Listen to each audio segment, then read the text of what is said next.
The way I go through with red roses burn my eyes. Cold rain starts pouring hard. I'm being called upon. Never let you go is why I did them all for a chance at least to live in your way. Love of you is my most cherished thing, so stay alive bravely.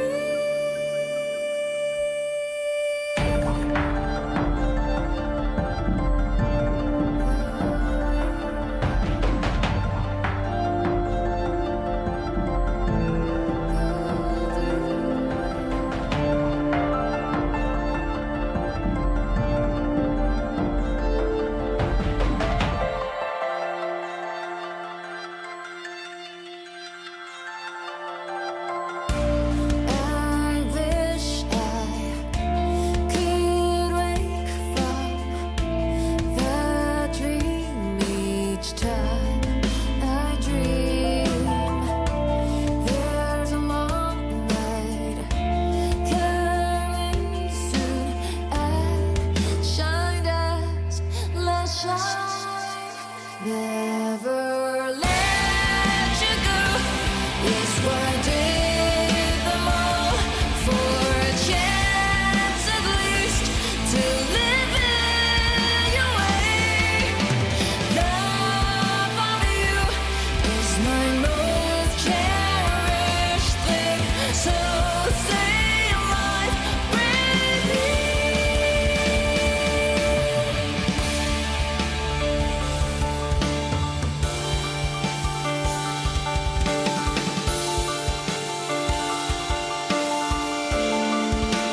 Never let you go is why I did them all for a chance at least to live in your way.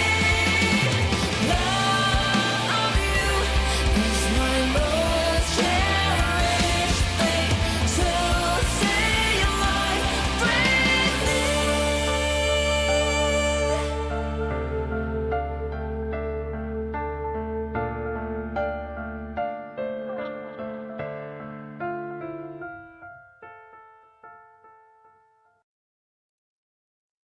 Alrighty, ladies and gentlemen, we got a pretty fun day ahead of us today. We've got quite a bit of news, a lot of goodies for us to address. They've got a bit of a big dump ready for us today. So, yeah, why don't we go ahead and start getting right on into it? Let me go straight on my camera a little bit. Okay, alrighty. There we go. Okay, so that's what we got sorted out for today. We've got the full profile reveal for Chisa. That's looking kind of fun. We're also going to have... Oh, wait, I thought I had her weapon open, too. I'm going to have to go get her weapon, too. Give me a second. Yeah, we got Kumo Kiri. And that's going to be a fun one. And so, naturally, we're going to have to make a video on her kit. Our combat demo. And we're also going to have to make a video on the weapon. So, yeah, we'll go ahead. We'll get ourselves started on all of that bright and early. And then, yeah, we'll see what else we want to do later on. Okay. Okay. All right. Let's get this one. Resident Evil Showcase should be ready as well. Yeah, let's get this one started. Alrighty, ladies and gentlemen, we've got ourselves another bit of a kit reveal from Kuro Games. They've been going pretty steady, dumping a lot of news regarding version 2.8. And of course, the biggest appeal of version 2.8 is without a doubt going to be the newest character. So we've actually got the full kit of Chisa ready to go alongside her combat showcase. We're also going to be releasing a follow-up video regarding the details of none other than her weapon as well. So be tuned for all of that content coming up very soon. So yeah, without further ado, before we go ahead and start taking a look at the kit, let's just go ahead and start reacting to the combat demo first and see what Kuro's cooked up with this one. They always, in my opinion, hit it out of the park with these, so I'm very excited to see where they take Chisa with this reveal.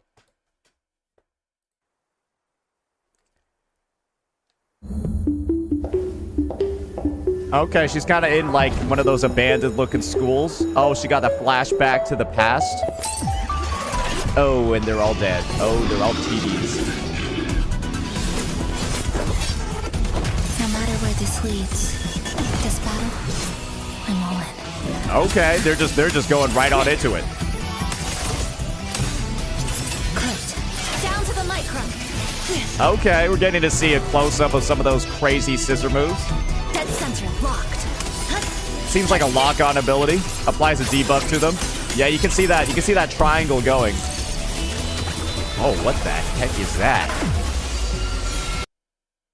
Hey, I'm gonna be real with you over there. Hey. I always glaze this transition whenever it pops up in a combat showcase. Whenever they do, like, their nice little artistic lead up to the tacit mark. And I think this right here, hey, that's a pretty damn good one. That's a pretty damn good one, though I do gotta say, I don't think it's the best one that we've gotten yet. I still think that title of, like, the best tacit mark appearance still has to go to either Yuno or Chuyon. Yeah, their combat showcase is kind of, you know, I think they're a little bit of a step above this one. This one's still pretty damn good, though. Meet your end. This ends here. They really got, like, a specific sort of, like, musical theme for this unit. Connection 7. That move is sick, too. I really like that chainsaw slam down. Oh, she also got to have her Pocky sticks. Yeah, so a big part of the lore about this character is that she's not actually a schoolgirl. This is an old outfit. This is like an old outfit from way back in the day. That's why it's all like frayed and tattered and stuff. She's kind of just like a little bit overgrown in a sense, if that makes any sense. She's like super smart, but then she also seems to have like that didn't really like grow up mentally sort of vibe. I don't really know. It's a bit of like I think it's just an odd decision to wear a school uniform in like your combat outfit from like that's literally like I don't know how old that thing is, but it's supposed to be super damn old. So like yeah, that's like the vibe that's going on. That's the explanation for her design. I'm sure we'll have a lore reason for it later on, but yeah, just wanted to let you all know. Yeah, this is like yeah, peaked in high school sort of vibes. Ooh. Okay, that one was that wasn't as exciting as I thought it could have been. Wait, is this all they did? They took the logo and then okay. I'm gonna be real with you over there. That's definitely not as high budget as they've done before when it comes to the logo. Oh, now we got the showcase. Okay, a little bit of a teaser. Oh, she's 1v9ing. Oh, she's 1v9ing. Oh, that does not look good. Yeah, she seems to be in quite a situation.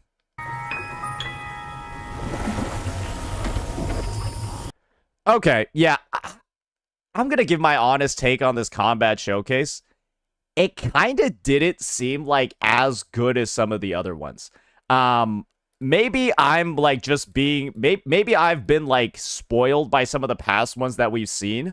But this one did kind of like other than the music, this one did seem like it was very either like typical, unoriginal, or just kind of like I feel like even like the 2D animation at the start felt like it was shorter. I don't know. Yeah, maybe they're just locked in for 3.0. I feel like they could have done a little bit more with this one. But you know, maybe I'm just having the wrong perspective on it. But it didn't feel like this one was like the most exciting one that they've ever done. And to just give you guys like a bit of a quick example of the ones where I'm saying it feels like they went crazy with it. Shit, let me just pull out the Yuno combat showcase real fast. And then I'll just show you guys what I'm talking about with this one.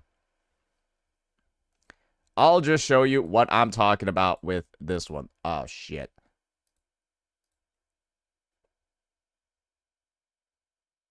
And I think you guys will get what I'm saying. All right, like this one over here, it's like 20 seconds longer. I don't really think that means that much, but this is what I mean by like the quality of like the tacit mark animation. Check this one out. This is from the Combat Showcase. 12 at my strength.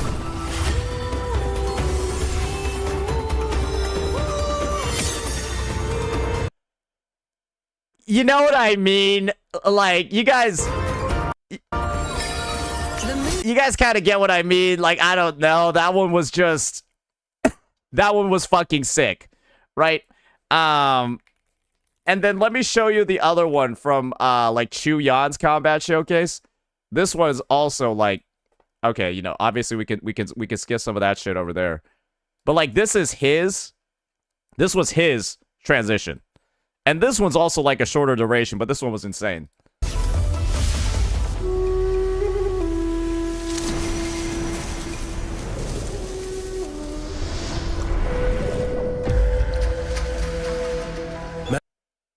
Mandate calls. I don't know, though. They I don't know. It seems like some of the previous ones, kind of really went off in comparison. But hey, you know, it is what it is. It is what it is. It could just be like a preference thing. Some people might like Chisa's one better than Yuno's. They might like it better than Chu Yan's. I'm just kind of the vibe that, like, this one, to me at least, wasn't as good as some of the past ones that we've seen. But definitely free for somebody else to have a different opinion or a different preference regarding that. All right, that's going to be the combat demo. Now let's go ahead and let's start taking a look at the kit. And I'm going to be honest with you over here. I've had the opportunity to actually preview a bit of this kit, and it's really, really, really fucking long. It's perhaps one of the longest kits that exists in the game. So we're going to be taking it piece by piece, starting off with the simplified skill explanations, and then we'll get into the more complex ones. And I'll give you an example of what I'm talking about over there. All right, so we're going to have Chisa over here. She's going to be, of course, a couple of things that we've known already is that she's going to be a Havoc Broadblade user. The first limited 5-star Havoc Broadblade user. The only other one is actually Tao Chi, but we don't really talk about her. When it comes to her Ascension materials, she's actually going to be using the Abyssal Husk. Yes, she's going to be using the Abyssal Husk for her 4-cost material, and then Summer Flowers for the Ascension material. I'm not actually sure where you get Summer Flowers. I don't think they're in the game yet, so it's likely going to be in the new 2.8 Sonarosphere area. She's also going to have the Polygon cores, and one last thing for the Ascension. Give me 1 second to actually log in. Sorry, ladies and gentlemen. Yee. I'm pretty sure for the Ascension, or for the Ascension boss material, you can actually grind that out in-game right now. You should be able to. That's actually what I'm checking right now. Let's give this a bit of a look. Okay. I'm pretty sure you can grind it right now. Yeah, it's just from the Lady of the Sea boss. And thankfully, the Lady of the Sea boss is one where they've kind of like fixed the rewards for. So, yeah, big W for that one. We'll be able to pre-farm that one pretty easily. Next, when it comes to her skill upgrade materials, she's of course going to be using the Broadblade mat alongside more Polygon cores, and perhaps most importantly of all, her weekly boss mat is going to be Fleur de Lis, ladies and gentlemen. And you might get a little bit confused. It's not Threnodian Fleur de Lis. It's just regular Fleur de Lis down here.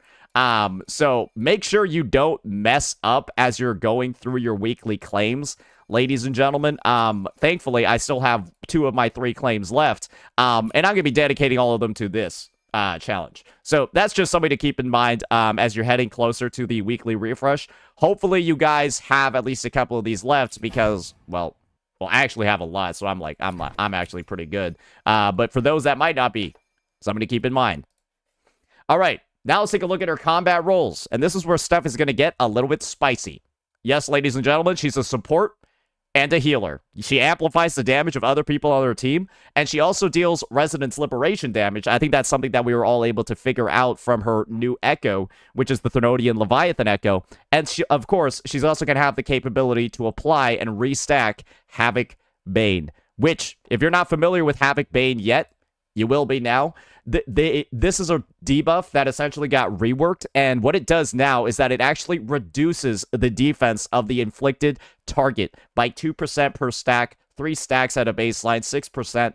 But as you'll find out when it comes to Chisa's kit, she can actually make that stack limit go up, so even more defense reduction. So that's what I mean by like amplifying the team's damage. She basically reduces their defense, and that means that, well, all of your attacks against that enemy are going to deal more damage. And she's also got some other nice supportive components in her kit.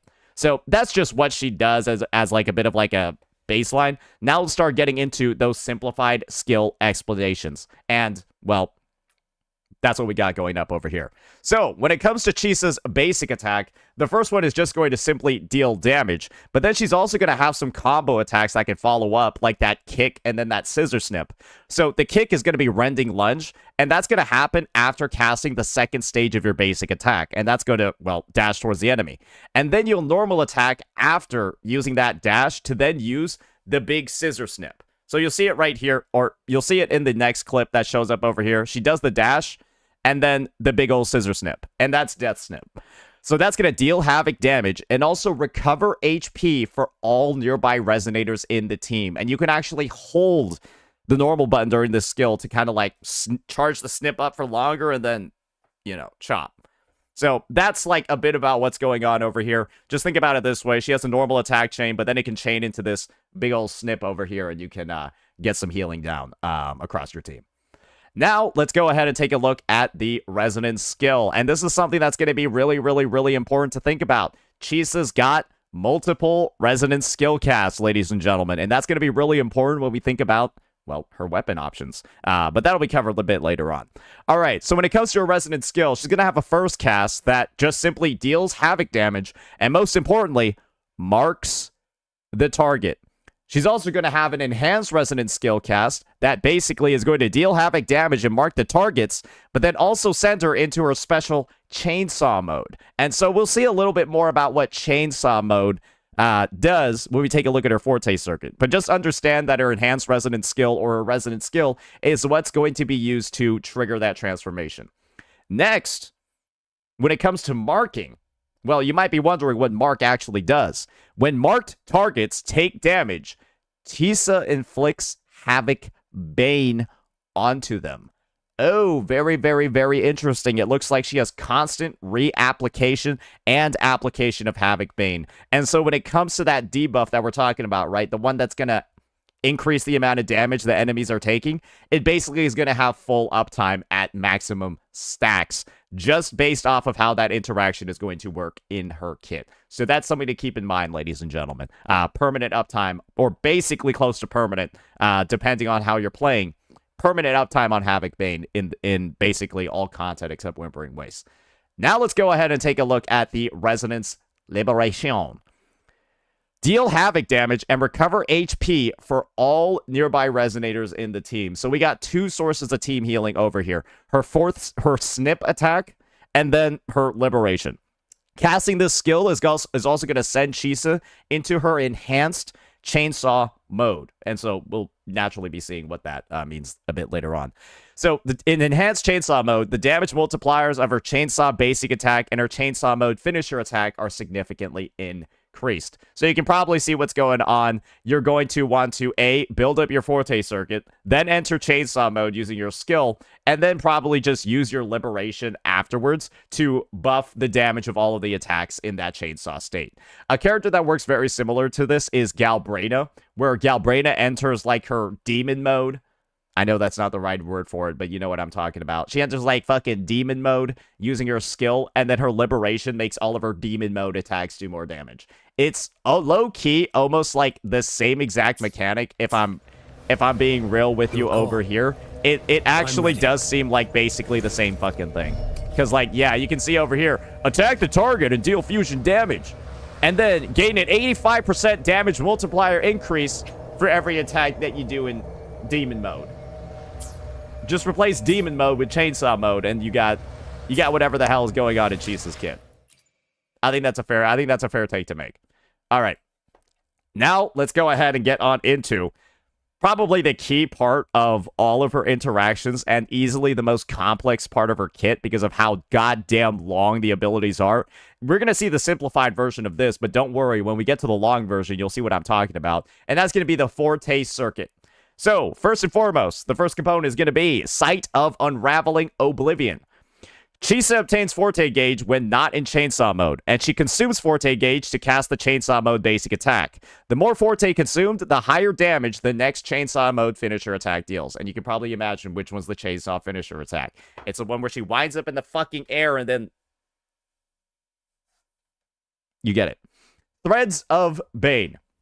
So, that's a special buff that she's going to have and actually be able to apply to her teammates. She's going to ignore some of the marked target's defense when dealing damage. That's additional defense ignore on top of the baseline defense ignore or the defense reduction that's going to be built into Havoc Bane. So yes, she's very like defense focused as a character, either reduction or penetration. Next, in Chainsaw mode, basically, she's going to have access to a special basic attack and a special finisher attack. When it comes to the basic attack, it's going to deal Havoc, Resonance Liberation damage, and the Chainsaw mode finisher attack is going to do a couple of things. It'll deal a massive amount of Resonance Liberation Havoc damage, and then also grant a shield to all nearby Resonators in the team, and then casting the ability is going to end your Chainsaw mode. So, at a baseline, she heals, she shields, and then she applies a bunch of damage buffs, either through penetrating defense or through reducing it through Havoc Bane. But don't worry, there's more. So when it comes to her intro skill, it's just going to... I said this was going to be simple, but yeah, it's 3 words. It's going to deal Havoc damage. Her outro skill is where stuff gets a bit interesting. All Resonators in the team obtain the following effects when her outro skill is used. When an attack hits, increase the max stacks of negative status and electro rage the target can receive. So yes, she is going to be a stack uncapper, much like how Arrow Rover is able to do that for Arrow Erosion, but she's going to do it for basically every single debuff in the game, every single negative status, even the ones that haven't released yet. And that's actually why she has a special tagline for Electro Rage, which is essentially like, Electro Flare is like the Giga Dot. It's like a dot that stacks up to 10 and then gets 10 more stacks of something else. Chisa is so universal apparently for all negative statuses that she just goes ahead and buffs even that one too. So that's something to keep in mind. So yeah, she's going to increase the stack limit of Arrow Erosion, so likely going to be a potential replacement for, well, everyone knows about this character, right? Everyone knows how dog shit this character feels to play.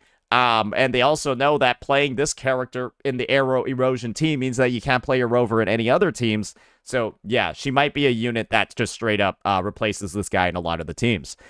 Next, inflicting negative statuses or dealing negative status damage grants you Threat of Bane. And so remember when I said that Threat of Bane was a personal buff and also a team buff? Yeah, this is how Threat of Bane is also going to be, well, impacting your teammates. Yeah, you're going to gain access to that defense ignore. So, at a baseline, her outro skill is going to increase the negative status cap and then also give defense penetration to every person on your team. That's what she does. Pretty solid kit.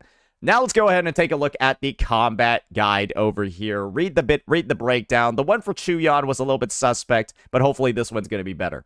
All right, so for the combat guide, she's going to deal heavy Resonance Liberation damage, heal and grant shields to Resonators in the team, and then inflict Havoc Bane and reduce the target's defense.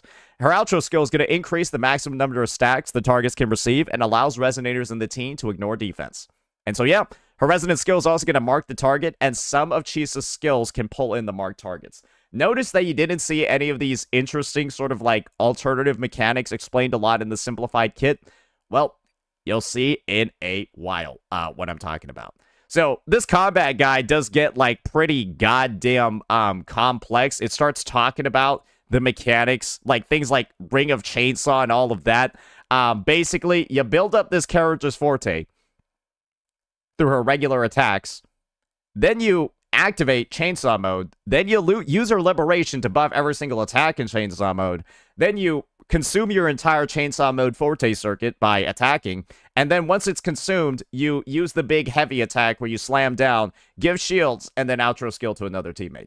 That's essentially what her kit is at a baseline. I don't really think there's going to be a lot of room to do like some crazy shit in there. But yeah, her kit has a lot of additional mechanics for it as well. And that's what you're essentially seeing over here.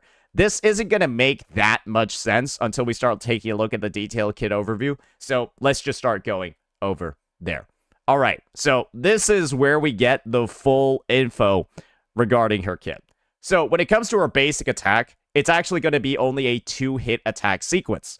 But then that's where those follow-up hits that I was talking about actually trigger. You know, you've got the lunge attack, the kick that I talked about before. That happens after the second basic attack. And then you do the death snip right after you do the rending lunge. So yeah, it's essentially a 4-hit attack chain that she has access to, but it's just divided out like this. Thread Withdrawn is essentially going to be another attack that she does after Death Snip. So she has up to like 5 basic attacks, and that one can actually be iframed. Yeah, that one is actually something that's going to allow you to, you know, trigger dodges. Next, when it comes to her heavy attack, she's actually going to leap into the air and attack the target. And she's also able to use a follow-up attack called Hanging Finality. She's also going to be able to use another attack called Life Thread Glide. And, you know, that's naturally going to allow her to glide. And then you can just see over here, she's got a lot of other attacks built into her kit. And so this is basically going to be like a pseudo plunge attack. And then she could follow that up with like another attack over here called Severed Facet. So you're seeing right now, right? You had this entire situation over here where the simplified kit overview told us nothing about these mechanics. They told us absolutely nothing about what was actually going on over here. And the reality is that these moves, these attacks, like this Severed Facet stuff, this heavy attack where she's like jumping, I don't really think that they're going to be used that often in her kit. So that's just something to keep in mind. But those kind of like cool mechanics, they are going to be there, just in case you do want to access them. So yeah, she's got a lot of like cancels, where, you know, things like her mid-air attack, they can immediately get her into like phase 2 of her basic so that she can follow up with the snips and stuff like that. But that's just something that she's got going on over there. So yeah, we've already taken a look at this. Basically, she could also trigger this heavy attack follow-up multiple times as well, after doing her initial one. It turns out that there might be some combos, there might be some rotations that actually use these. So definitely wait until release to get like a final take on all of these abilities over here. So yeah, you're seeing that her basic attack is one of the most complex ones in the game. She even has one that allows her to perform like a... She's got 2 ways to perform like plunging attacks as well. So that's just something to keep in mind. She's actually got perhaps some of the most basic attacks in the game. So yeah. When it comes to her dodge counter, she's basically going to do the second hit of her basic attack, and that's why she's able to follow up and immediately get into Rending Lunge. I think the main focus of her basic attack is going to be finding ways to get to Death Snip, because Death Snip is the only attack over here that's considered liberation damage. And so naturally, it's probably going to be the only attack out of this entire list that actually does any damage, because she's mainly supposed to be a liberation damage dealer. So just keep that in mind. The goal is to cast this probably as many times as possible. All right, now let's go ahead and take a look at her second dodge counter. So she can actually also hold a dodge after a successful dodge on the ground to cast Eye of Unraveling Retraction. This is going to attack and actually stagnate the target. And if you do this properly, right, you'll then be able to follow up with Rending Lunge, and then Rending Lunge, right, can then be followed up with Death Snip. So that's something really cool that she actually has built into her kit, like an alternative dodge counter that A, will apply some CC to the target, and then allow you to do the whole like rending lunge dash thing, right? Because she has that mechanic already built into her baseline dodge counter, but you have a way to apply some additional CC after a dodge. That's pretty cool as well. Hopefully the animation and the casting of this one isn't super slow, and you still have the opportunity, right, to do like a good rotation, even if you weave something like this in. So that's an additional mechanic for you to keep in mind. All right, now let's take a look at her detailed resonance skill. This one also stagnates the target while also marking them. And when she's not in chainsaw mode, after she casts this skill, she can press the normal attack on the ground or use a normal attack in midair to use that rending lunge attack. Remember that this is the one that can be followed up with the big old death snip. So this was actually really good. And this effect is removed when she enters chainsaw mode because she doesn't have access to those attacks. And then while she's in chainsaw mode and then on the ground, after she uses this ability, she'll immediately go into her chainsaw mode basic attack chain. That's what Saw Ring Blitz is. It's just her basic attack chain in chainsaw mode. Next, Serrated Loop, and this is where the transformation is going to begin. While on the ground and the Ring of Chainsaw, or her Forte circuit, is filled, Resonance skills replaced with Serrated Loop. And this is going to stagnate, deal havoc damage, and pull in the targets. A lot of CC going on over here. That's basically all the CC in the game. And casting this skill is going to send Chisa into Chainsaw mode and then replace Resonance skill with Eye of Unraveling. Gives you access to that again. And pressing normal attack shortly after casting this skill is going to get you immediately into the second stage of your chainsaw attack. And then holding the resonance skill while casting this skill will allow you to continually attack and pull in nearby targets. So she even has more CC built into, well, holding it right after you begin the transformation. So, yeah, she's got additional CC built into that, and then she can transition into her basic attack chain following that CC.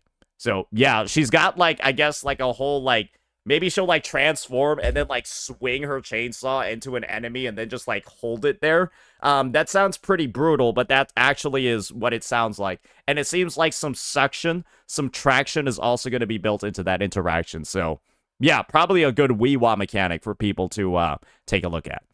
Now, let's take a look at the Resonance Liberation. She's going to deal havoc damage, recover HP for everybody on the team, and then she's going to be in a special state called Woven Myriad Convergence for 15 seconds afterwards. And when she's not in chainsaw mode, she can press the normal attack after this to immediately go into the second stage, and it can be used in midair, close to the ground. Always nice to have that flexibility. And so what Convergence does is it basically increases the damage multipliers of all of her chainsaw attacks by 120%. Yeah, that's a lot, guys. 120% is a massive amount. It's a massive amount for multipliers to increase. But what this also probably means is that her baseline multipliers aren't really that high in the first place. That's what I'm just going to assume. Without this liberation up, I don't think she's going to deal any damage at all. And I think even with this liberation up, she might not really deal any damage either.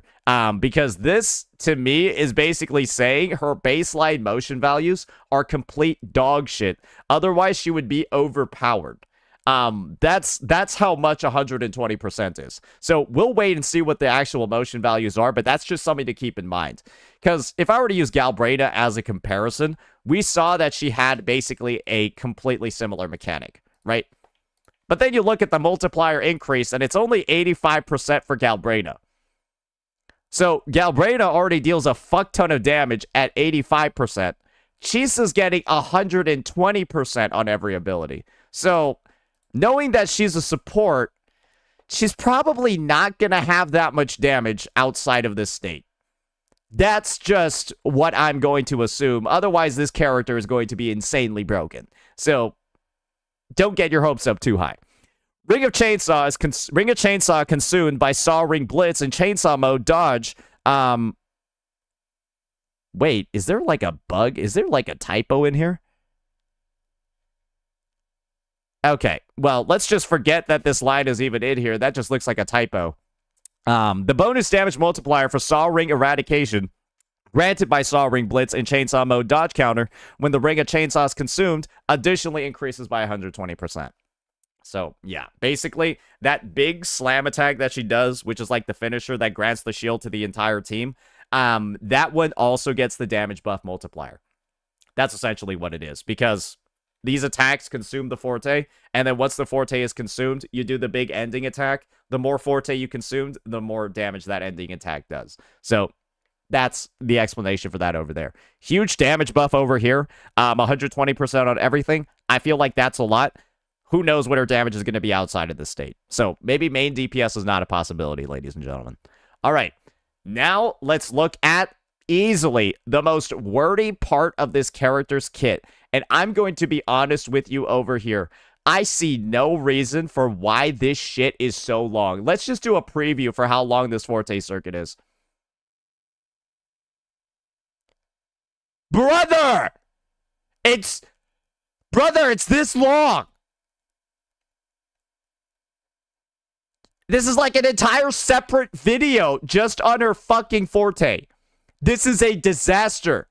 I don't know why this needed so many words. Her kit isn't that complex. This might be like the most absurdly wordy ability breakdown I've ever seen for how actually complex her kit is. Because it's not that complex. All right, let's just get this one started. I might need a cough drop in the middle of this. Fuck. Okay. Forte Circuit, Sight of Unraveling, Oblivion. Let's start with Unseen Snare. So, Chisa inflicts Unseen Snare on the target for 30 seconds in the following 4 ways. Let's keep in mind how long this debuff is. Hitting a target with her skill, this is the mark. Hitting a target within a certain period of time after casting Serrated Loop. Hitting a target with a dodge counter, Eye of Unraveling Retraction. Remember, that's the delayed dodge counter that she has, where she holds the dodge button instead of attacking. And then, the 4th method is just simply locking onto a target. When targets marked by Unseen Snare take direct damage from resonators on the team, Chisa inflicts 1 stack of Havoc Bane on them, and the effect can be triggered once every 2 seconds. So yeah, this is essentially the 4 ways that she's able to maintain near permanent uptime, because 30 seconds is a long fucking time.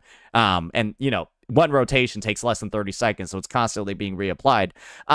She has permanent uptime on Havoc Bane. So once again, that defense reducing effect and the fact that Chisa is also able to increase the upper limit of the stacks, that's a pretty damn big defense reduction. That's like close to like 10+% permanently across her rotation and across her team's rotation. And so yeah, the Threat of Bane debuff is also even more defense reduction or ignore. When dealing damage to targets affected by Unseen Snare, ignore 18% of the target's defense. So she reduces defense with Havoc Bane and then allows her entire team, because remember, Threat of Bane applies to her teammates via outro skill. Her entire team is also going to ignore 18% defense on top of her baseline Havoc Bane defense ignore. So yeah, she is like the defense ignore queen. She ruins defensive enemies. Now let's take a look at Chainsaw Mode. And this is where shit's going to get a little bit wordy. While in Chainsaw Mode, Chisa basically unlocks all of these chainsaw attacks. Don't worry if I'm skipping them. We'll cover them in detail later. And consume the Ring of Chainsaw, which is her Forte circuit on hit. Yes, her Chainsaw Mode attacks cost the Chainsaw Mode resource. So now let's take a look at Saw Ring Blitz. Oh boy.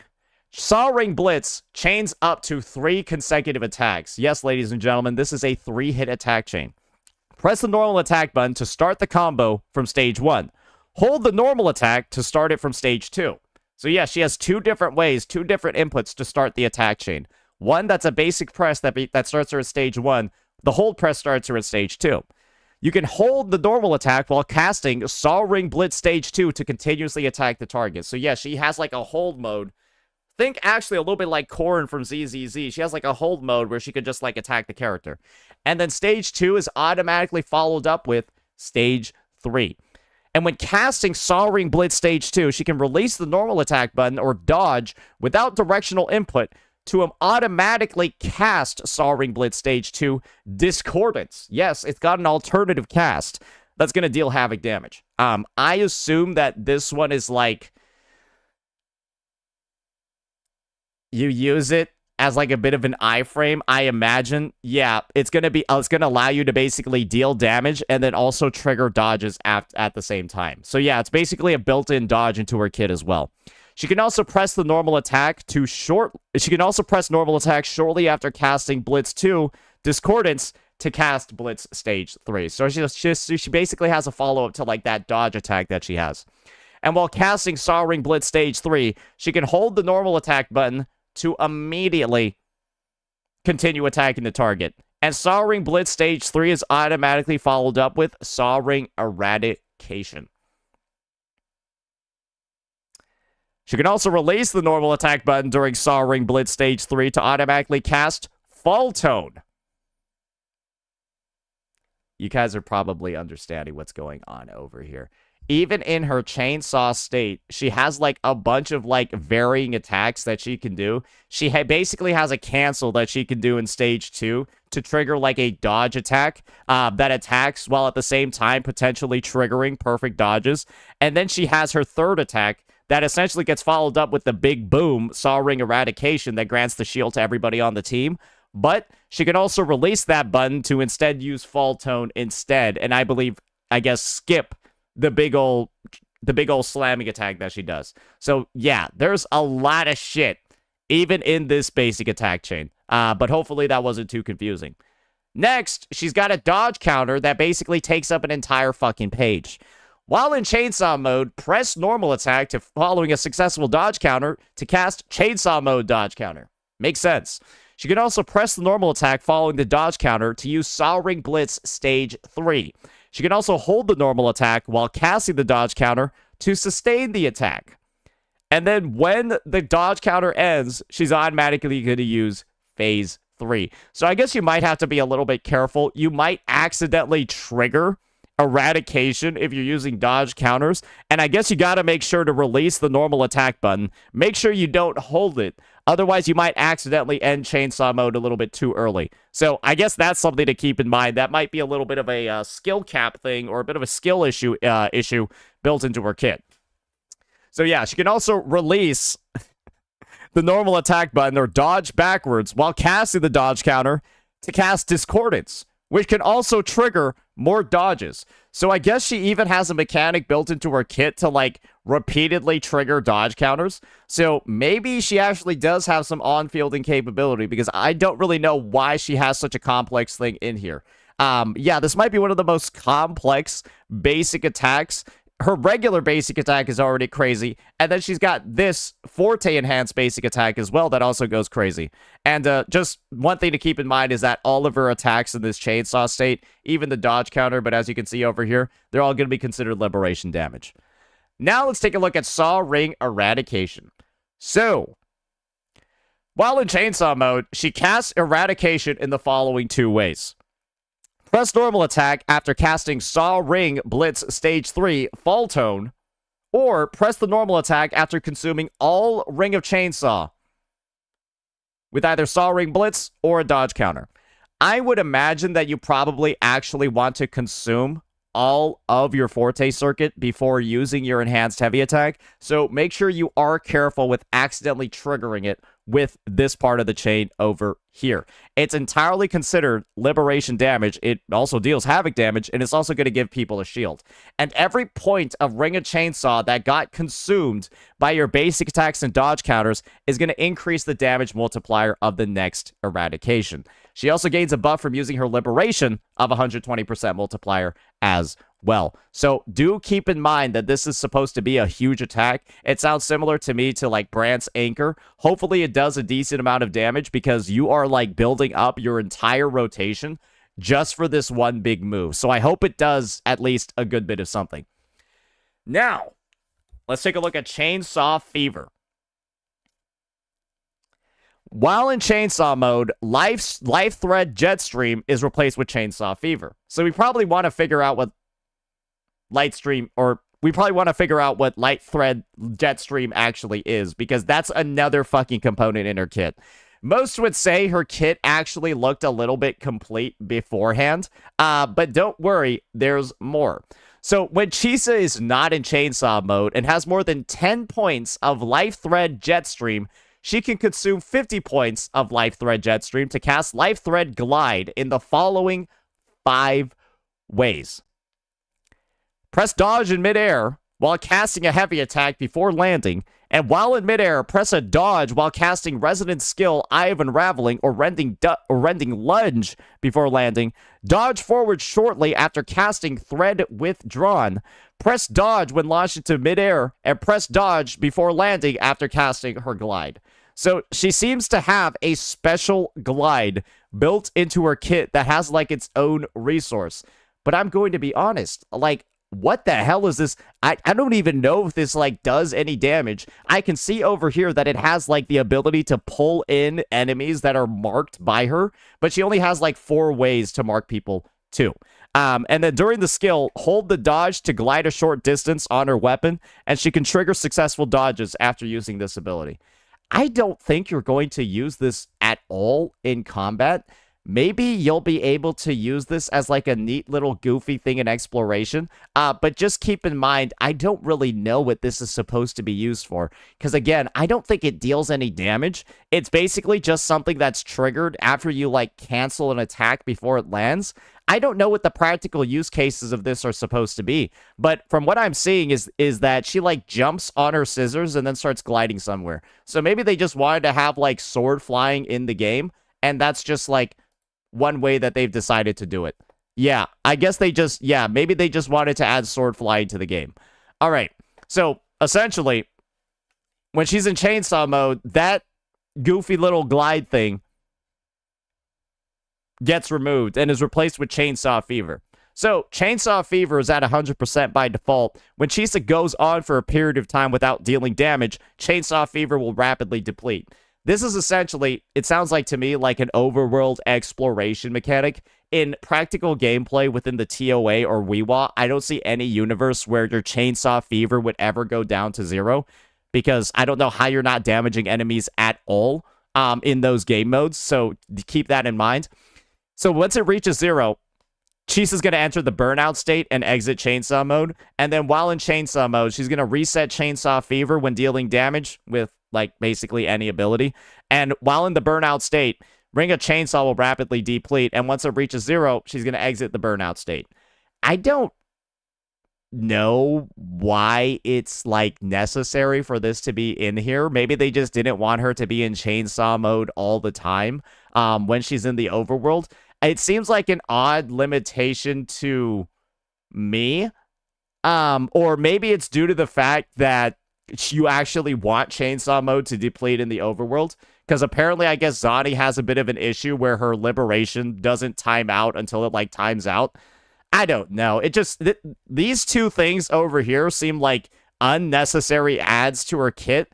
I don't think they take anything away, but maybe they're just there to like spice up her overworld capabilities. But yeah, for like meta purposes, actual strength, blah blah blah mechanics, I don't really think these are going to contribute at all. So yeah, that's just something to think about. All right, mods, can we clean up YouTube? Yeah, like, okay, yeah, if you're going to ask me to move on while I'm in this, you'll just be permanently banned. Yeah, this is, we're covering her kit right now. If you don't want to watch it, you can just leave, retard. Imagine typing to me. Imagine typing to me, move on, when we're looking at the new kit of a character. Yeah, I don't really know what it is with YouTube. Yeah, you guys got to stop tweaking out a little bit. Anyways, we've just covered all this Life Thread, Chainsaw Fever, overworld stuff. Now let's go ahead and start reading the rest of this Forte circuit. Chisa can hold up to 100 points of Ring of Chainsaw. Hitting a target with a normal attack and Resonant Skill Eye of Unraveling is going to grant Ring of Chainsaw. Using her Liberation is going to grant her 40, and then using her Intro skill is going to grant her 20. So remember, the goal is to get to 100 points, enter Chainsaw mode, and then go crazy. The goal is actually going to be get 60 points. Use her Liberation to, I don't know, get you some more points, and then probably use your skill to then transform after you hit 100 and then start consuming all the stuff. So that's going to be my take on this. I like that our Liberation grants her 40 points. You should be able to do it a little bit faster. All right. Now let's take a look at Life Thread Jetstream and take a look at this resource over here. So she can hold up to 100 points. She continuously obtains it over time. and she obtains 100 points upon defeating a target. Yeah, this is just an exploration mechanic. Exiting chainsaw mode resets light thread jet stream to the max limit, and she cannot obtain it passively after casting the glide. Yeah, this is just... She gains 100 points after dealing damage. You know what I mean? It's an exploration mechanic, this whole glide thing. So don't read too much into it if you're focusing on the combat, but just know that she'll have some cool little overworld stuff that she can do. Alrighty.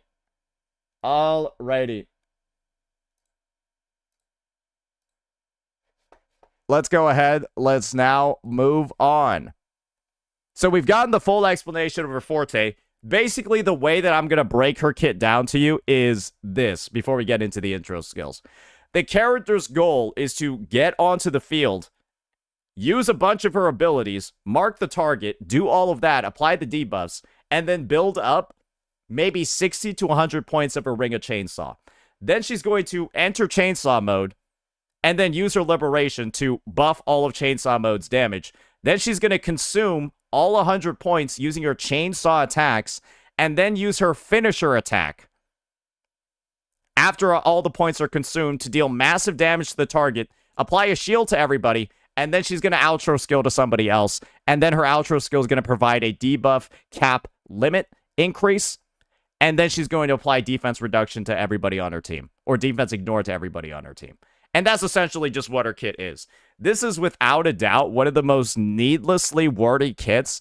It's cool that she has a bunch of these unique mechanics built in to like alternate her basic attacks and stuff like that.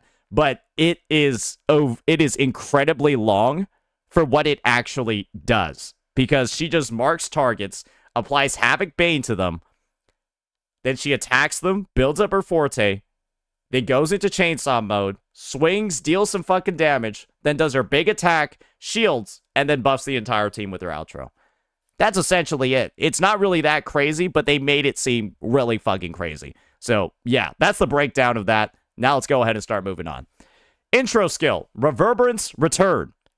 She's going to attack the target, dealing havoc damage. And when not in chainsaw mode, she can press the normal attack after this to go into the second stage of her basic. And if she is in chainsaw mode, she can also go to the second stage of her basic. So yeah, this is going to allow you to then use Rending Lunge and then the snip. I imagine that her rotation is going to be, she enters the field with her intro skill, does her second basic, Rending Lunge, and then her snip. Then she uses her Liberation, and then she's at 100 forte. Then she's going to transform using her skill, and then just do a bunch of basic attacks until her ring is gone, and then use her final big basic, do the big swing, and then her concerto is going to be filled. That's what I imagine. I don't think her rotation is actually going to be that long. This seems like something that makes a lot of sense, and I imagine that this is what her rotation is going to look like. I don't think it's going to be that long, but maybe it actually will be. All right, now let's take a look at our outro skill. She's going to grant the Resonant Thread of Closure to all nearby resonators in the team for 20 seconds. Actually kind of short. It's actually not that long, but you'll see why. So, when an attack hits, increase the max stacks of negative status and Electro Rage the target can receive by 3 for 15 seconds. So, it's only 3. Do keep that in mind. So, Aero Erosion goes from 3 to 6. Spectral Frazzle goes from 10 to 13. Havoc Bane goes from 3 to 6 as well. So, yeah, think about it this way. Havoc Bane will then become a 12% defense reduction debuff. That's a lot higher than 6%. It's about 100% more than 6%. So, that's looking pretty damn good. That looks pretty damn strong. And then remember, Thread of Bane also gives 18% defense ignore.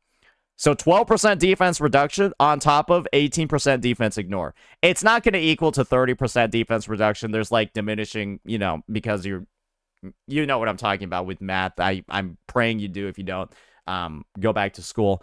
So yeah, mainly it's going to be, I think, an enabler for erosion as well as an enabler for Havoc Bane. I don't think this is going to be important or relevant at all for Spectral Frazzle teams, because going from 10 to 13, or sorry, 20 to 13, I don't know how many stacks it is. Like, Spectral Frazzle doesn't get that much better by increasing its stack limit by 3, but Aero Erosion and Havoc Bane will get a lot better by increasing the number of stacks by 3. So that's just something to keep in mind over there. And with this only lasting 20 seconds, it's not that big of a deal, because think about it this way.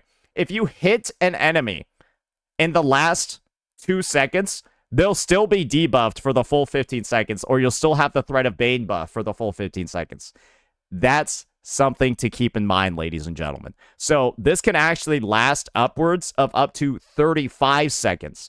If you hit an enemy with a negative status in like the last second of the debuff, you'll still have the additional 15 seconds. So yeah, very, very, very long swing.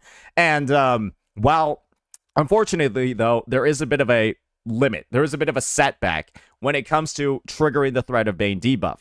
You'll have to inflict negative statuses or deal negative status damage to get that 18% defense ignore. So there's only going to be a couple of characters in the game that will be able to trigger it.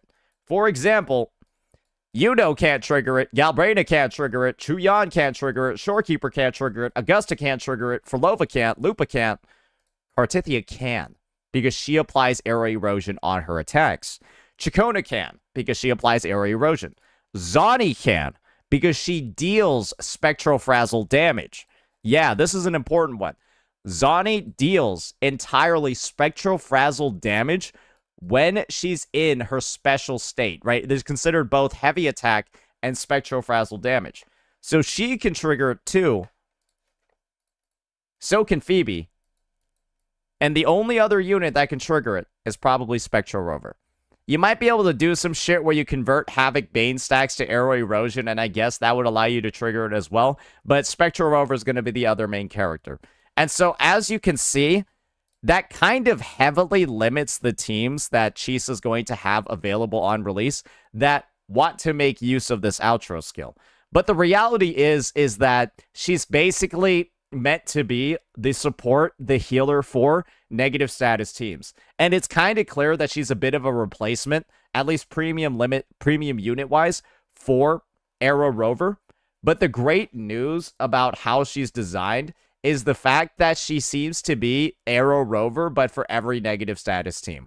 She seems to be the Shorekeeper for negative status teams. And that, to me, seems to be a pretty good role to have, a pretty good role to play. Now, negative status teams have, like, their dedicated limited 5-star support. You feel less of a need to use Shorekeeper, right? Like, this is a common team that that Shorekeeper was used on, right? I think Chisa's probably going to be a little bit better than Shorekeeper over here, right? Everyone knows this team, where you use SK, Phoebe, and then Zani, and this is the Zani hypercarry team. It might be better to have Chisa in here because of those crazy amounts of defense reduction buffs that you're going to be able to have. Chisa might be in this slot, right? Everyone already knows about the Arrow Rover team, right? Well, Arrow Rover might just be replaced by Chisa over here. Those are, frankly, actually the only two teams that Chisa's going to be, I think, used on in release. I assume Chisa might actually be used in this comp as well. Pretend Shorekeeper's Chisa. She might be used in this composition too. Right? That's like 3 teams on release. So maybe you're also going to be able to slot Chisa in on other teams where there aren't negative statuses going around. But I don't know if that's going to be a good recommendation for me on my end, because then you're not going to be able to, like, use any of her fucking outro skill. Yeah, her outro skill is not going to have any use case at all. And the only thing you'll be getting is her 12% defense ignore via Havoc Bane if you don't have negative status suppliers and negative status damage dealers on your team. So I hope we just understand that at a baseline. You might get a little bit less mileage out of her than you thought, unless you want to build out more negative status teams. But from what we're seeing over here, it does look like negative statuses are going to be something that get fleshed out a lot more as time actually does go on. So I kind of view this as like a bit of a promise that, yes, negative statuses will get support. This character will be useful, don't worry. It's just she might not have a lot of teams on release. I think that's also going to be a fact as well. So just something to keep in mind. All right, that's going to be our outro skill. Now let's start taking a look at some inherent abilities. So, the first one's going to be Inescapable Fate. When a Resonator in the team defeats a target marked by Unseen Snare, the cooldown of Chisa's Resonant skill, Eye of Unraveling, is reset. That's, like, neat. I don't think it's that useful in practical situations, though. This was essentially implied that you would need to go back to her to, like, continually re-trigger the buff. I think that this is functionally one of the most useful and inherent skills in the game, and it's basically only going to be used in the overworld. Yeah, I don't really think anyone takes use of, like, resonant skills, regular skills resetting after an enemy's killed. That doesn't really happen that often. You don't even really do that in WeWa. You'll just spend more time on your actual DPS on the team. All right, now we're going to have inherent skill all ends here. Casting intro skill, Reverberance Return, or her Resonance Liberation is going to give her a 20% havoc damage bonus and a 20% healing bonus for 12 seconds. Very neat. And when Resonators in the team with Threat of Bane defeat a target marked by Unseen Snare, Chisa gains the Sight of Unraveling. And while in Sight of Unraveling, Chisa inflicts Unseen Snare that lasts for 30 seconds on targets damaged by Resonators in the team with Threat of Bane. So yeah, that's just another way that she's going to continually apply her Havoc Bane debuffs. Think about it this way, ladies and gentlemen. This essentially means that in Whimpering Wastes, every single enemy that gets hit is going to be marked. Essentially, when a teammate that has her outro skill active, and do keep this in mind, they need to be able to apply negative statuses to get Threat of Bane. You can't just slot in like a Gion on her team, and then he's going to get Threat of Bane. They have to be a character that deals negative status damage or applies negative statuses, otherwise they can't get Threat of Bane. If they have the Threat of Bane buff, if they kill a target, she's going to gain Sight of Unraveling. And if you damage any targets after killing one, then you'll mark all of them, and they'll all get marked with Havoc Bane. So think about it that way. She should be an amazing character of Whimpering Wastes because of how this mechanic works. Enemies are constantly getting slain, and she's constantly having this buff up, and they're constantly getting marked, and there's more and more Havoc Bane that's getting applied. So, yeah, that's something very neat that she has built into her kit. So, yeah, all of this, as you can see over here, this is one of the wordiest kit breakdowns, one of the wordiest kit explanations that I've ever seen in the game. And at a baseline, you can probably see that the role that she's supposed to play is a negative status generalist support. She is shorekeeper for negative status teams. The unfortunate part about her existence and her placement in the meta is that there's not really a lot of negative status teams. However, we have been needing a rover replacement for quite a while, specifically in that one team that I was talking about before, specifically in this team. Because the reality is that without Arrow Rover, this team kind of is shit. It's like not really that good, and Arrow Rover feels super necessary for this team to function, which is a bit rough, right? Because they enable so much with their ability to amplify arrow damage and then also increase the stack limit. And then increasing the stack limit just makes these two characters scale exponentially. Chisa's going to have that same exact role with the stack limit and have a lot of defense ignore built in, but you won't have Arrow Rover's amplification. So maybe that's something that's going to like make her feel balanced relative to, you know, the other option that you could choose. Another thing to keep in mind is that the only other teams that she's going to be used on is going to feature these two characters. And I'm going to be honest with you, this team already functions perfectly fine without her. Because you'll be able to, right, just slot in Spectral Rover to complete, like, the 3-person lineup, or you can put in Shorekeeper, or you can put in her. But the reality is that if you have Shorekeeper or Spectral Rover, she's, like, not necessary at all. She's, like, a side grade, potentially a small upgrade over those other two options. And it's like, well, if you want her and you really like negative status teams, she'll be great. And she'll be able to free up your Shorekeeper for other teams, because guess what? I'll say it this way. Shorekeeper is more important for a team like this than she is for a team like this. That is an undeniable thing that's true. She's way more important in this lineup. She's also really, really, really important in this lineup, right? Shorekeeper is way more important in the Galbraina, Chuyan, or the Yuno Augusta team than she is in this lineup. And similarly, you could just have Chisa come in to be the character that makes these debuff teams way more playable while freeing up your Shorekeeper too. But I'm not going to go ahead and say that she seems like the most priority pick ever, because you could just not have her and solve any issue not having her has with free-to-play units or the most generalist support in the game. And to me, that's just, I don't think she's necessarily the most high-value one ever, because you could just not get her and everything will still get the job done. And that's kind of like the situation. And it is what it is, right? But like I said before, she's a character that can only grow with value over time. She's introducing Havoc Bane. She does it very well. And she's also going to have, right, more and more of that upcoming support in the future, because she is going to be essential to all of these new archetypes that come out. So I would say your decision to pull Chisa just from looking at her kit at a baseline, and of course, we'll be able to revisit her when she's released. Your decision to pull her should be based off of whether or not you feel like supporting negative statuses in the future. So yeah, that'll be that for this one, ladies and gentlemen. Let me know what you all thought about our Chisa breakdown. And peace out. I know it was a long one, but thank you for saying. That's the longest fucking kit they've introduced in the game, bro. I'm gonna be honest. I'm just gonna say her kit is a fucking disaster, because why is there so many words? This is like almost the same as Zani's kit in terms of like fucking wordiness. Insane. Actually fucking sane, bro. All right. Let me go get that one uploaded real fast, and then we'll move on to her weapon. Holy moly. Yeah, they hired the HSR writers for that one, boys.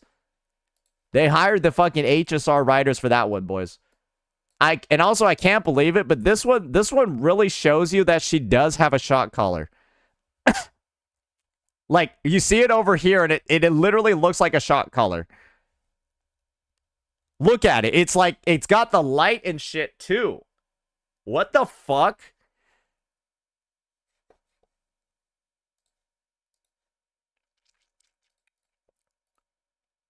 From the rivers to the sea, Chisa will be free.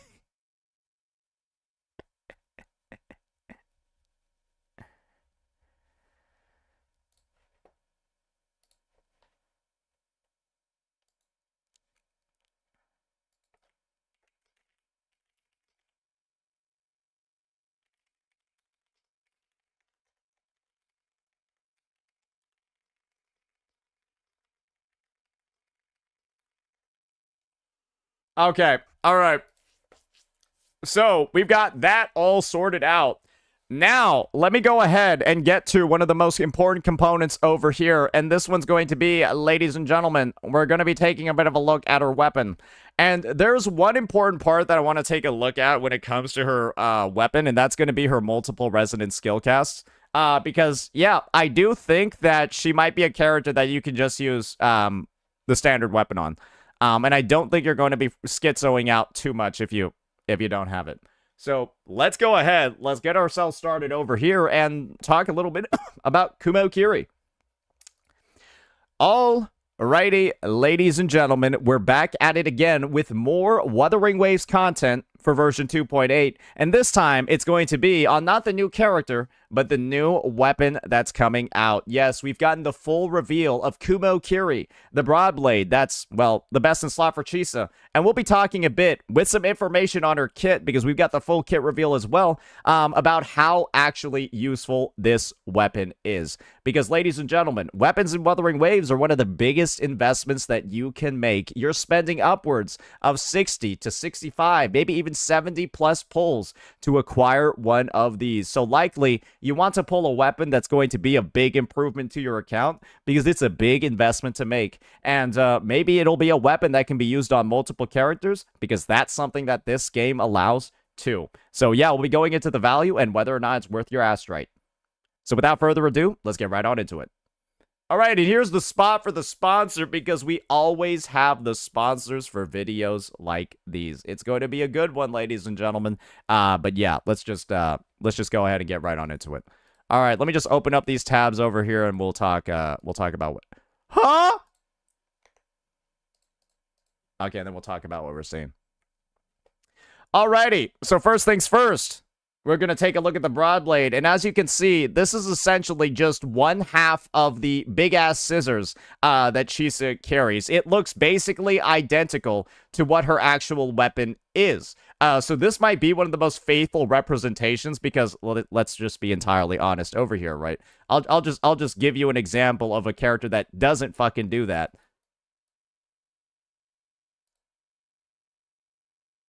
This bitch? Like, she don't, like, that's not her weapon. This is her weapon. But, like, she uses this shit. You know what I mean? Like, it's kind of like, I don't think I need to, like, go too much further with this one. You guys probably already understand what's going on over here.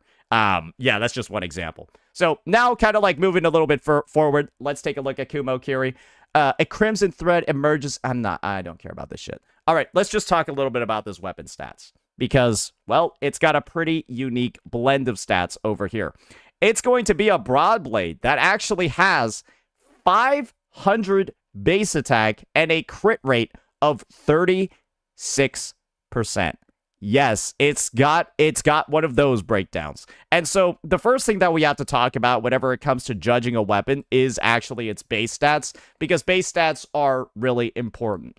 When it comes to weapons, Kuro likes to do a bit of a blend with how they do their base stats. This is an example of a weapon that's on the opposite end of Kumo Kiri. Kumo Kiri has very, very high critical stats, but low base attack. That means that building the character is going to be a lot easier, but the ceiling of the unit is actually a little bit lower.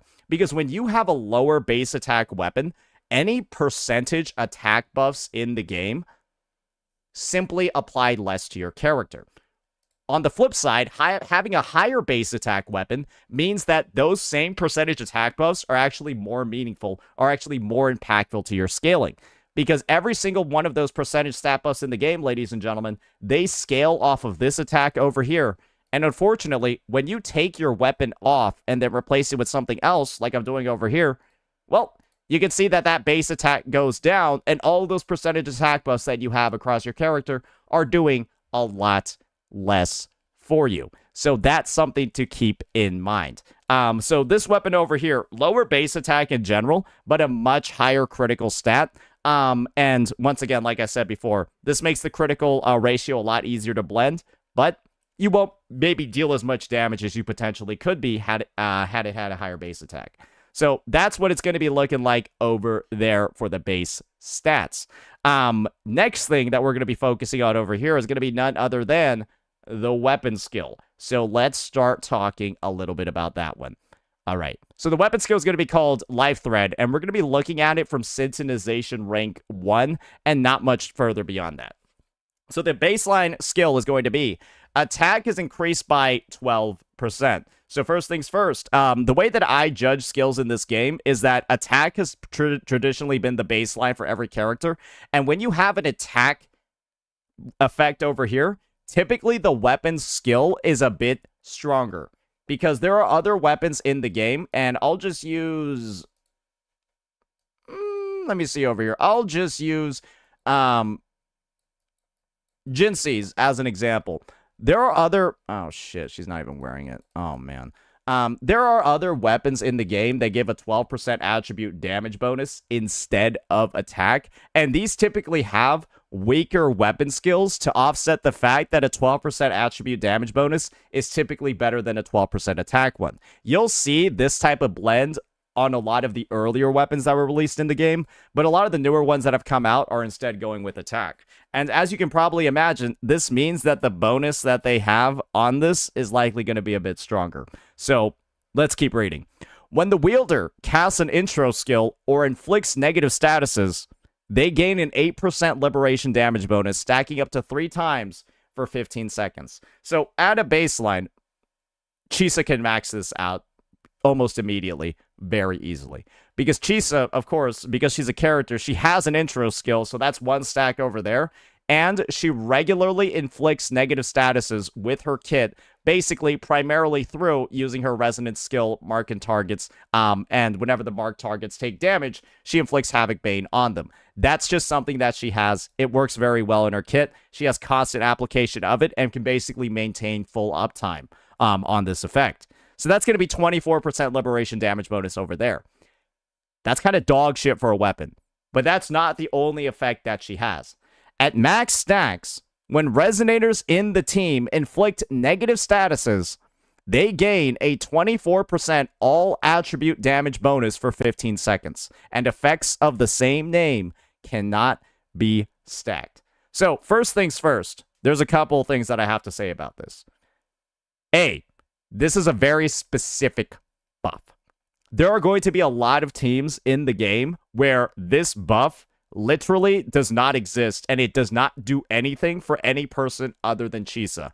Because this is a 24% all attribute damage buff that you'll get if you're able to inflict negative statuses. And that's the key word. There are only like 3 characters in the game that can get that 24% attribute damage buff. Let me list them out for you. You got Spectro Rover, who's able to get it. I think Arrow Rover can too if they convert Havoc Bane into Erosion. Then you have Phoebe, who applies Spectral Frazzle. So I guess that's 3 characters. And then you got Cartithia, who can apply Erosion, so that's 4. And then Chacona for 5. That's it. There's 5 characters in the game that can get that 24% attribute damage buff, because guess what, guys? Zani doesn't actually inflict negative statuses. She deals negative status damage, but she doesn't actually inflict negative statuses. So, based off the wording that's in here, only the appliers can get the buff, and Zani herself can't. Because this is the realization, ladies and gentlemen. And there's a bit of a wording inconsistency over here. And what I'm praying is that the wording of this gets adjusted later on. Because you'll see Chisa has very specific wording in her outro skill that allows all of her buffs to work with Zani. And this is the specific wording on her outro skill that makes a big difference over here. Let me show you. You can see that her kit is fucking long. Okay, this is the wording on her outro skill. Inflicting negative statuses or dealing negative status damage grants Threat of Bane. It would probably make a lot more sense if that similar wording was here, where if they inflict negative statuses or deal negative status damage, they gain the 24%. That, to me, is something that makes a lot more sense and would make a lot more sense moving forward.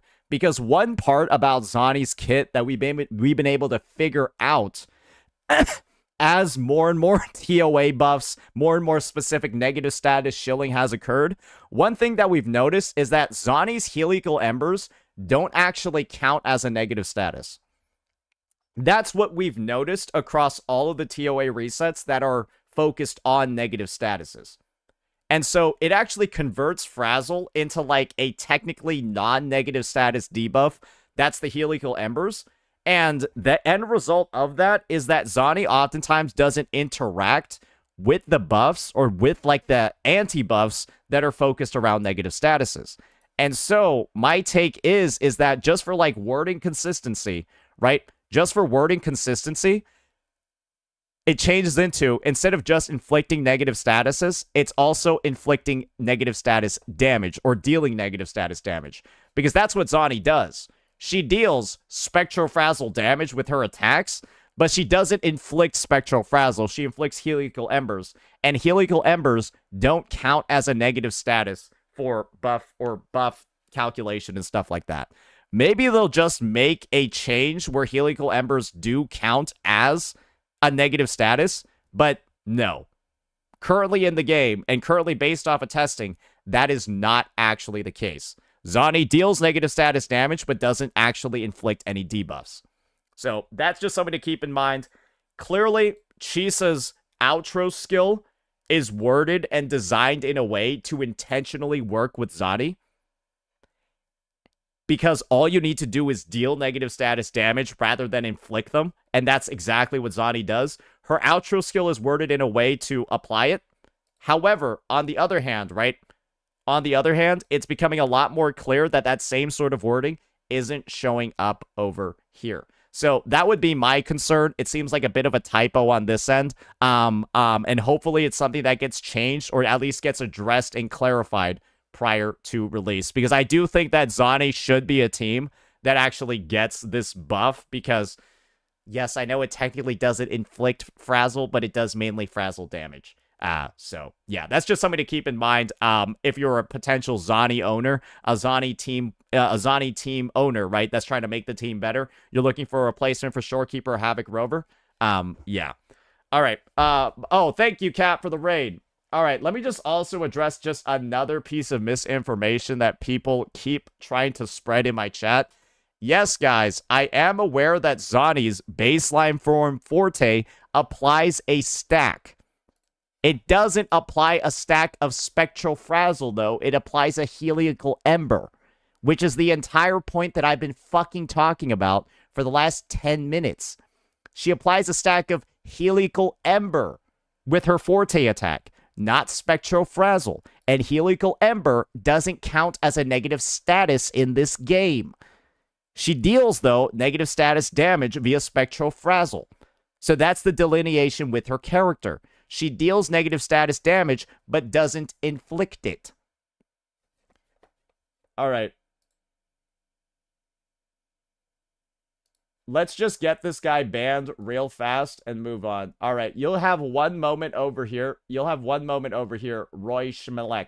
Oh, did you already ban him? All right, let's just get that shit out of here. So, yeah. This is the last time I'm going to talk about this. Once again, it's a Helical Ember, not a Spectral Frazzle stack. Helical Ember doesn't count as a negative status. And so that's the issue with this weapon when it comes to Zani teams. There's not really that much other concerns to really talk about over here. All right. So now let's go ahead. And now that we've gotten through some of my general concerns with Chisa's weapon, because I do think that there's a bit of an interesting design philosophy going on over here. I don't think it's like the worst thing ever to have a negative status specific weapon. This weapon actually reminds me a lot about Lupa's weapon, where she's got a special condition where she only buffs fusion characters on the team with 24% fusion damage. The reality is that having this weapon is nice for your fusion teams, but not having it isn't really that big of a deal. 24% damage isn't really like a large amount. It's a nice little bonus to have, but it's not something that makes or breaks your clears and like completely ruins your comps if you don't have it. And similarly, this 24% attribute damage bonus is like kind of the exact same thing. Instead of, only applying to fusion characters, it's just only going to apply to characters that can inflict debuffs. So in a way, it's like similarly constrained, but I would just view this as a complete luxury. Just like how Lupa's weapon is a complete luxury, it makes the monofusion teams slightly better, but once again, not having it isn't something that makes or breaks the performance of the teams. And I think it's going to be the same exact thing for Chisa's teams not having this weapon. Because, guys, it's just a 24% attribute damage bonus. It's not like amplification. It's not like some crazy rare stat that you can only get like a little bit of, and it's not like attribute damage bonus is rare. This is less than what you get on a 3 cost, and this is essentially the same as like 3 echo rolls. That's kind of like what it is. It's the same as like 3 echo rolls on a character. Not really mandatory for a playstyle. And then when it comes to Chisa, right, naturally, she's going to be able to gain a 48% Resonance Liberation damage bonus total from this, 24% from all attribute, and then 24% from up here. But guess what, guys? I don't think Chisa's dealing that much damage in the first place. And the only example that I need to show you of this is the fact that Chu Yan's weapon has some of the most disgusting damage buffs in the game. It gives a 60% heavy attack damage bonus. And even when this guy owns this thing and uses it in combat, he doesn't really deal that much damage as a sub DPS. So that's just something to think about as well. It's a previous sort of thing that we've had in the kit, and it actually gives less damage bonuses than characters like Chuyan. However, I will say that she heals, so maybe if you're a healer, you're broken. Because Brant heals and is a sub DPS and he's broken. Heals and she's a sub DPS and she's broken. Chisa heals and she's a sub DPS. Shit, she might be broken too. We'll just have to wait and see. I'm cautiously optimistic for her. All right. But yeah, it's going to be good in her teams. She's only meant to be used in negative status teams anyways, because this Threat of Bane buff basically allows you to ignore 18% of the target's defense, which is huge. But you can only access this Threat of Bane buff if you apply or deal negative status damage. So she's kind of only meant for those teams, and I don't think she's going to be good outside of them. And all this weapon does is make that specialty a bit stronger, but it's already going to be strong at a baseline. So, yeah. All right, we've talked a little bit about this weapon and its use cases on Chisa. Why don't we talk about its use cases on other characters? There are none. It's a stat stick. Yes, ladies and gentlemen, I am pretty happy to say that there are no Broadblade characters in the game that even fucking apply debuffs. So, it is literally impossible. It is literally impossible for you to even gain access to the second part of this effect and stack this up more than one time unless you're playing Chisa. Like, literally, she's the only character in the game right now that's going to be able to access anything beyond 8% liberation damage. So that's what this weapon is. It's a 500 base attack, 36% crit rate, 12% attack bonus, and then 8% liberation damage bonus. That's what it is outside of using it on Chisa. And I think the only character in the game that I could feasibly see this weapon actually having any use case on, it's literally this fucking dude. Like, it's literally this fucking dude. That's it. He's the only one, because he'll get that little baby 8% damage bonus and then get a 500 base attack, 36% crit rate weapon. He's the only one that I feel like it's slightly usable on. But even in that context, you'd rather use Lupa's weapon on him anyways because it gives more Resonance Liberation damage bonus. So it's like, yeah, I don't really even know, man. It's just like a little fucky. It just seems like really, honestly, a little bit fucky. So it's just kind of really fucking bad on everybody except Chisa, and it's not even like amazing on Chisa. That would be the most accurate way for me to describe this one. It's like a nice luxury weapon for her and her teams, but not having it is not a big deal, and it's usable on nobody else. That's a bit of a tough sell. And I'd be entertained to hear in the comments if I'm actually wrong about this and if there are other options. But yeah, having 90% of this weapon's effect tied to stacking up a shit ton of debuffs and then, well, having other teammates on the team that can interact with debuffs too, that's going to be a little bit rough when there's not a lot of debuff characters in the game. However, I'll use the same argument that I used for Chuyan's weapon. This could be a weapon that actually scales very well as the lifetime of the game goes on. However, that means you can also just pull it when there are more negative status characters in the first place. Maybe there will be another negative status Broadblade in the future that will allow you to equip this thing and then buff everybody on the team. But as of right now, I can't really say that pulling this makes a ton of sense. Unless you really, really like Chisa and really, really like her teams. So with that conversation in mind, why don't we go ahead and start talking about some of the alternatives that are going to exist on the roster? And this one is going to be pretty easy because there's, frankly, a fuck ton. All right, so let's talk about all the weapons that you can decide to use instead of Chisa's signature. And the first one is naturally going to be Lustrous Razor. Because yes, ladies and gentlemen, this weapon essentially is Chisa's signature just without the other component. What this does is it gives you an ER, an attack main stat, as well as attack. And then whenever a resonance skill is cast, your resonance liberation damage bonus is increased by 7%, up to 3 times. It almost reads exactly like her signature, but it has a different activation condition. And the great news about Chisa's kit is that, well, she actually has And you'll be surprised by this one, or maybe you won't be. She's actually got multiple resident skill casts, yeah.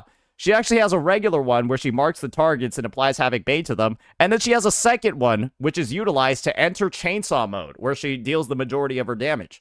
So, because this is built off of repeated resident skill casts, Chisa at minimum should be able to get at least 2 out of the 3 stacks. She's also got even like a built-in reset mechanic on her resonance skill where like when an enemy dies, I think like over here, yeah, when like an enemy dies, her resonance skill is reset. So you can even decide to do that as well. And when it comes to Chisa's damage profile, pretty much all of her attacks are considered like liberation damage. You can see that over here, liberation damage. Oh, we got more liberation damage. Oh, here's some more liberation damage on top of that. I would assume that Lustrous Razor is going to be a decent pick on her. Because like I said, we get at minimum 2 out of the 3 stacks. We might even be able to go up to 3. If we're feeling a little bit creative with it, right? And yeah, that should give you the damage bonus that you need. And the great bonus on top of that is that you get ER, ladies and gentlemen. You get ER, and that's going to make her substats even easier to balance. Because Chisa looks like a character that's going to need 130%. Maybe even more. Maybe she'll need 140. And this will only make reaching those ER targets a lot easier. Now, let's go ahead and take a look at some other weapons that are in the game. And unfortunately, if you're not using the standard 5-star, you might have a little bit of a situation. Let's start off with the signatures first. So, I don't really think Augusta's weapon is going to do anything for you because it's heavy attack, but if you want like a stat stick, maybe. I don't think Verdant Summit's going to do that much either because it's heavy attack. I don't think this one's... These are all just stat sticks because they contribute parts of the damage portfolio that Chisa does not need. However, she does have another weapon that, frankly enough, should actually seem sort of usable, and that's going to be Lupa's. This one is actually going to give her the same damage bonus as her actual weapon. And I guess technically, when the Fusion Burst team comes out, when the Fusion Burst team comes out, I'm going to be real with you over here, man. Maybe this shit's going to be broken. Where is it? Yeah, when the Fusion Burst team comes out, maybe you want to use Lupa's signature on Chisa. That'd be kind of crazy because, yeah, it's basically the same as Chisa's, but instead of giving a 24% all attribute, it only gives fusion damage. So it's low-key, design-wise, almost exactly the same. It just has, like, different stats. So that's just something to keep in mind. Next weapon that we'll be talking about now is some 4-star ones. So, yeah, I would recommend this one if you want the best limited 5-star. When it comes to 4 stars, this one ain't it, Chief. This is the Augusta BP Pass weapon. It's not really that good. It's got some issues with it, because it gives heavy attack damage bonus, and she doesn't want that. This weapon, on the other hand, Meditations on Mercy. Well, this one gets a little bit interesting, because it's a craftable weapon, and so it's very easy for you to get it to R5. It kind of looks like shit, though, but hey, it's a craftable 4-star weapon. And at max rank, because it's easy to get it to max rank, guys, it'll give you an 8% attack bonus if you deal damage to enemies with negative statuses. And like Chisa's, that's like 90% of like Chisa's thing. She deals damage to enemies with negative statuses on them. And that'll stack up to 4 times. It also has a pretty high base attack of 462. Keep in mind that her weapon is only 40 base attack above this. And this maxed out weapon over here is going to be 38 base attack less, and then give you up to 32% attack on top of an attack main stat. So, yeah, I think this is going to be her best free-to-play option, aside from Lustrous Razor. But Lustrous Razor is already really easy to access for free-to-play, so you might just want to get that. But do keep in mind that this will be something you could use, too. All this other stuff, it's okay. Yeah, this is dog shit. Do not go for this. Dog shit, dog shit, dog shit, dog. Just, basically, everything's dog shit in the 4 stars, except for Meditations on Mercy. This one is super easy to get because it's a craftable weapon. So it would be like, this is my order. This is the number 1 replacement. This is number 2. This is a side grade to her signature. That's better than Lustrous Razor. So this is really number 1. This is number 2. This is number 3. But you should just be going for number 2 because number 2 is the most easily accessible out of all of them here. So you really shouldn't have any issues at all getting this. But if you really do, you have no standard pulls for some godforsaken reason, Then you can just craft meditations on Mercy and you'll probably be just fine.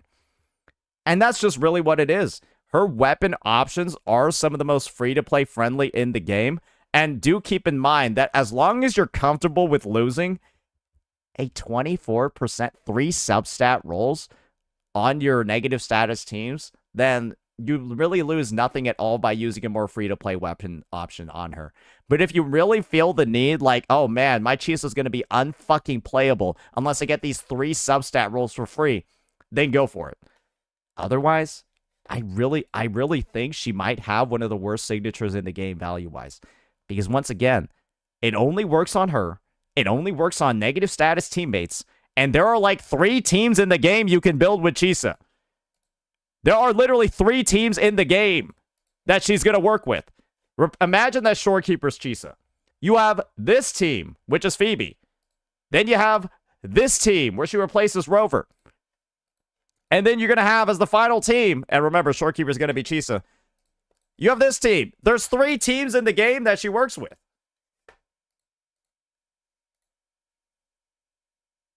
I'm not going to go ahead and say that's a crazy large amount. It's kind of really, really constrained right now. And so, maybe you just wait for the Chisa rerun to get her weapon. You pull the character, then you slot her on some free-to-play stuff, and then you get her weapon later when more negative status teams are out, and she's higher value as a support. But right now, currently, I can't really say that this is like a must-pull scenario. Because I think she's going to do just fine with the way more affordable weapon options that we've already shown. And it's not like this thing is like dramatically changing anything. It's 3 substat rolls on your negative status DPS. That's cool, but it's not necessary at all. All right. But yeah, I think that has summed up what I'll say on the value side. Now let's wrap this one up. All right. Essential materials. You're just going to use the regular Broadblade shit. Yeah, there's nothing too crazy to talk about over here. Kudos to Kuro for keeping it simple when it comes to upgrading weapons. They're kind of just like an afterthought at this point, but I'd prefer it be that way than an actual chore for us to take care of. But yeah, to get my final takes on this weapon, I've kind of already been leading up to it. I don't think this is a must-pull at all. I think you pull this weapon if you really want to be prepared for every single new negative status team that pops up in the future. I would pull this weapon if these mechanics are something that really call out to you, and this is something that you're really excited for. And if that's the case, go for it. But also do remember that when it comes to Wuwa's banner schedule, characters that work together are typically always going to run at the same time. And my take is that knowing that Phoebe is the next character on banner right after Zani, and then we're also having Frolova and Cantarella after the release of Chu Yan, what's probably going to occur is that you can just wait until the next character comes out that does Fusion Burst or Glacio Chafe or Electro Flare, and then Chisa will probably run a patch or 2 after that, or even in the same patch. That's just how it's going to be. You can just wait until the next character that does any of these comes out, and then Chisa will probably be right next to them. Much like how Phoebe's right next to Zani, Frolova's right next to Chu Yan, and Cantarella's right next to Frolova. You could probably just wait. I think she's going to rerun very soon because she is the Shorekeeper of negative statuses. So, I would say just delay it for now. Don't go too deep. But if you really want the best performance possible for your Chisa teams, your negative status teams, go for it. But yeah, I'm not going to be the one to convince you one way or another. This is a pure luxury pull and not anything close to a must pull. That'll be that for this one, ladies and gentlemen. Let me know what you all thought. Peace. But yeah, we got to keep it honest, ladies and gentlemen. Yeah, there seems to be, bro, this is the unfortunate part. Why was the chat so annoying today? Guys, I think that this is the impact of the drought. This is the impact of the drought. People are just like snorting leaks. People are just like snorting leaks up and then acting like dipshits. And this is also the other thing. I'm also the only guy streaming this fucking game. So, I feel like I'm getting a lot of, like, random viewers that would typically watch somebody else. I feel like I was getting a bunch of random viewers that typically watch somebody else, but there's nobody playing this game right now. I think that's just the cold, honest truth. Let me just see what it's looking like from this perspective.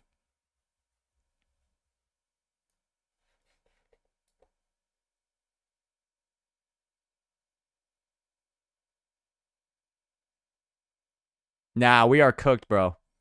Nah, we are cooked. We are cooked, lads. Nah, we are cooked. Dear Lord. Dear fucking God.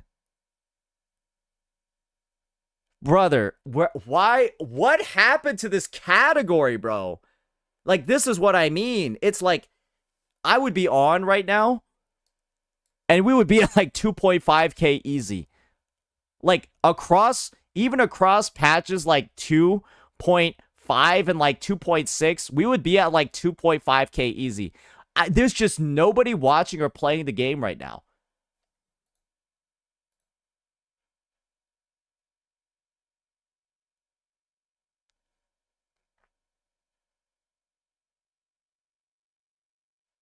It's me, VAs.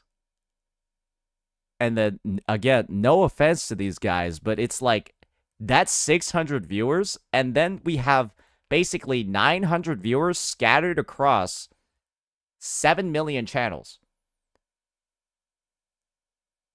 Yeah, we have like 7 viewers scattered across 9 million channels. Oh, yeah. Oh, man. Well, hey, we got the exciting news. We got the exciting news covered. So that's pretty neat. That's pretty neat.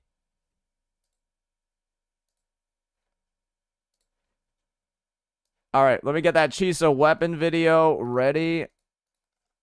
Chisa weapon vid. AM tomorrow with LD Shop sponsor.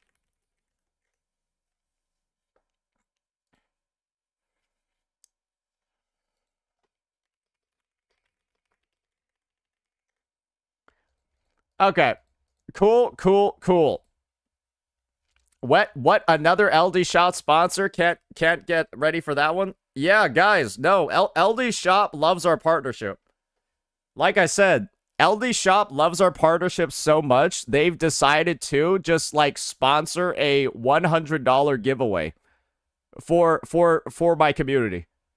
No, that's just it. They were just like, "Hey, do you want $100 in like free Astrite? You could just give it away." I was like, "Oh shit, hell yeah." I was like, "Fuck yeah, let's do that." So yeah, we're going to have some holiday giveaways with LD Shop. Yeah, that's essentially it. Yeah, no. They well, this is the thing. We have a good business relationship because I always make sure to give them good videos. You guys know like how sometimes like people will do like a one-off with a sponsor and then they'll kind of give them like a shit video to add the integration to, and it's like it doesn't like do that well because like it's not like that it wasn't like that popular of a vid. I always make sure to give them good videos. I always make sure to give them good videos to add their sponsors to. So I feel like they've been pretty happy with me. That's my take. I feel like they've been happy with my decisions. Like Red Magic? Okay, alright, that's a little... Let's go see how that video's doing. Let's go see how that video's doing.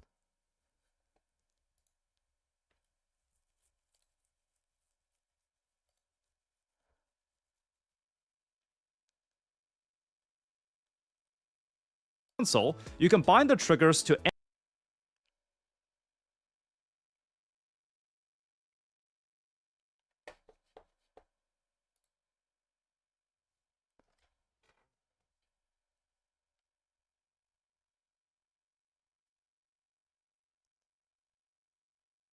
Wow. That's that's really fucking bad. That is wow. That is bad. I feel like he's going to have to address this, right? That's the worst. That might be one of the worst dislike ratios I've ever seen. And the funny thing is that he had a better dislike ratio when he made his Wuthering Ways apology video. His Wuthering Ways one is like 4K likes, 2K dislikes. This is like the opposite of that, where it's 2K likes, 4K dislikes. I feel like he might have to address this one. That's... Ooh, that is rough, man. He basically gets brigaded by your community every time you react to him. No, guys, that's literally not what happens. Okay? This isn't my community. I don't even get that many dislikes. I don't even get... You take the dislikes on here, I don't get that many likes on my videos. I just don't. That ain't me, bro. That ain't me. That just ain't me.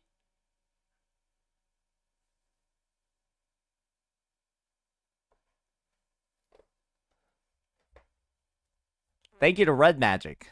I don't think they're saying thank you back.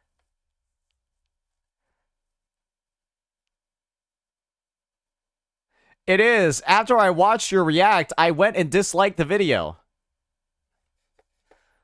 This is why Knackwall isn't banned, by the way. Just so you know, there's a reason why Knackwall isn't banned. He's literally hilariously retarded. Like, he's literally, like, hilariously retarded.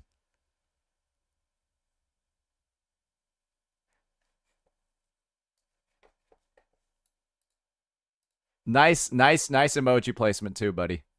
Good emoji placement right there.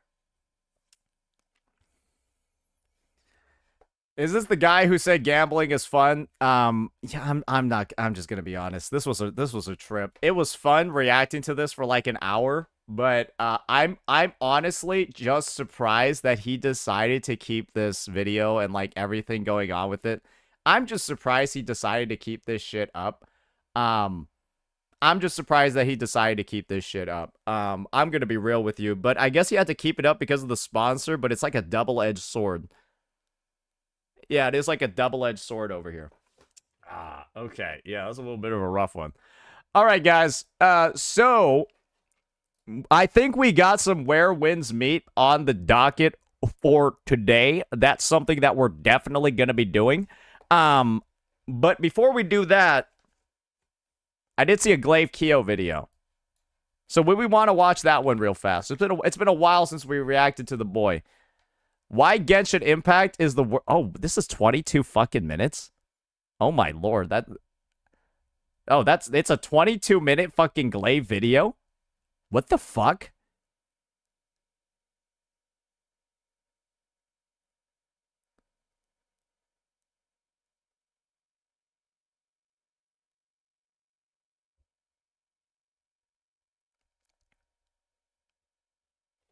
Oh, and you will double that.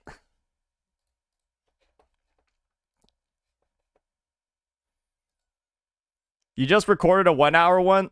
I mean, technically heavy lifting before. I mean, technically fair. Technically fair. I did just do about an hour and 30 minutes of recording at the start of the day. That is a fair one. Perhaps we do save this one. Perhaps we do save this one for later. Because we did do a lot of reacting today.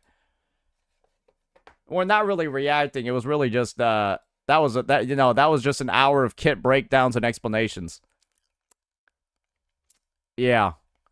Okay, I've already got some future videos planned. I'm probably gonna have to make a Chisa's team building video, or Chisa's team building problem video as well.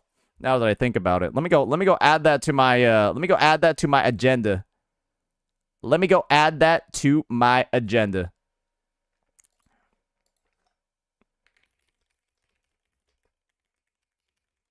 Okay, cool. Awesome. Okay. Unk is never going to do his events. Wait, how much time do I have left in Wuwa to do these events? Let me see. We can just do it tomorrow.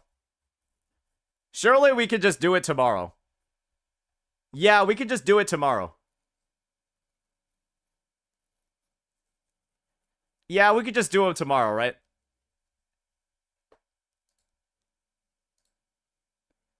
Right? It's not necessary. Oh, okay. You know what? We should get some gameplay in. We should let's do Fantasies 1,000 Gateways real fast. And then I guess let's go into some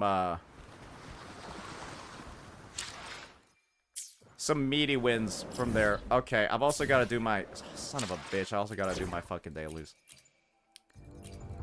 Okay, let's bring the big guns in here. Let's bring the WMD. Triumph follows. Oh my, I don't even want to do this. I don't want to do this. Hey, let's play a different team. Why are none of my teams set? Wait, I don't even want to play any of these. Why are all of my teams a negative status team?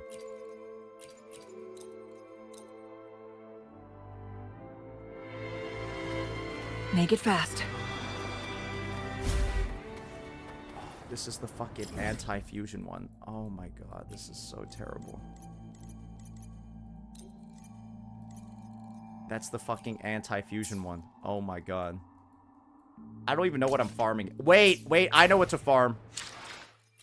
After doing my video, I almost fucked it up. I need to do some weekly... Oh wait, I don't even need these anymore. Which one do I not have a lot of?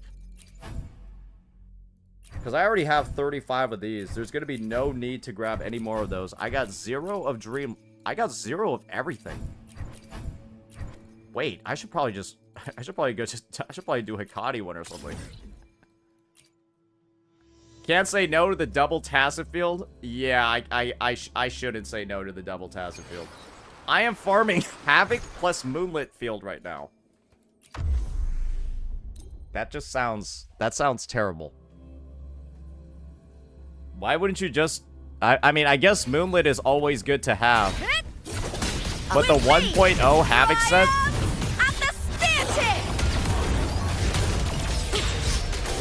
Meaningless move. Together we howl! Let the flames rise! I'm back to 1,000 tuners. We're eating so good. Bro's out here talking like 1,000 tuners is a lot. Surely Chisa will need a 2-piece set. You do know that details regarding her Sonata set are out?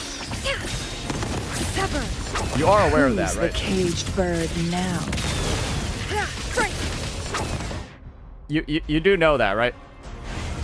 It's a Nightmare Nest set. It's a Nightmare Nest set. And believe me when I say this, I don't even think Chisa's gonna need good echoes because I don't think she's gonna deal damage. Lackluster with me. I think a character that applies 18% defense ignore to your team might not have the best damage. I don't know what it is. That, like, part of me is just thinking that. Epic shot! Climax of the show! Nice teamwork.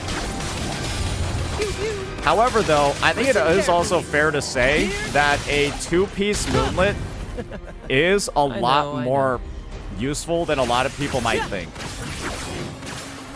Bro, oh, this is so diseased. Flash! Same actor, different... Together we vanquish.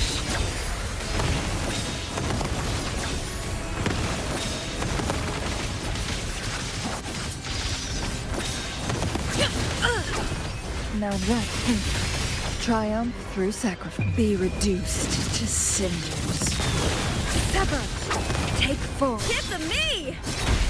I'll end you with the fight is on.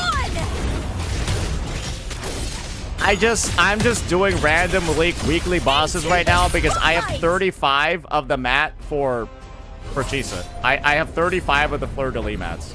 So it's just like I just need to like do some of the weekly bosses. It like doesn't really matter. I just need to like do a weekly boss. That's it.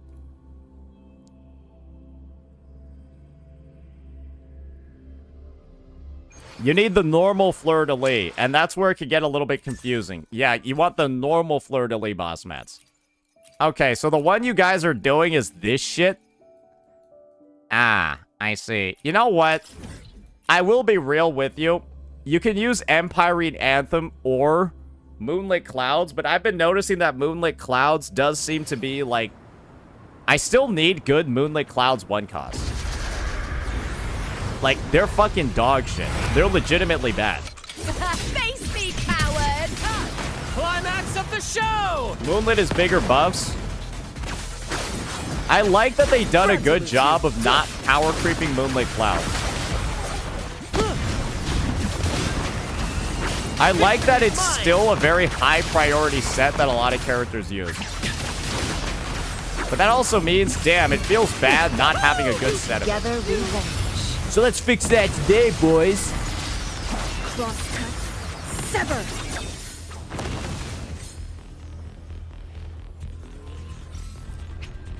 Let's see it. Oh, shit. Oh, okay, that's not good. Yeah, that's a lot of 3 costs. I need the 1 cost. Mind's eye.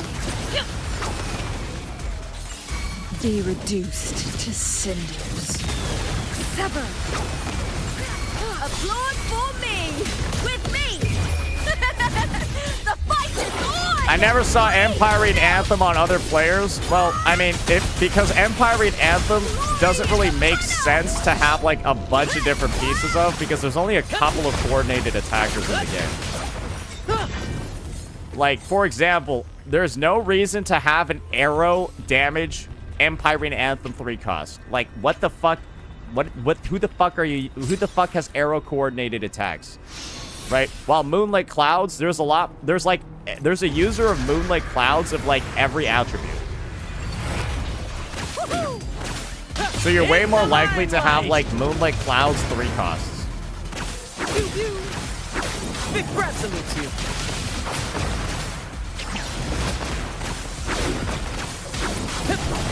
I'm missing the 7th day of the login almost because I've been slacking on Wuwa. Together we vanish. Don't worry. It's not just you slacking on Wuwa, it's literally everybody that plays this game is slacking on it. Mind's eye. That is the reality of it. There is nobody watching or playing the game right now. It is what it is. We're at the last bastion currently. We are the last bastion. I think all the devs are playing something else. Yeah. I forgot to activate the Lolo event. Oh, okay. No, I did. I covered it. I'm good. I'm good. I feel like the funniest thing about this update is that people are forgetting whether or not they've done the events. Plan with convention, then conquer. Yeah, they're by like ingenuity. confused about whether or not they've done anything in the game yet. Your call. All right. I'm ready. All right. That's looking pretty good. All right, all right, let's do our one Classico.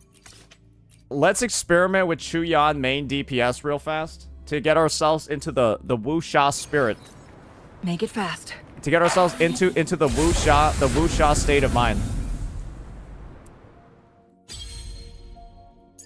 And let's see if this guy can clear.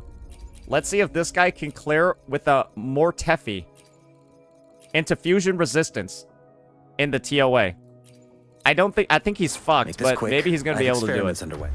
I think he's fucked, but maybe he'll be able to do it. Yeah, we're finally playing some Where Winds Meet, guys.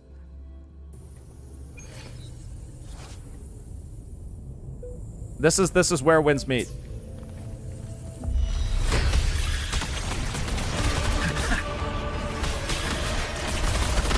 You're no match. As you wish. Astral modulation. Fury boils. Silence. Let's do sleeps this another way. One strike. How was Where Winds Meet? It's very fun. Nothing. Oh, he got interrupted.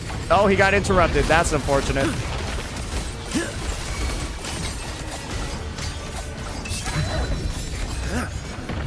Nothing that won't heal. This guy, he's not usable against this boss. All right, that's clearly going to be an exercise of futility over here, and I don't feel like spending that much time doing that. But yeah. Did you beat the boss from yesterday? Yeah, I did. I beat his ass. Yeah, I beat his. I used my talent points and then unlocked like the rest of my skill tree. And then I was like, oh, I'm not going to use these abilities, but I do feel stronger after the fact. So maybe we'll have some better luck. And then we beat his ass. Are you playing on story mode? Nah, I'm still playing on what's it called? On legendary. Yeah, I'm still playing on legendary.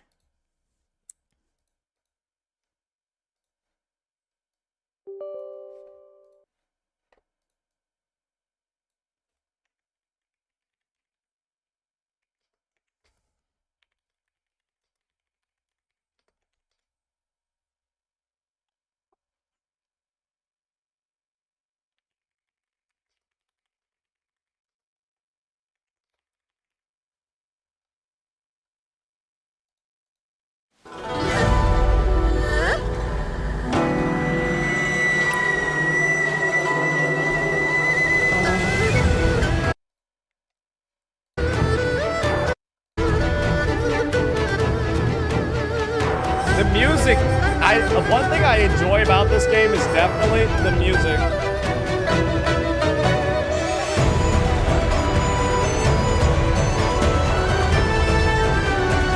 Let me go test something out real fast.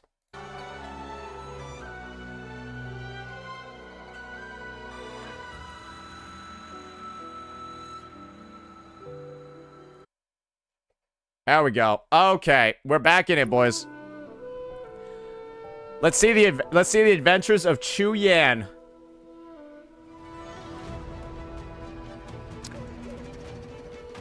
And I remember, where's the best place to put my camera? Is it like here? I think it's like around here, yeah.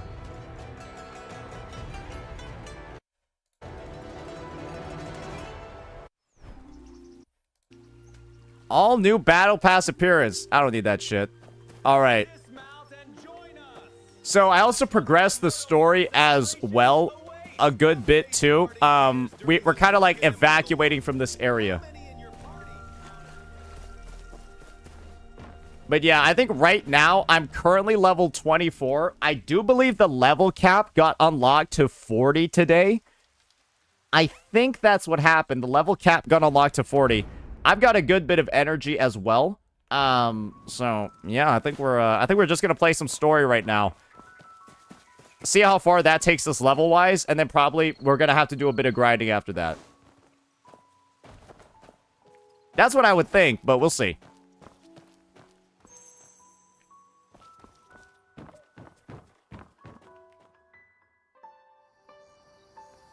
Is this Chu Yan? No, this is Chu Yan. An untrustworthy person is... No, that's not right. Uncle Jiang once taught... Why do I feel like writing it this way will only make Aunt Han even angrier? Forget it. I'm leaving with Yi Dao. Farewell, Aunt Han. May we meet again in the Jianghu. That's a crazy way to say goodbye.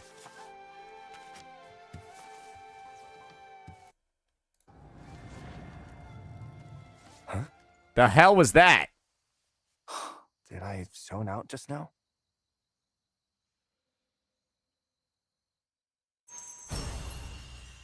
Hey, that's a lot of EXP. Holy shit, 10,000?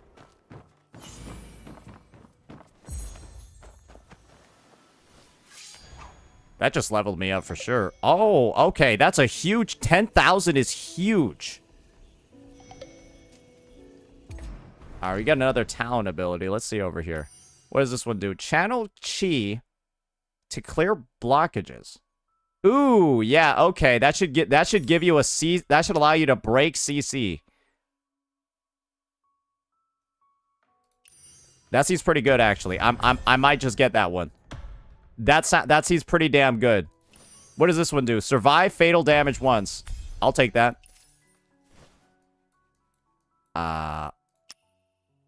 What else? Okay. Nah, we don't need that. Alright, let's see what abilities I can put on. Wasn't there something that I unlocked down here? Can I... Mystic skill upgrade.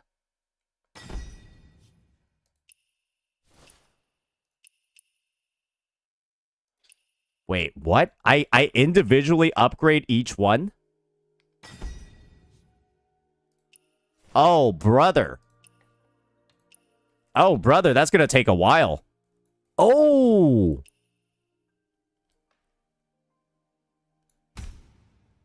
You've got 2 of these bars as well? Oh, okay, so you got 8 total skills. Okay, that's quite a bit. Surely we're not going to use all those skill slots? I would hope not. Yeah, that's a lot of abilities. That's a lot of fucking abilities that just became available.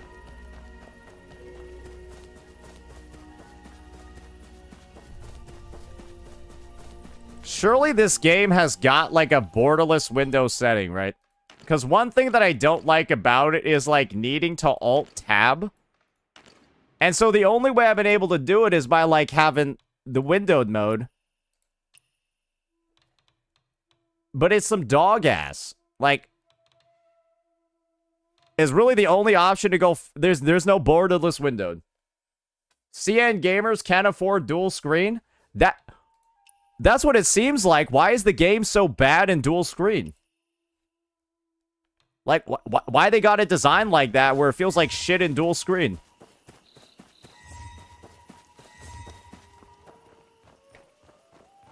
Full screen is borderless. No, it's not. No, it's fucking not.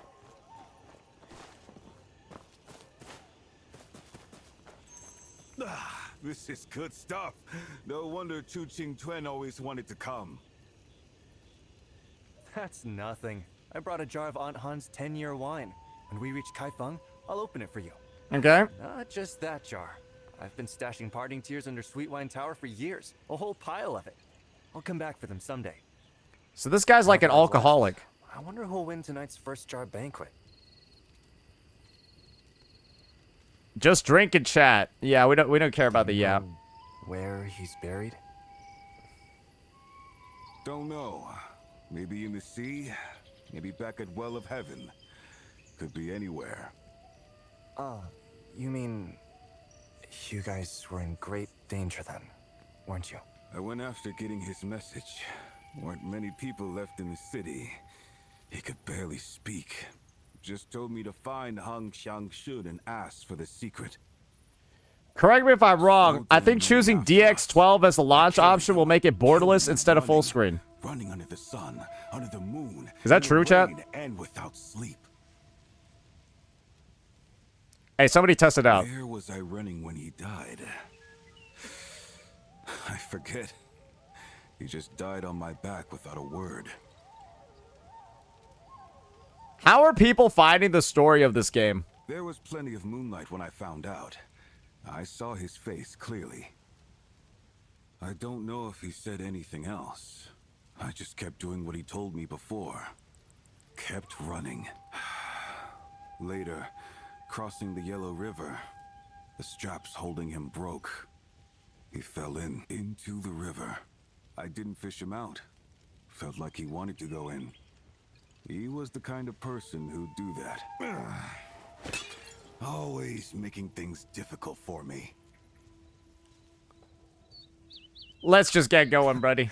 How about we come back to Heaven's Pier for drinks sometime? You've got some stories. If we don't leave soon, Hang Xiangshun will want to hear your runaway story. Let's go.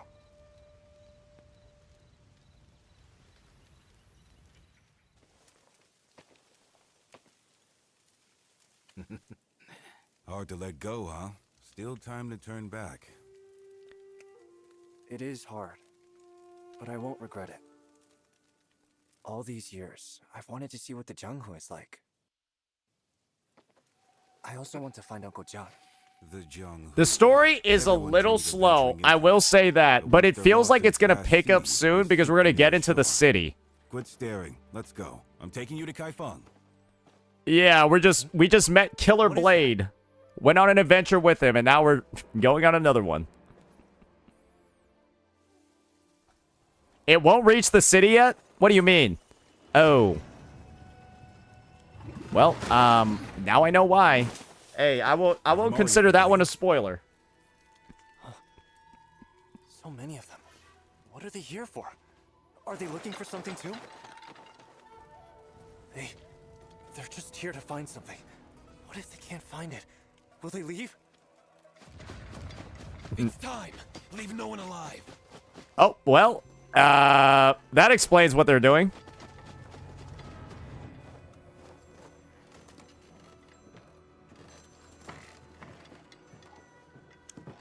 Oh. Greetings. Look, we really don't have what you're...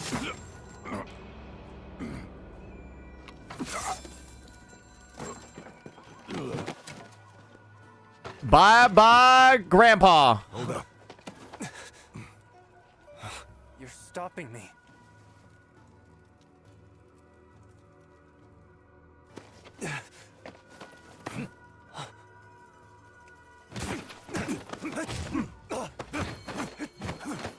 Whoa, did Killer Blade just betray us?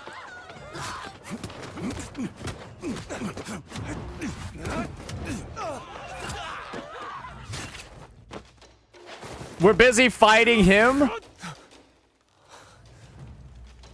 With these measly skills, you'd be walking into death. Stay put. Oh no, he wants to keep us alive. I don't go back. He wants to keep us alive. The others. Tell me.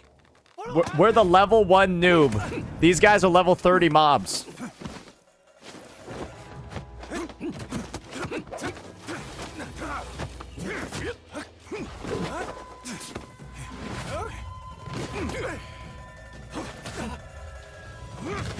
This cutscene does go kind of crazy, though. Kind of makes me wish the game had more hand-to-hand.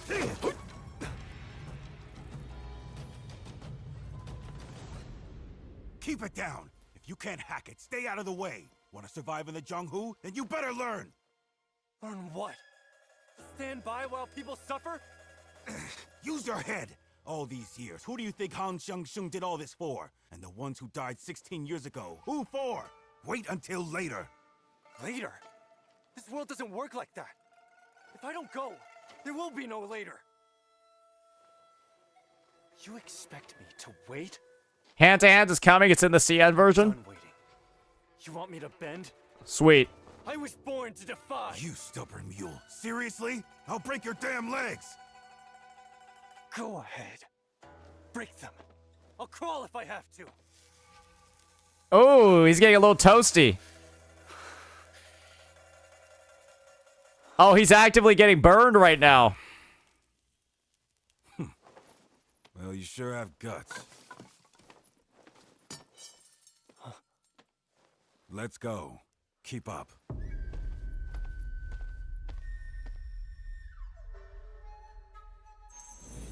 Hey, my burn's gone, though. Alright, we gotta go. Hey, we gotta go save the city. We gotta go save the city. Everyone's dying right now. Ah, shit.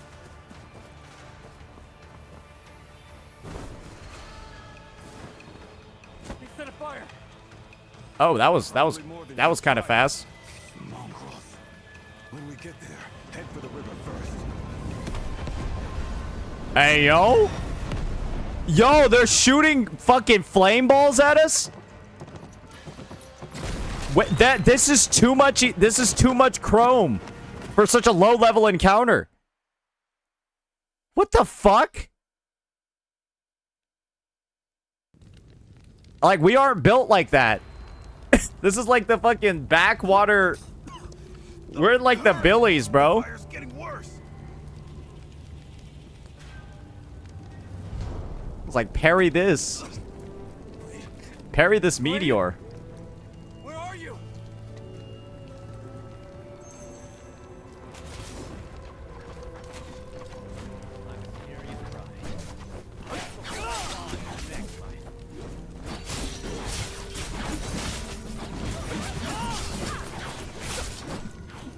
Dang, these guys are kind of tanky, man.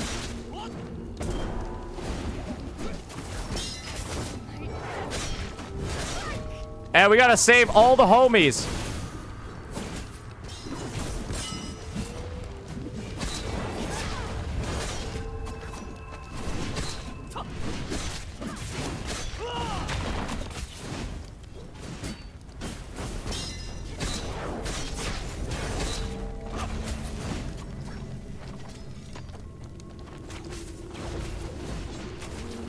Bro, these guys are flying around.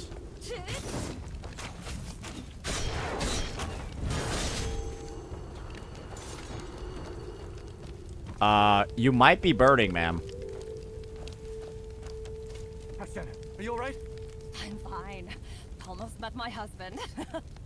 Oh, wait, where did you come from, young master? Do you know how to get out of here? I saw the fire from the old temple and rushed back. You all hide in the mountains while I go rescue the others. No use hiding. We tried to run out, but ended up right back here. Like some cursed maze.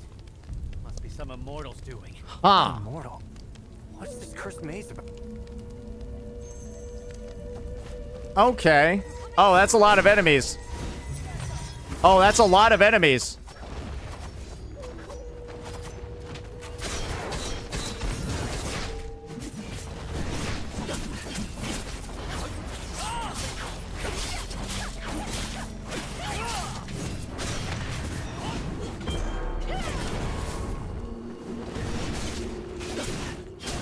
Oh, shit. Oh, they got hands.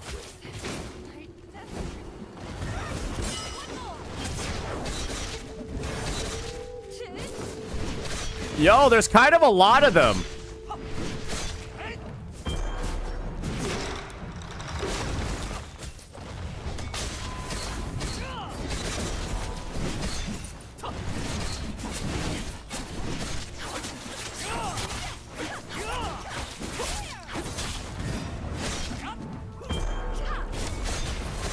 Oh, I got a little bit of traction over here. All right, there we go. Got a little bit of grouping for this crowd control.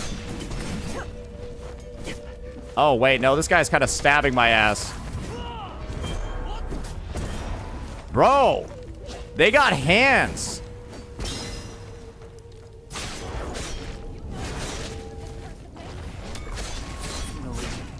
I'll rescue them, and then I'll figure it out. If you found anything else...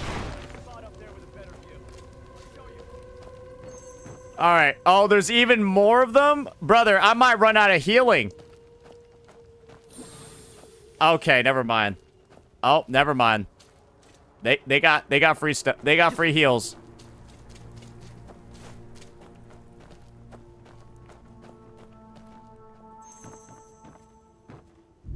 Right here.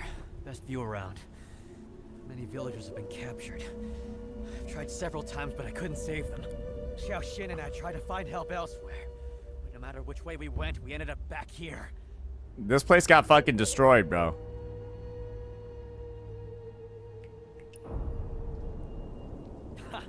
Bringing gunpowder to start a fire?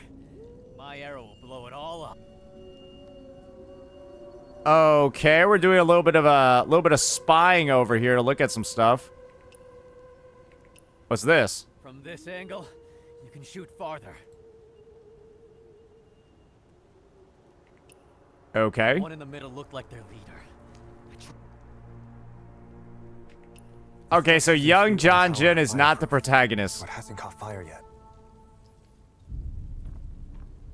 Jingang will give us arrow support from the high ground. Xiaoxin and I will get the people out. We'll regroup at Sweetline Tower, then figure out how to break the illusion. All right. 3 arrows at once.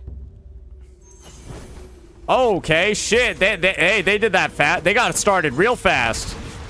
Where are the others hiding? Oh, they don't play.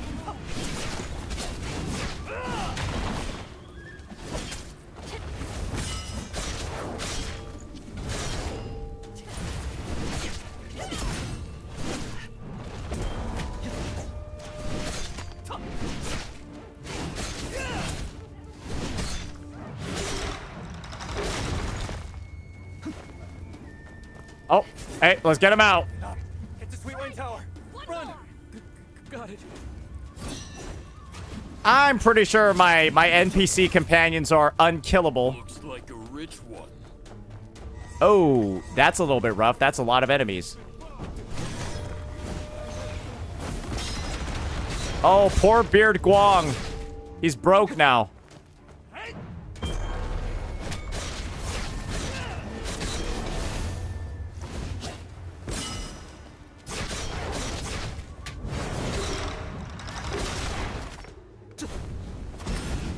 Oh, I'm fucking dead.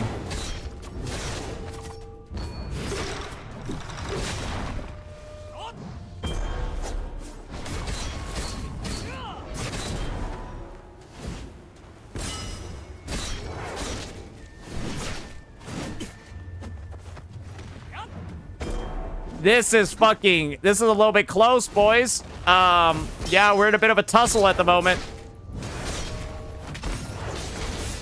Uh-oh. Uh-oh. I need some healing. I need some healing.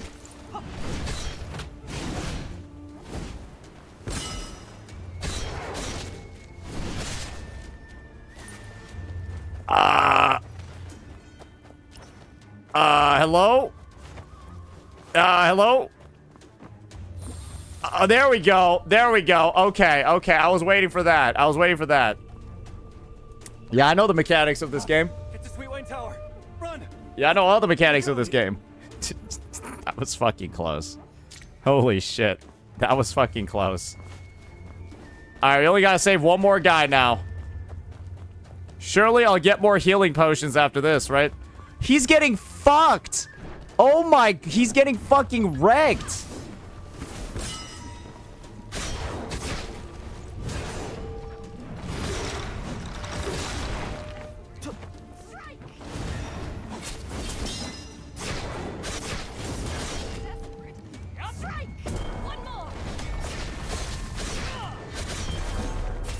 Oh, they were dealing with the boss the whole time. Huge. They were dealing with the boss the whole fucking time. I just... Hey, I'll take it, bro. Alright. Get up, Ding-Shi. Ruby? She's with Lil Braid, hiding in the room farthest south. I'll take you. Wait, who the fuck is Lil Braid? Are they like a rapper? I'll get them out. All right. Be careful, young master. Wait, who the fuck is Lil Braid? Ooh. Can't get up. Gonna die. Ghost. I don't need to hear her crying. Let the bad guys see them cry. I'll throw them Am I getting hit right now? in the river and swim for it. Ruby.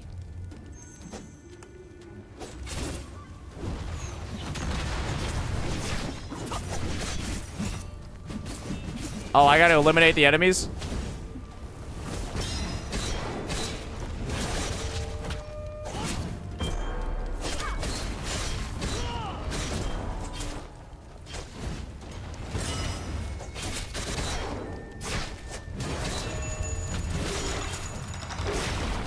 Bro, I'm not gonna lie. There's been a fuck ton of enemies in this battle. I like it, but goddamn, I kind of wish there was like a reset or like a heal or something nearby.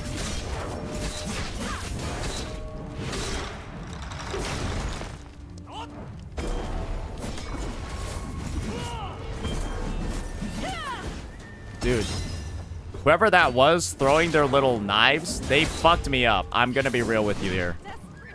Strike. One more. Yeah, whoever was throwing that, they destroyed me. Killed all the Orient Pavilion minions nearby. Follow me to Sweet Wine Tower. Got it. Right, come on. Oh, thank God. Oh, thank God that healing came in handy. Man, this shield ability is saving your ass so hard. It's just it's a strong move. It's a strong move, man. Ruby, lead the people to safety. Hey, I'm simply using the tools available to me in the launch version of the game, bucko. Oh, here we go. Yi Dao is out here doing some work. I really like that ability. It doesn't do any damage at all, but there's something very nice about being able to, like... How do I copy his martial arts? Wait, how do I copy Yi Dao's martial arts? I kind of want to do what he's doing.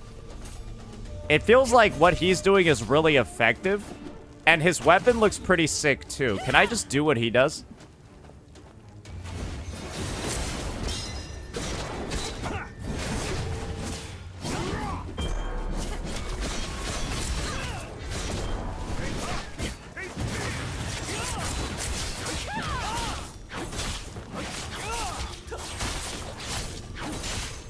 Oh, damn, we fucked that thing up. Don't worry about me.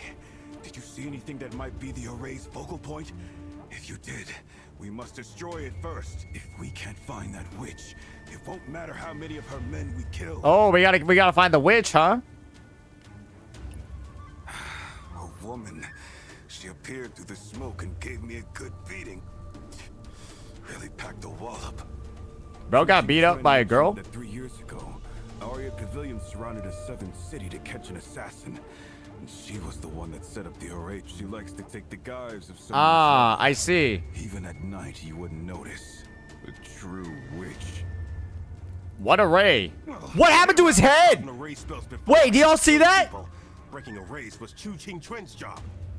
So what do we do now? Can we swim? Use tunnels. Wait, Killer Blade. What the fuck was that, bro? We can't go by water. That's how they came. We need someone outside to guide us. You see multiple blissful retreats because your sense of direction is confused. If someone could get out and guide us from the high ground, that would help. If we could get out, wouldn't we have all left already? We're going in circles.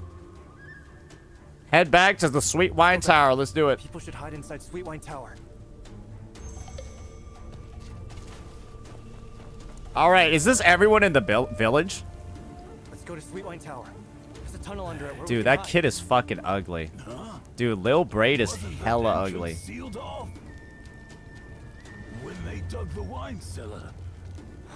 I reopened it later to hide a wine stash of my own. Young master, you. Hey, stop talking shit. It. Just told them.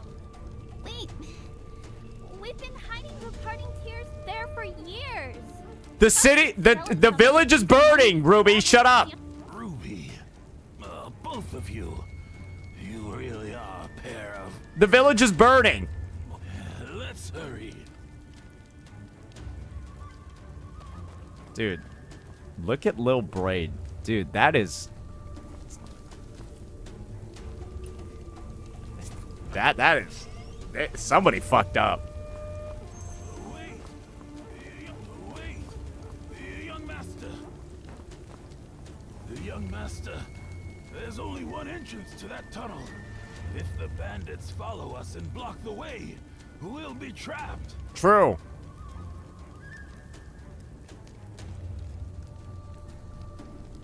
You all go hide inside first. Take weapons and barricade the door.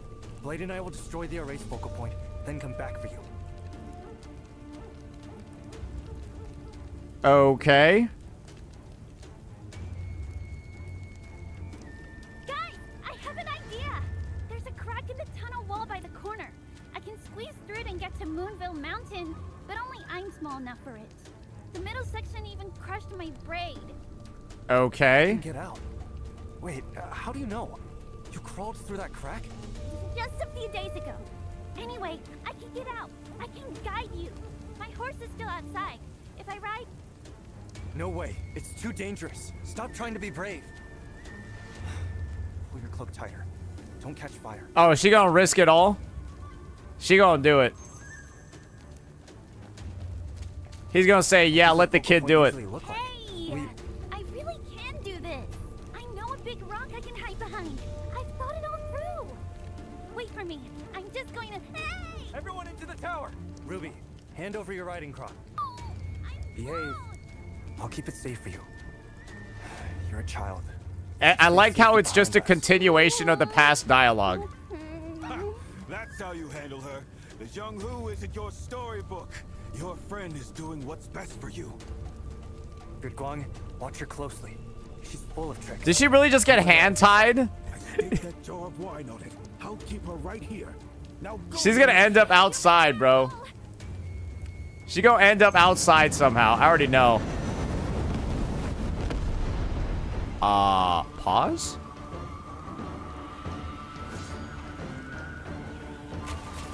That's a lot of enemies. Hey, why am I on fire?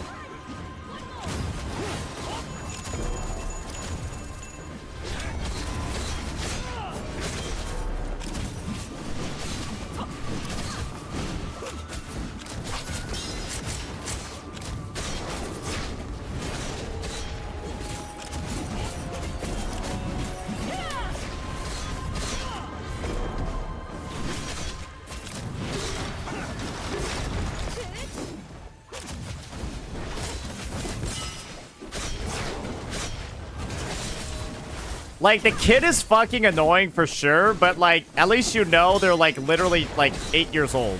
So there's, like, a lore reason. Holy shit, brother!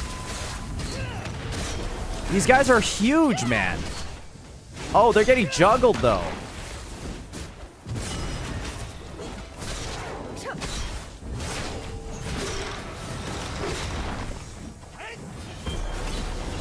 Bro, Killer Blade is just 1v... Like, it's taking 3 of us to beat this guy, and then Killer Blade is just, like, wrapping up those dudes in the background.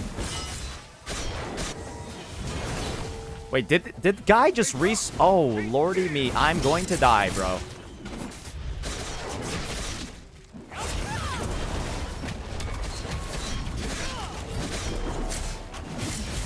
I'm going to die, man. There's too many of them. There's like 7 million of them.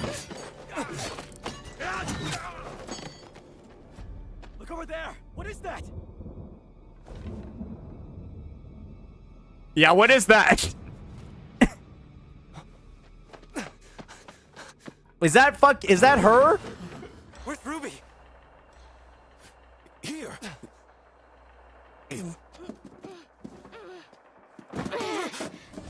Look, Braid, what are you doing here? Where's Ruby?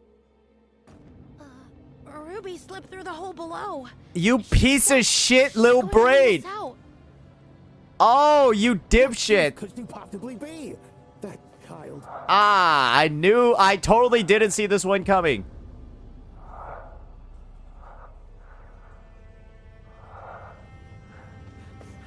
Hurry, let's go. We've taken care of most of the assassins around here. Oh, we're having a panic attack. You lead everyone out. I'll go get Ruby. Come on, let's go.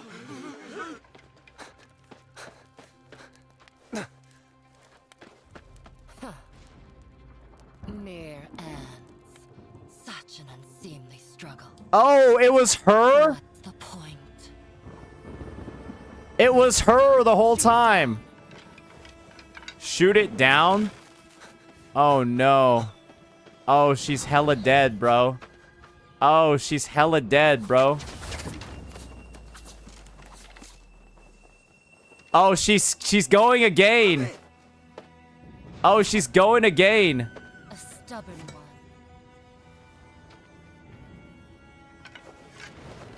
Hold out while you can. But who will even care?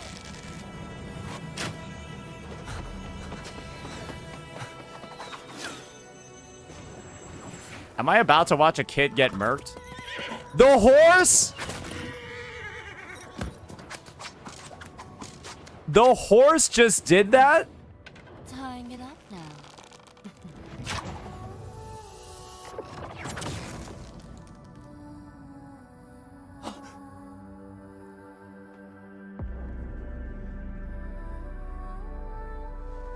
Hey, W. Archer.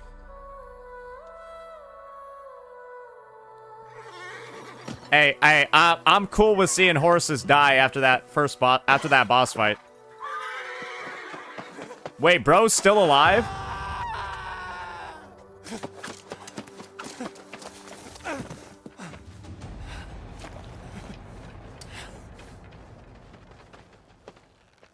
Oh, come on, brother. Why there's so many of these guys?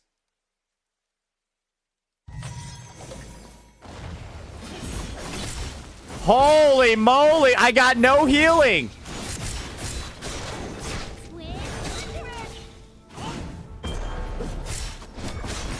Oh, at least Yi Dao's with me. If he was not here, I would be completely fucked. If he was not with me, I would be fucked.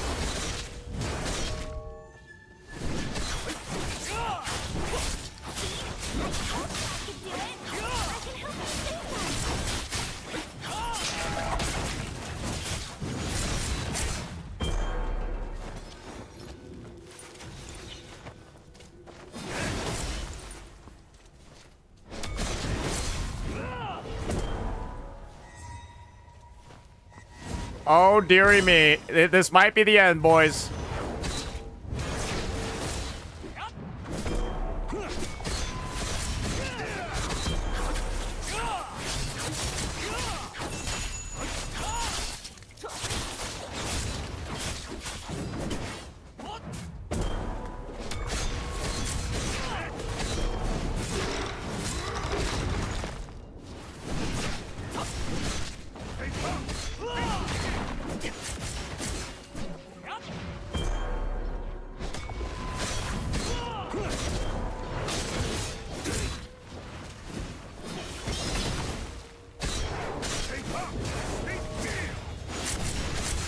Holy shit!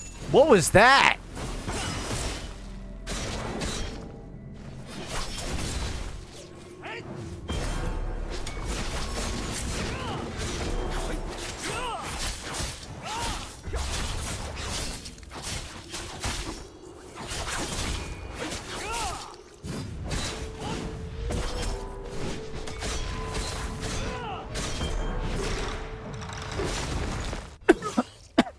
Holy poison.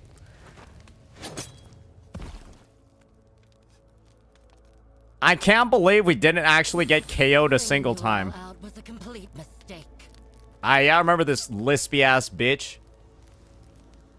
Oh, she got the scythe. Do everything myself, don't I? I remember this bitch. What a shame. What was her name again? Ruby. You! Yes, disarray! I'm also its focal point. The Orient Pavilion Witch! Witch, harlot, temptress, you men love to point fingers. You can fix her? Nah, you can't. Nah, she's fucking cooked. Think you can kill me? I've got no HP pots, though, so she's probably gonna win. Killer Blade's probably gonna get taken out of the equation.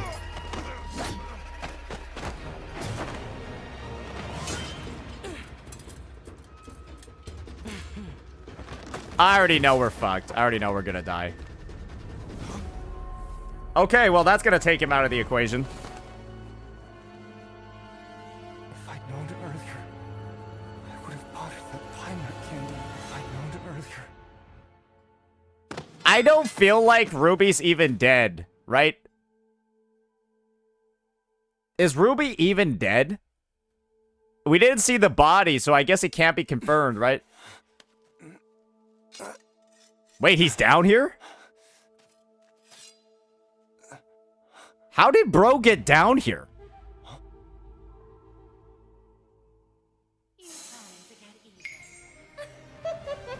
Oh, we just get Yi Dao, I guess. Fuck it. I got no HP pots, though, so what am I gonna do?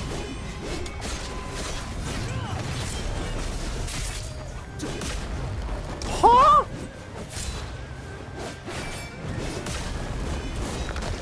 Bro, she's like a crazy version of, like, Madame Han. Yo, Yi Dao's dead.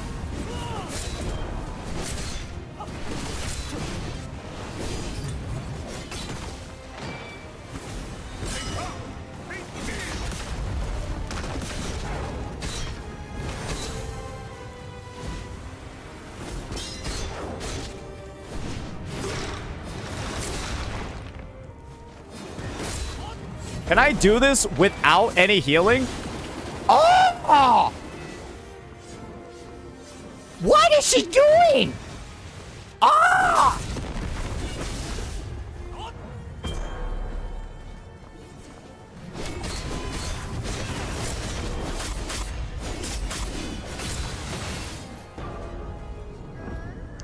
So... yeah, that one's gonna be a bit rough without any healing resources. So my second try is actually easier because now I have actual healing. Woo! Woo! Woo!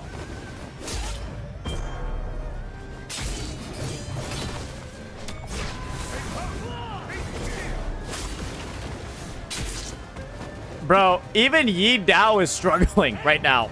That's how you know she's fucking strong. He's like tanking half the attacks too.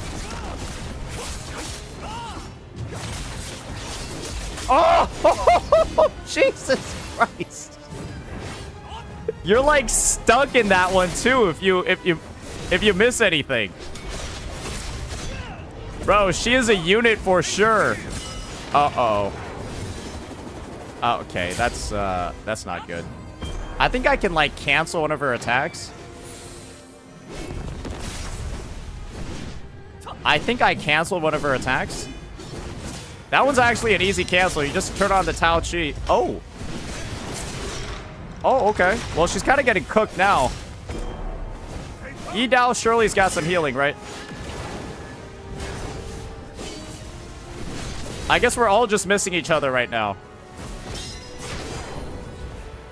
Did she just perfect dodge me? Get parried, idiot.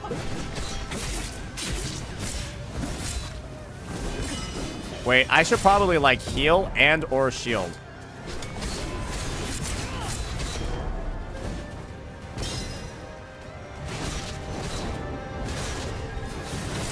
Oh, nice combo, Killer Blade. Ah, that's annoying. I'm ready for you. Get ready for some Tai Chi, bitch.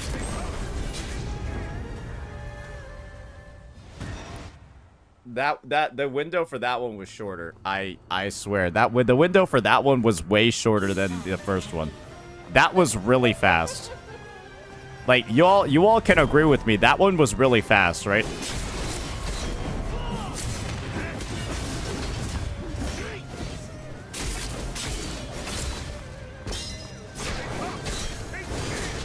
Ain't no way bro died like that. Shut the fuck up. That wasn't that bad.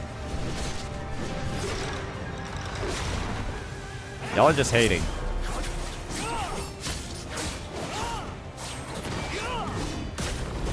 Oh, dear Jesus.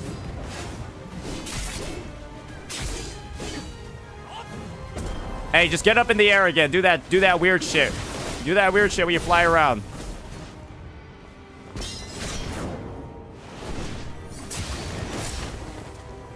Nasty move. Okay, there we go. Okay, she about to do that weird shit now. Oh, here we go. Get ready for some Tai Chi. Come on. What? I hit that move.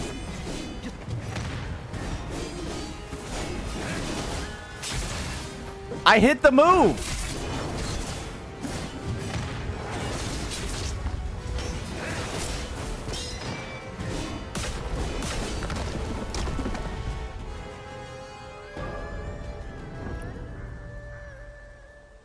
Unk pressed 2.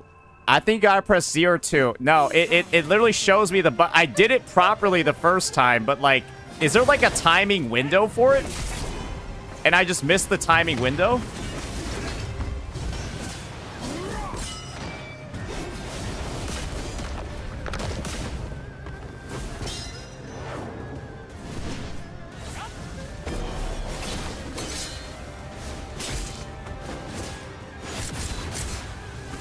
That attack does so much daze, it's crazy.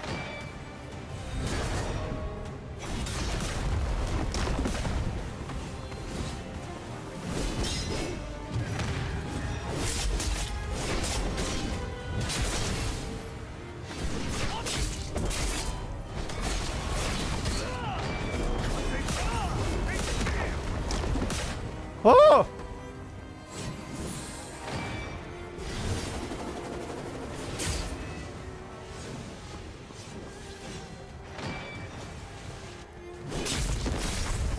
There we go. Okay, that got it.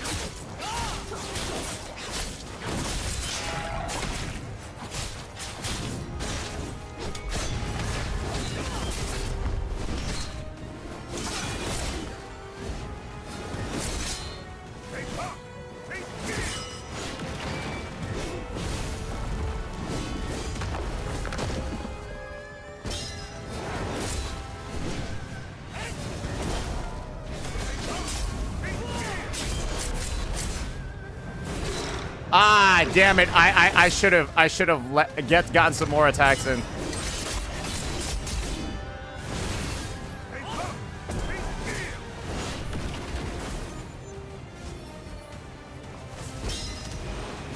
What?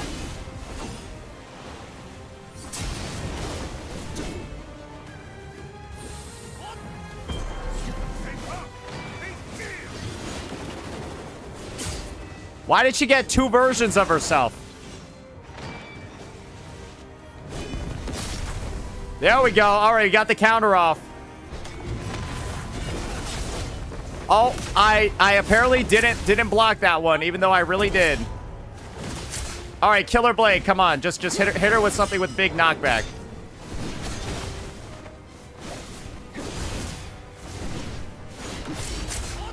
Okay, here we go. All right, she's done. He's letting me finish her. There we go. Nice teamwork, buddy. Nice teamwork. Yi Dao. That's what I like to call a joint operation, bucko.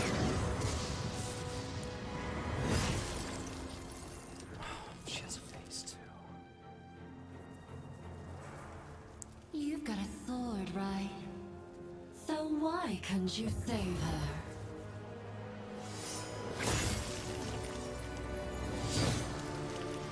Oh, she has a face too. That's not good. We might be fucked. I'll give you one more chance. Go on. Kill me. Wait, is that like a dude now? Wait, it's just... I have no HP pots. What am I going to do?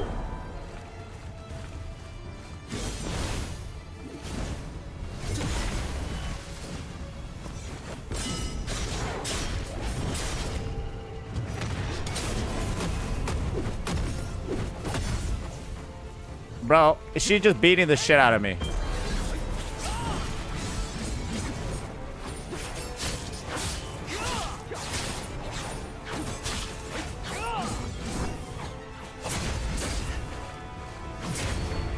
Bro, I don't have any healing potions. It's over. I don't have any healing potions. What am I gonna do there? Phase 2 has 2 phases? Wait. You gotta do the whole fight? Wait, you're telling me you gotta go from her with Yi Dao into white-haired form and you solo her? What?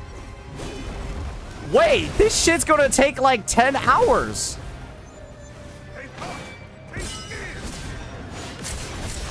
Wait. Her having... What?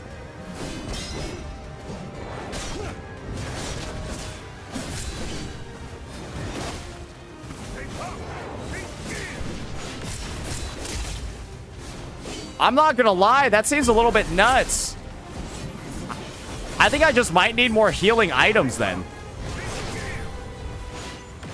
I think I just need more healing items. Yeah, I don't even... I think that 2 is definitely not what you're supposed to be even having in the first place. But there's, like, pretty much no chance. Like this shit is, without a doubt, cooked.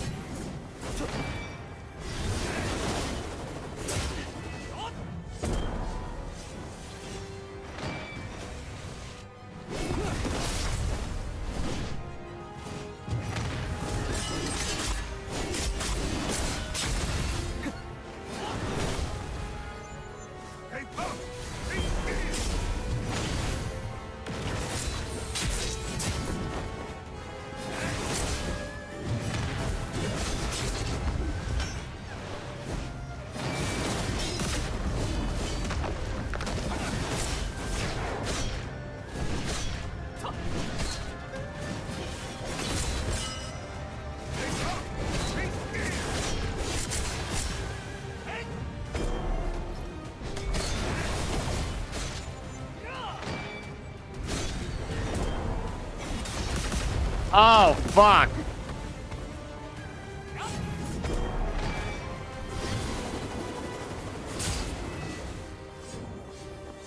Don't do it. Don't dunk me.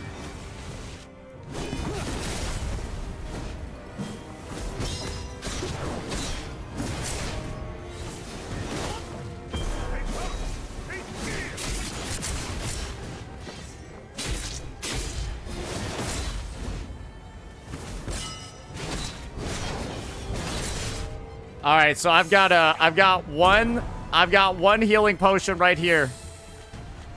I'm completely fucked, brother. Why is she leaning over backwards and doing that?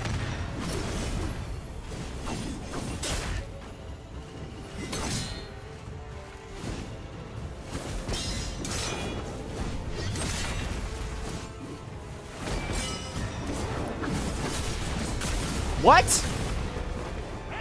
That looked bugged.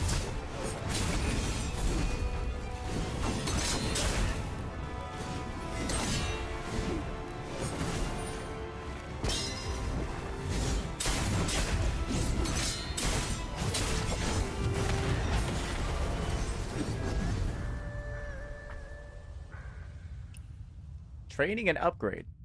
Path guide. What the fuck? Maybe I should take a look at that. Maybe I should take a look at that.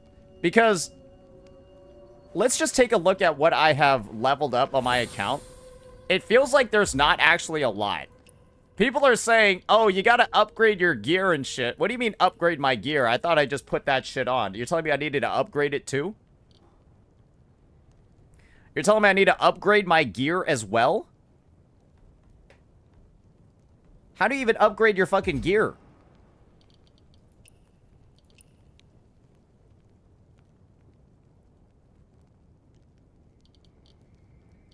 Hit develop. Enhance. Ooh.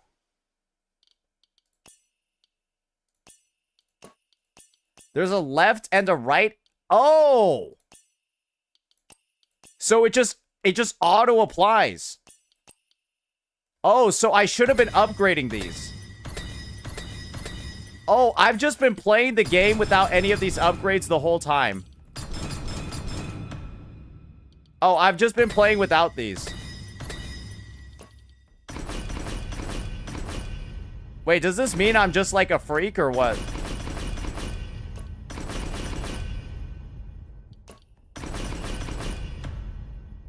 I'm just a freak, right? Raw ore. Oh my. Oh, wait. All right. Let's see how much easier the game is now. I'm a bit of a freak. All right, let's do this. Hey, I bet she's gonna get fucked up now. Oh, I upgraded my gear. Oh, but I'm still missing my attacks.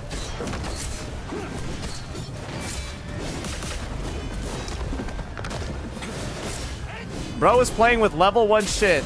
Wait, why does it feel like she's attacking faster now?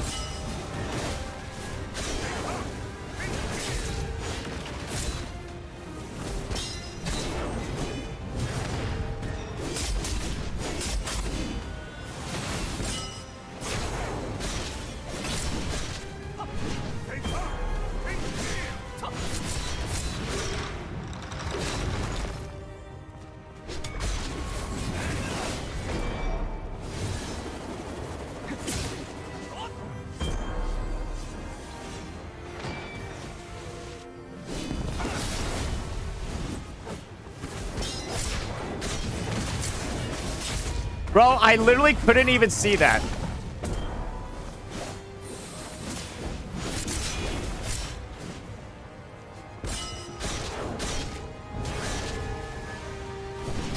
Yo, are you just spectating, bro? Come on, hit her.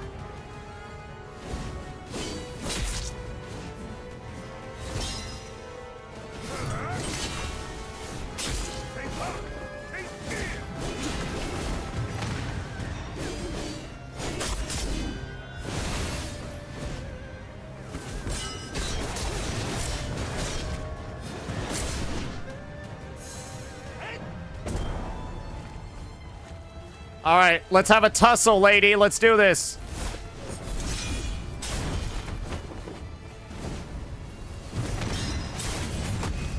Oh, man, that is a... yeah, you gotta...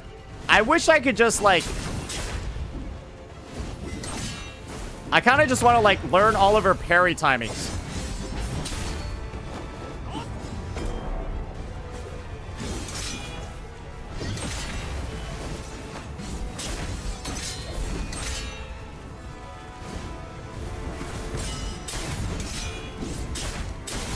That's a little bit rough. You can practice. Yeah, I think that's the main thing, is that I would have to practice. But part of what I want to do right now, is like straight up go unlock like different shit. So like, yeah, I kind of want to get out of here. How do I get out of here? Yeah, I kind of want to get out of this part. So it is what it is. I think I just got to go like upgrade my.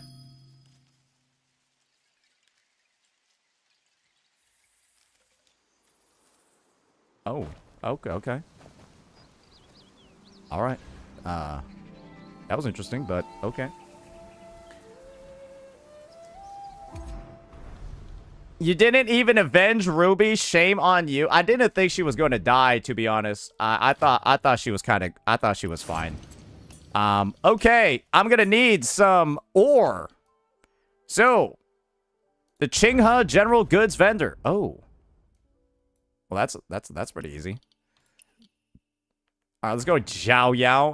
I need some ore, Xiao Yao. Aren't you upgrading the wrong weapon? I'm pretty sure upgrades don't even like... Aren't upgrades for the slot? And not the weapon? Yeah, the upgrades are for the fucking slot, aren't they? Yeah, so, like, the weapon you use doesn't even, like, matter for the upgrades. I don't play the game. Oh, okay. All right. That makes a lot more sense. I was about to say. Wait. That looks important. A Xiaohu. Wait! This gives me EXP from just... Wait, you get EXP from mint picking?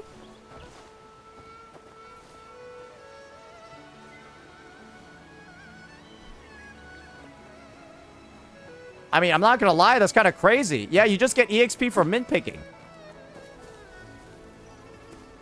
You have not joined the corresponding sect? What do I look like to you? Somebody that would you what? Is this fucking bribery? What is this shit? It's fucking bribery.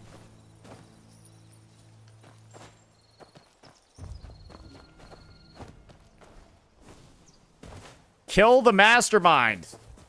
I'm doing my best, okay? It's taking a minute.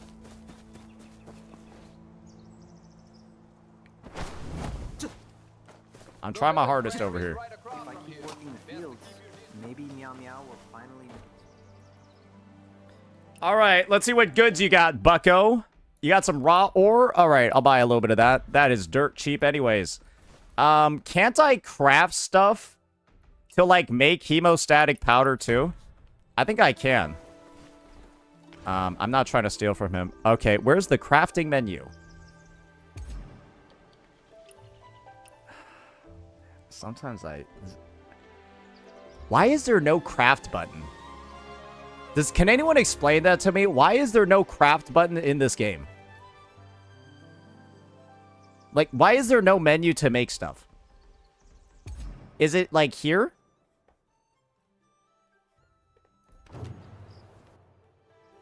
Like, does anyone know where the craft menu is? In your bag, and then press R. Oh, okay. Brew medicine. Okay, nice. I can make some... I simply need some herbs to make this hemostatic powder. Oh.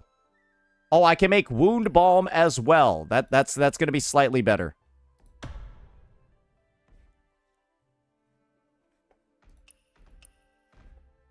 Oh, this costs less stamina, though, so... The UI is a labyrinth? Yeah, I genuinely think the UI in this game is one of the worst I've ever seen. It is genuinely so bad. I sometimes, like, have no idea how they did it like this. I'm just being entirely real with you over here. There's something deeply wrong with this game's UI. Worse than DNA? This might be the worst UI in, like, a modern game I've ever seen. It is so easy to, like, just get lost and then get, like, frustrated because you feel like what you're getting... Wait, my manual limit is 5? Wait, so I just...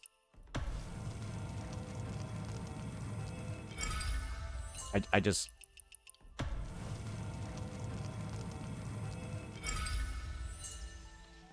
It's like shit like this. Like, what the fuck is this?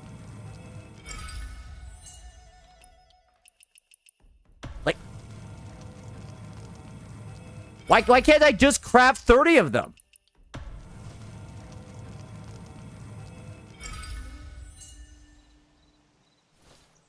Like, what's even going on over here with that?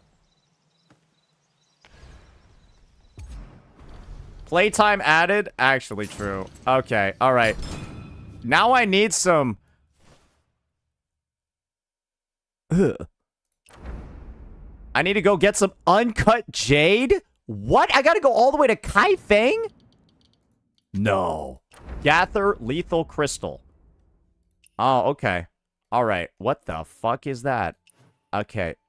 I gotta, like, track that? All right, let's go. Let's go get our crystal so we can go make ourselves stronger and deal more damage. Upgrade your martial arts. I need to go like steal a martial arts real fast. I'm trying to get the strategic blade. That one has like bleed and shit built in. It looks pretty damn good. Did you reach the point where you can fly? No. No, I don't have that superpower yet. I don't have the flying superpower yet, no.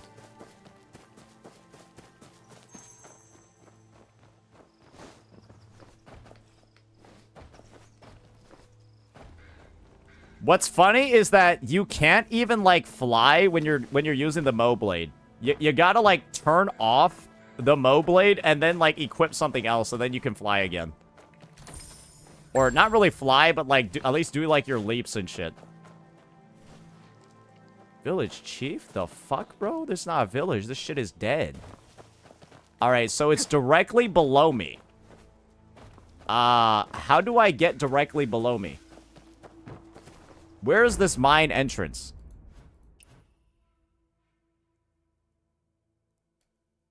What the fuck? Wait, how do I get down there?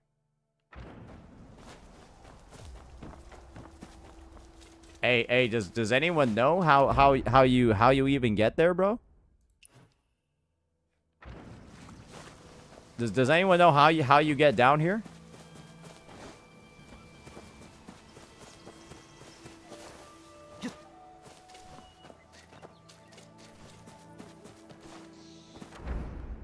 From a side quest? Which side quest is that shit? No idea. I bought mine. I'm not trying to be one of those dudes that just buys his way to success. You know what I mean? Fuck no. I just bought. Okay, I guess everyone. Okay, I guess everyone bought them. Okay, I'll just do that too then. I thought we had integrity over here for a second, but no, it's just everyone bought them. So I guess I'll just buy them as well. All right, I see how it is. Money talks in this game. Hey, it is what it is. Money talks, I guess.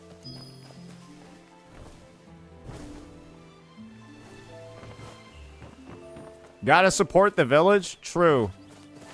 Gotta support the local village economy by giving all my money to one guy.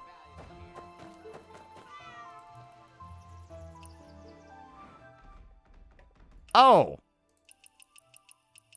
Oh, yeah, give me that shit. Weekly stock? That's cheap.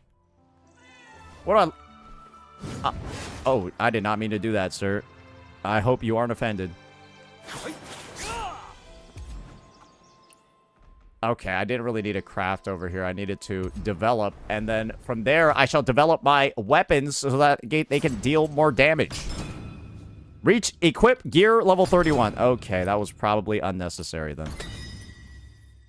I need a pendant. Oh, okay. Or I need a wine-scented jade.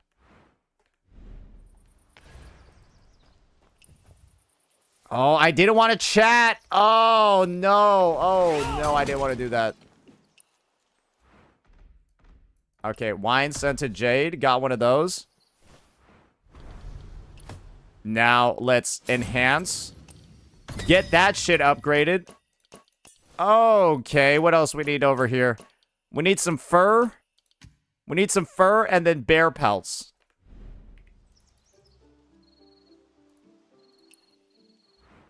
Alright, where's the fur at? Oh, you don't... Oh, you don't have the cheap shit over here. Oh, you've only got the expensive shit over here. I see how it is, buddy boy. Oh, you fucking rat bastard. Oh, you rat bastard. Oh, man. That's rough. Alright, somebody said you can level up your martial arts as well. Is that, like, here?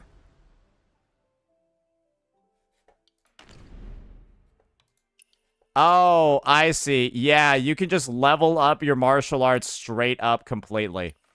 Yeah.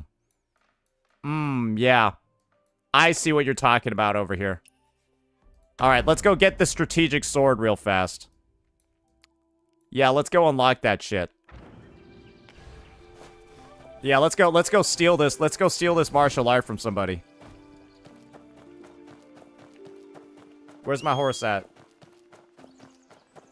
Yeah, where's my horse at? Yo, where... What the... Where is he? Where's my horse? Am I gonna have to run there?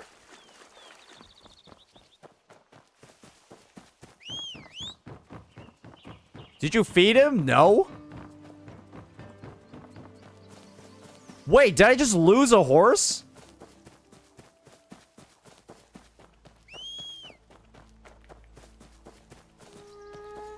What the fuck? Hey, it's one of those games? He died protecting Ruby? So my horse is dead in the lore.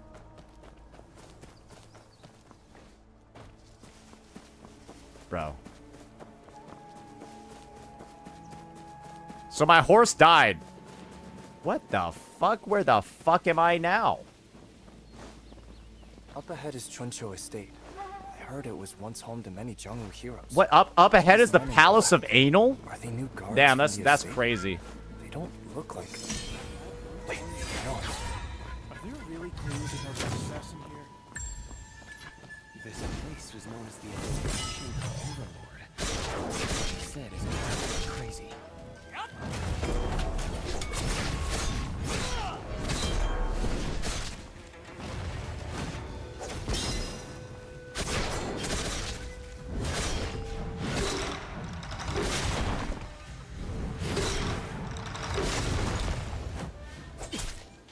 Fuck these Orient guys, man. They're everywhere.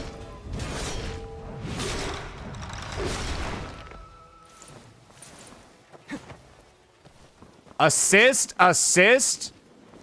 Oh, does this mean there's a boss ahead? Why is there so many markers for an assist? Okay, what was that? Is that a ballista shooting at me? Oh my god, that's a big fucking gun you got there, buddy boy. Stop.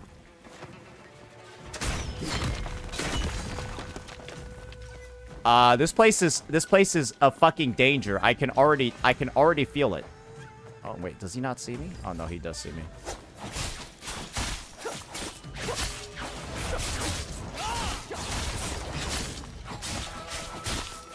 You know what? I'm not dealing any damage to this guy. Let's just get out of here. Let's just get out of here. This is I don't see this ending well. Let's just get these border stones and get the fuck out. Yeah, we'll be back later. We'll be back later. We'll teach him a lesson later.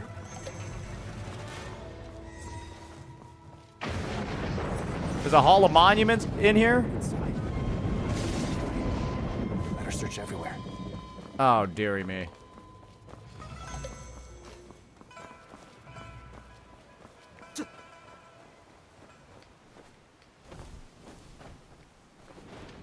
I don't think I'm gonna be able to climb up this. Oh, dearie me. That's not good. Where the fuck am I? Oh, Lord.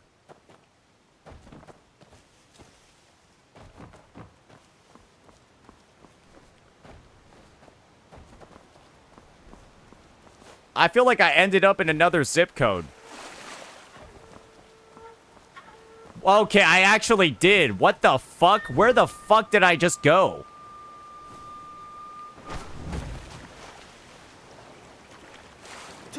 Oh, I'm back in hell. It looked like it looked good for a second there. Now I'm back in hell. Yeah. Ooh, okay. We gotta be sneaky over here. We gotta steal this guy's. We gotta steal this guy's abilities. Right fucking here. We gotta be sneaky with this one. Wait. So how do I do this? Wait, how do I do this part? Wait, what? Oh. Hell yeah!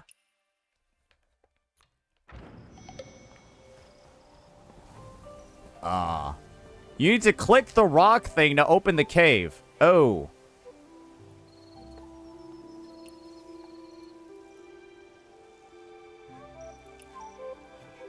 I've got the Loong's key. Hey, easy.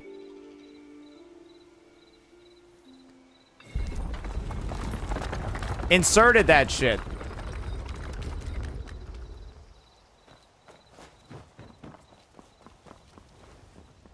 Now I gotta be sneaky? What do you mean? Wait, do I actually gotta be sneaky down here? That's a little fucked up if true. Oh, wait. Head to the final target point for skill theft to acquire martial arts. Art and lightness skills cannot be used during skill theft. If you're spotted by patrolling enemies, you will be kicked out. Approach enemies from behind or above and use Touch of Death. Using the mystic skill Wind Sense reveals more details.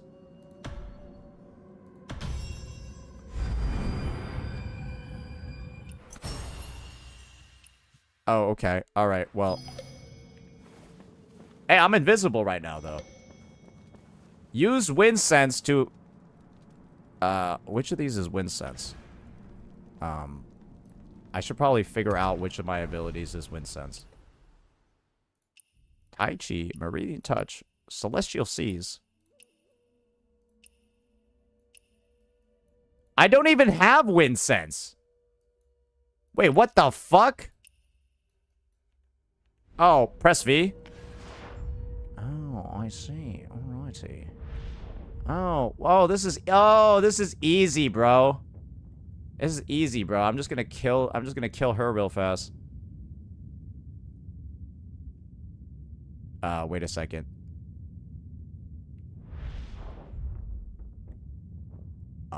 This might be harder than I thought. There's not a lot of room to maneuver around over here. So, how do I knock this guy out? Oh!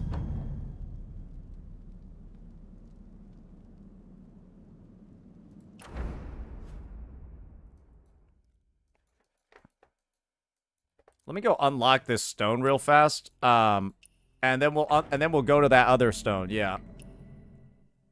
Yeah. Oh, yeah. Looks like I needed Touch of Death. I didn't even have Touch of Death yet. So, yeah, that's a little bit harder than we thought, isn't it?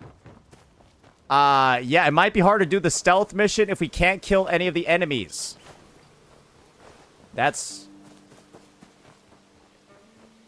That'll probably do you in. I think Saint skipped every optional quest. That may or may not be what happened. Yeah, I was kind of just doing the main story because yeah, I felt like it. That's the cool things with games like this. You can play it how you want to. Yes, I know that can be a concept for some people. I don't really think it matters. I don't think min-maxing is really a thing in this game. It kind of doesn't feel like it. All skills are acquired from side quests. You're only a gacha gamer and it shows. Yep, I played gacha. I played gacha since I was born. I played gacha when I was 5 years old. Back in the fucking 90s. Yeah, I was playing Gacha, bro. It totally existed as a genre back then.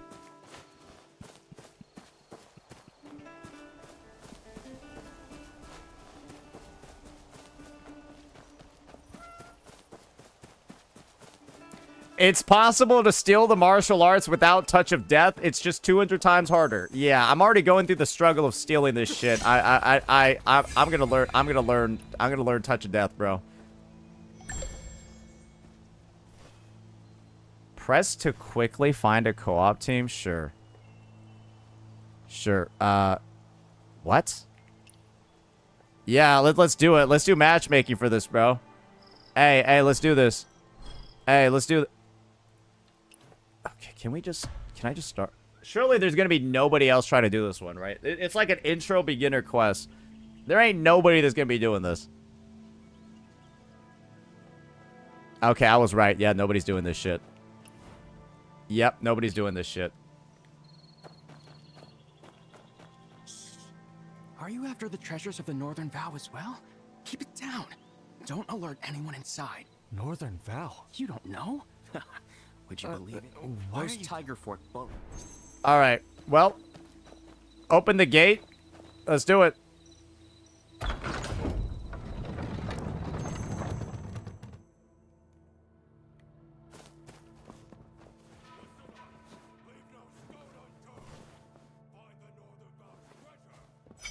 Careful there. I hear this gunpowder is quite dangerous. Boss says we'll use this stuff to blow, then finding the...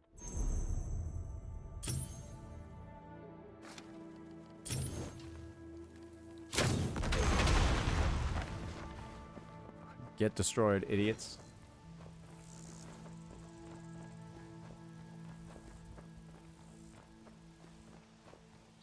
Ooh, there's a chest up here, huh? Okay, don't mind if I do.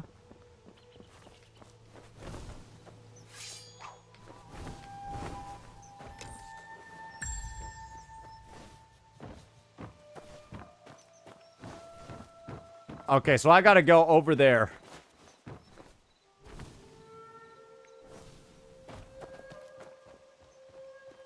Ooh, there's some goodies in here, too. Boy, your family has guarded this treasure map for 10 years. Tell me what secrets it holds. You dog. You'll never get a single word from my lips. Too proud for your own good. We'll see how long you can keep quiet. Any other explosions I can use, bro?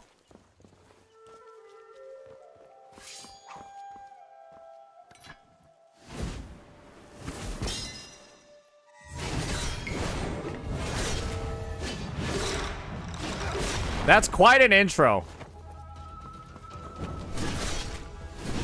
Bro enters the battle by doing a fully charged Mo Blade swing.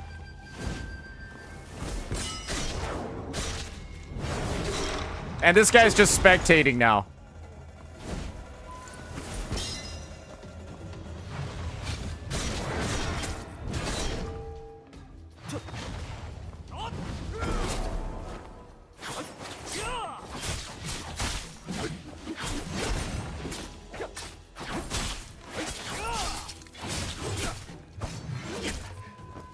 This guy kind of like... I already know this guy isn't like one of the harder bosses, but I haven't really like learned any of this guy's attack patterns.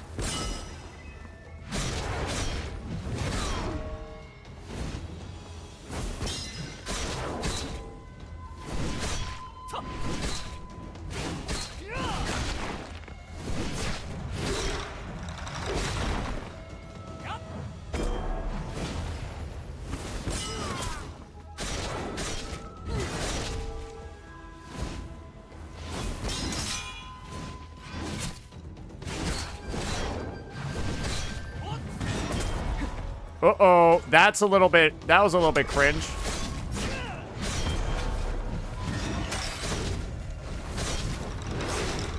Oh, he kind of got fucked up with that one. Oh, we did it again. Oh, okay, all right.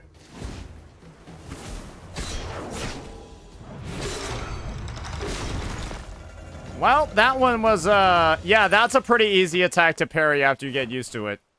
The damage you do afterwards is pretty nice, too. Hey, are you alright? Okay, well, I guess let's steal the treasure then. How about we steal the treasure and then search for the treasure map clue and light the correct flame contraption. Ah, shit. Ah, shit.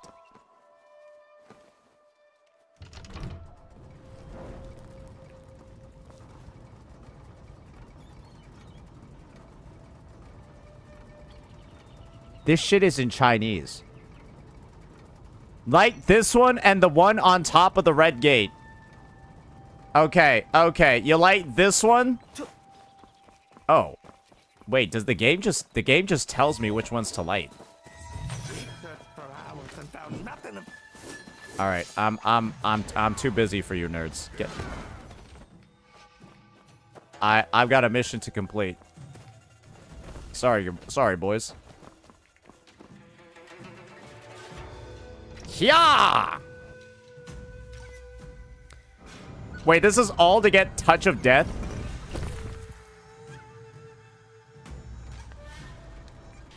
The game didn't tell you? Well, now we know who's truly a real player of this game.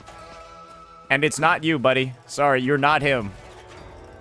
Otherwise, the game would have told you. Ooh, wild mushrooms. Oh, there's a chest over... Oh, I'll get it later. Ooh. There we go. This shit took me 15 minutes. Oh, I just read a note. Did he beat Chanyi? No. Chanyi is currently beating my ass, but I also found out that I could upgrade shit in this game, so I've been using literally +0 stuff for until, like, about 30 minutes ago. So, yeah, that's something that we learned today. Yeah, everything was at +0 for the longest time. But that has changed. That has changed. That gesture again. I vow to protect this land with my life. Stand facing north with fist over heart. Okay, all right. That's definitely got to be an automated one. Yeah, I even unlocked a pose over there. They ain't gonna make me do it, right? Ooh, I wonder what this is going to do if I break it. That's the most... That looks like the trap was already triggered.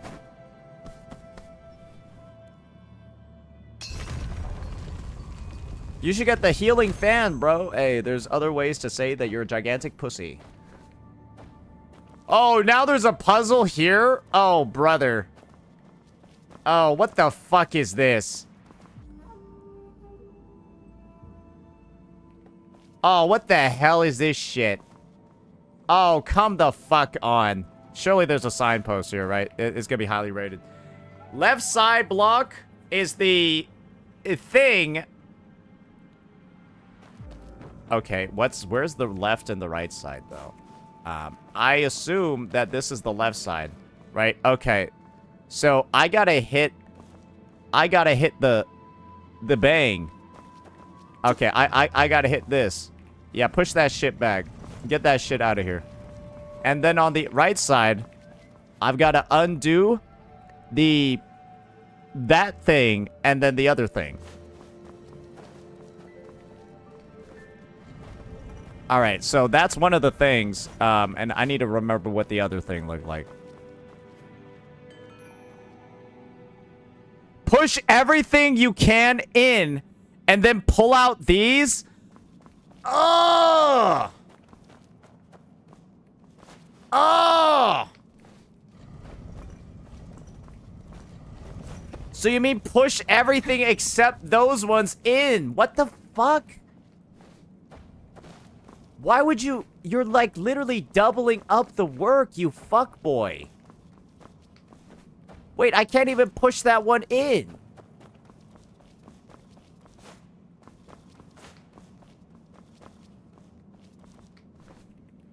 Oh Lord. Okay. All right. Well, let me go get this one back out. Wait.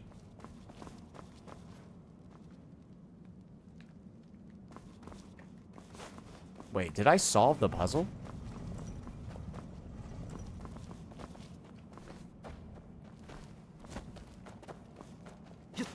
Bro, this has to be... This just seems bugged.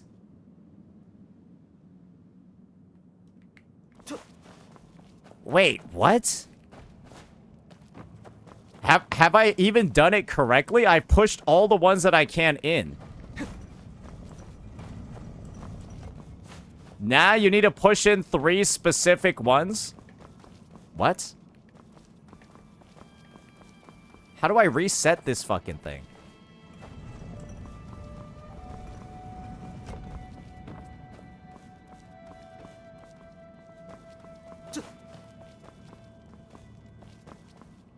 I'm sorry, bro. I don't even know what this puzzle is supposed to be.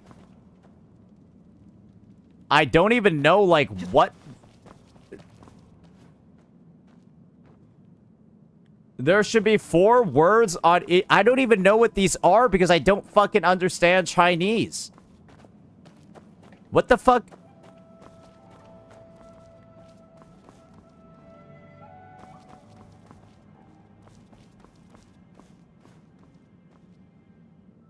Okay, can I like reset this is I'm not gonna lie. This is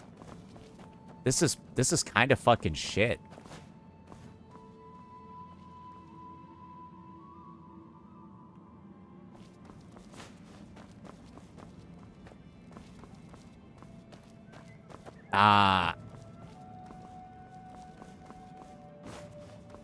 Left side was correct. Okay, I'm 2 and 4 on the left. What the fuck are you giving numbers for? What do you mean 2 and 4? What? How are you giving what the fuck? How are these turning into numbers? The 2nd and the 4th? What? 2nd from the top? What? How is there's not like, what do you...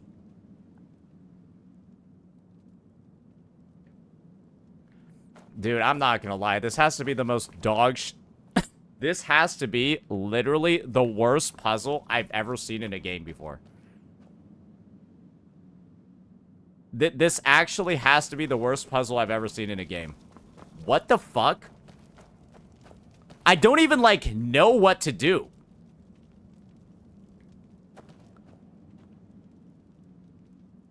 Like, I would, like, walk in here, and I'm, like, not even sure what the objective of the puzzle is. Okay, so you guys walk in and you see this. What's the point of this puzzle? Like, you look at this, and you're like, okay, I see a jigsaw puzzle, right? And I'm like, oh, my goal is to put the pieces back together. I look at this, and I'm like, wait, what am I even supposed to fucking do? Is it clear at all what you're even supposed to do here? Genuinely.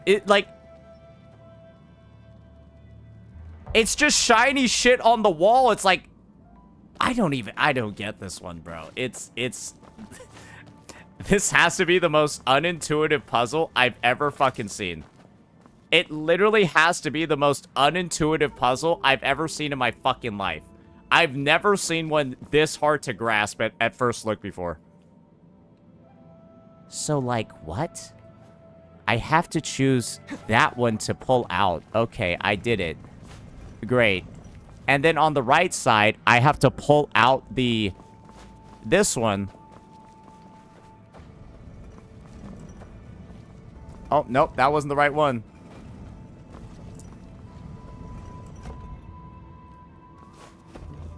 And then I gotta pull out, was it that one? Okay. Yeah, no, that's the most dog shit puzzle I've ever seen.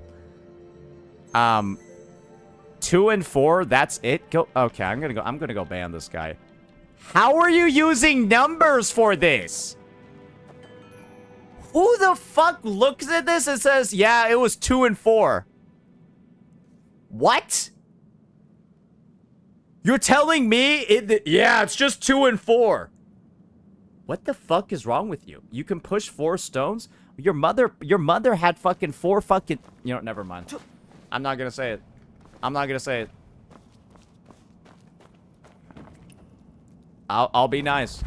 All I want to say is, you are retarded. You looked at that and you were like, yeah, just choose 2 and 4. You have a disease. If that was your take on it, legitimately, you have a disease. I don't know what else to tell you.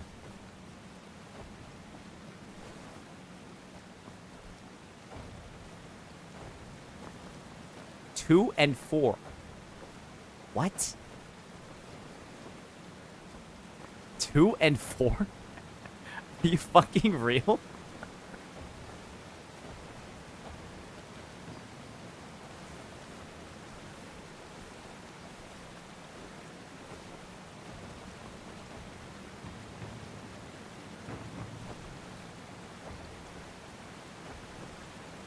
Oh, I just go through the waterfall. Okay, all right.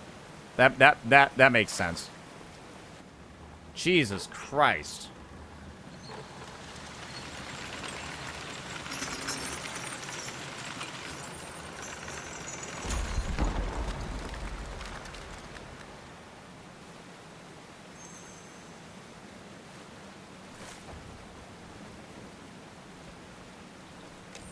All right, we got his shit.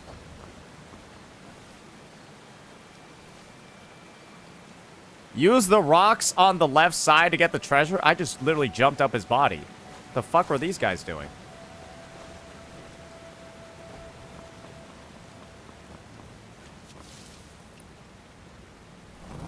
All right, where do I get Touch of Death from?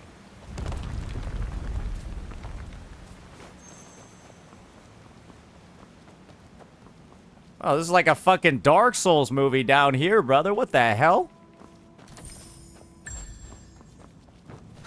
Why is bro looking like the fucking... Why is bro looking like that? Warriors Pledge. Don't care. Yeah, we got the Touch of Death, boys. Hell yeah. All right, let's go equip that, and then let's go back to that. Let's go back to that dojo and start taking all their shit. Yeah, we're gonna take all the fucking goodies, all their fucking secret martial arts.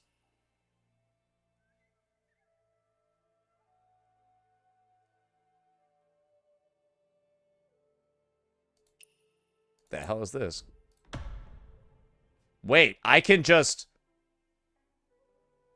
Wait. Do I just, like, use this? Wait, but I should just redeem this, right?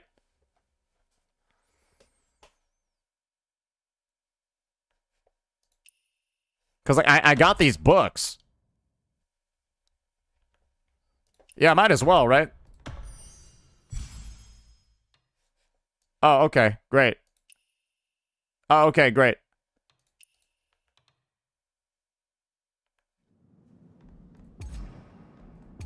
But yeah, I gotta add in Touch of Death. Where the hell is it? Hello?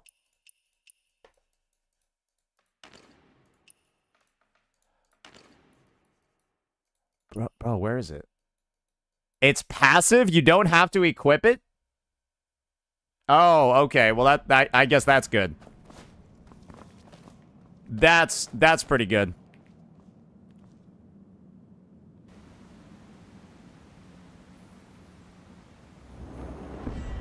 Echoes of old battles. Okay, so a lot of people have probably been doing the whole Jonghu legacy shit. Oh, I did Echoes in the Shrine. Okay, they're probably doing all of these bad boys. Oh, alright. Okay, I see what people are doing now. Yeah, I'm bum rushing the story, and those guys are just doing all the fun shit on the side. That's fair enough. Medicine chest can be upgraded. Okay, I really do need to do that. Because one thing that I don't have is a lot of healing. Because 2 heals a fight is fucking terrible.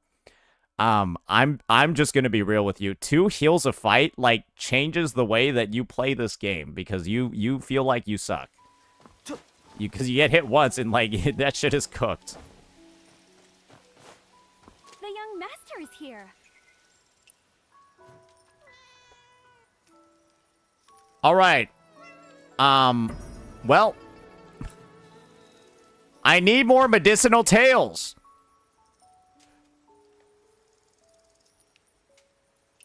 Ooh. It's gonna be hard to get those.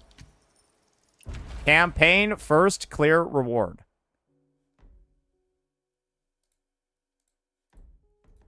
Ooh.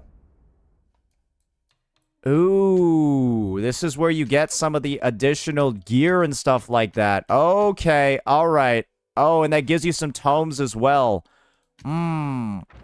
Okay. Palace of Anal. Oh, that's where that one is. Okay, we might have to do that one too. And then Blissful Retreat.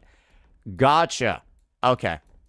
All right, I'm beginning to see now. I'm beginning to see now the progression. It's not bad. It's not bad for sure. And there's actually a lot of stuff that you can do. All right. So before we go ahead and we steal, steal that martial art that I really want. Let me go ahead. I need to go actually find it. Where's that strategic sword again? Okay, it's down here. All right, so we're about to go grab that. Let me go take a piss real fast. And then we'll BRB. And then we'll BRB and then go grab our new sword style. And then we'll go fuck up the boss.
Okay, let's do this.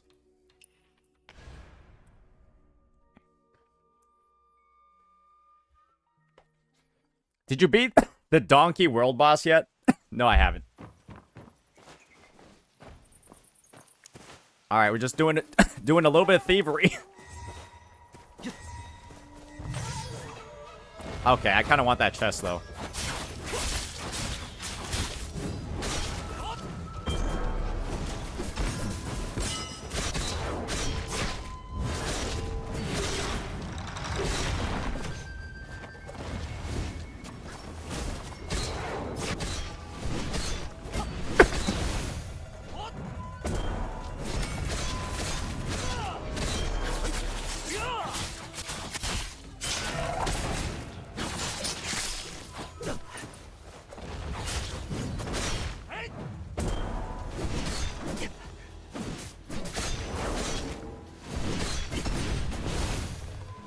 I'm kind of getting my ass beat, bro. Wait. Wait, this guy... this guy's got hands.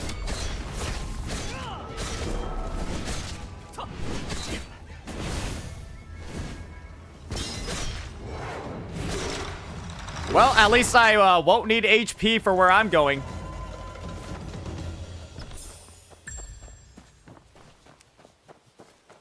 Dude, that's a lot of work for one chest. I need to get some... I need to, like, level up my shit quick. Alright, here we go. Wait, I just healed. I just healed walking around. That's pretty nice. Alright, let's see what we got going on over here. Okay, alrighty. Let's get sneaky.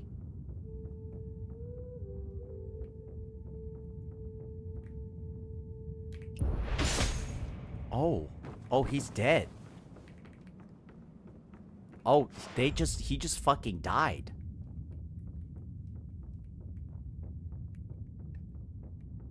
Ooh, you're a good person to take out.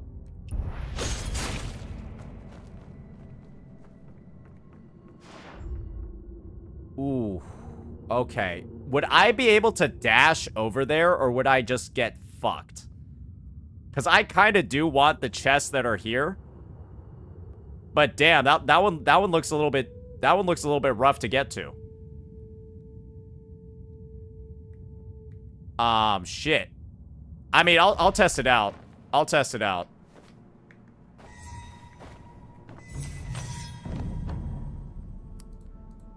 Well, that was that one didn't work. It felt like it was kind of close, but you know, gotta always experiment with these sort of things. You know what I mean? Okay. Can I just like KO this dude? Like, would they notice if I took him out? Okay, I guess not. I guess not. He just... Can I just take out every fucking person here?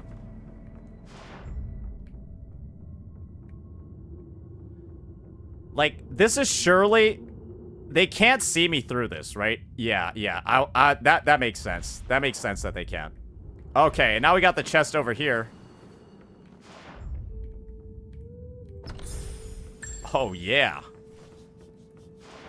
And now there's one over there, but that one looks a little bit harder to get to. Yeah, that one looks a little bit rough. You can't kill someone within another person's sight range. Yeah, this... I guess the thing is that I kind of wish the sight range was, like, actively blocked by the walls. Because right here, right, it looks like I'm in, like, the danger zone, right? But I'm actually not. In fact, I don't even think I'm in the danger zone of, like, this. Even though it looks like I would be.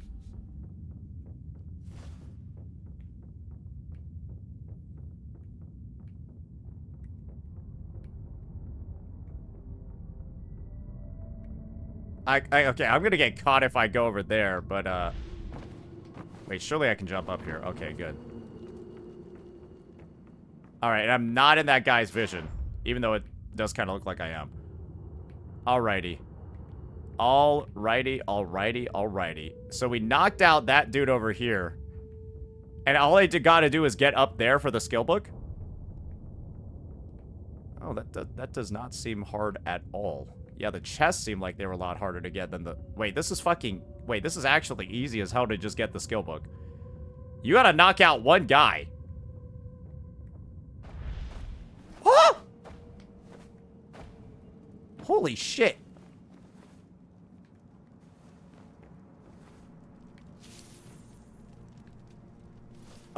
Wait. Martial arts skill... Wait, how do I not have it yet? Oh, okay, I gotta go from there and then press G. When the golden ring appears, it's the right time to press the comprehend button. Okay. Alright, let's do this.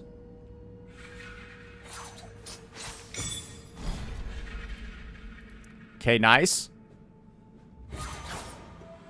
That was a gray one, so we didn't want that.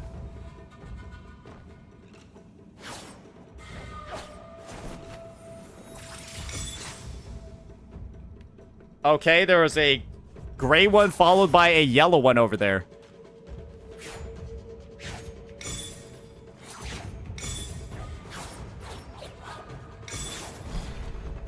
Okay, okay, okay. Got some good build-up on that one.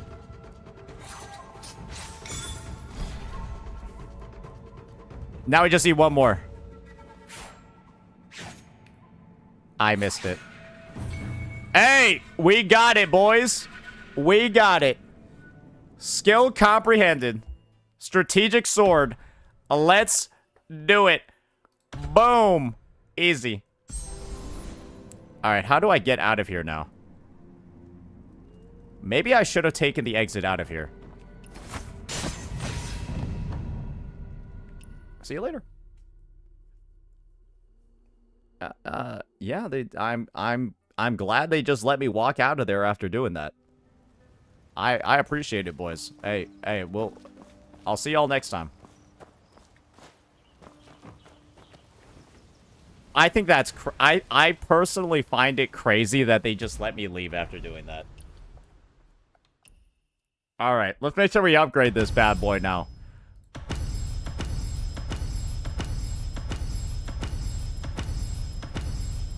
Wait, does it just... I can just go all the way?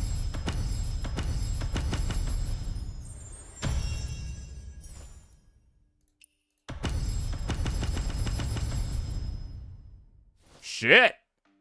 All right, let's upgrade Thundercry. I mean, this is cheap as hell, if I'm frankly being honest. This costs, like, very little money.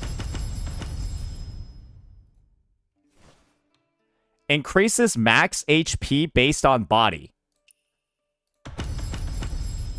Okay, shit. All right. Fuck. Do I have any gear upgrades? Ivory Bloom, Swift Gale. Okay, that seems slightly better. Wait, can I just unlock... Oh, I see. All of these weapons have, like, different... They all got, like, kind of, like, different stats. Okay, they all got, like, different set bonuses. Okay, precision rate, max physical attack. That one seems pretty good. Anything else I can upgrade from my abilities? Improvement guide. Oh. Oh, dear. That's not a lot. Yeah, we didn't have a lot over there. All right, I think I'm ready, boys. Hey, shall we go fuck up the mastermind? Shall we go fuck up the mastermind? Let's go into that secret realm. We've got only 2 charges of healing still, but now we have the strategic sword and some upgraded shit. So, yeah, I think this is gonna be... I think this should be pretty good.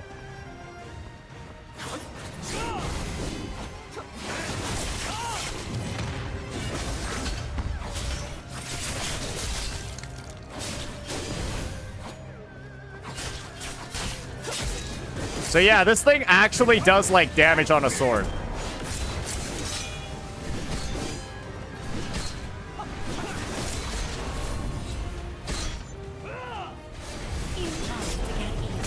Wait, there's, like, 3 of her. Wait, what?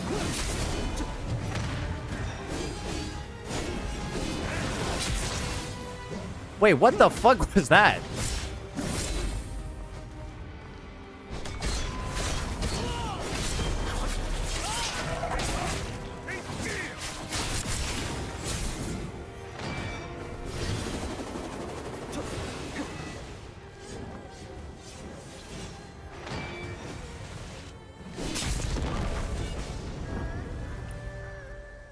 I fucking hit it! What?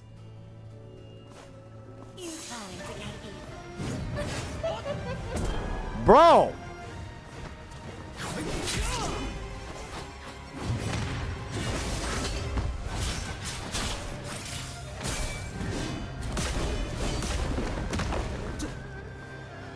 What the fuck was that?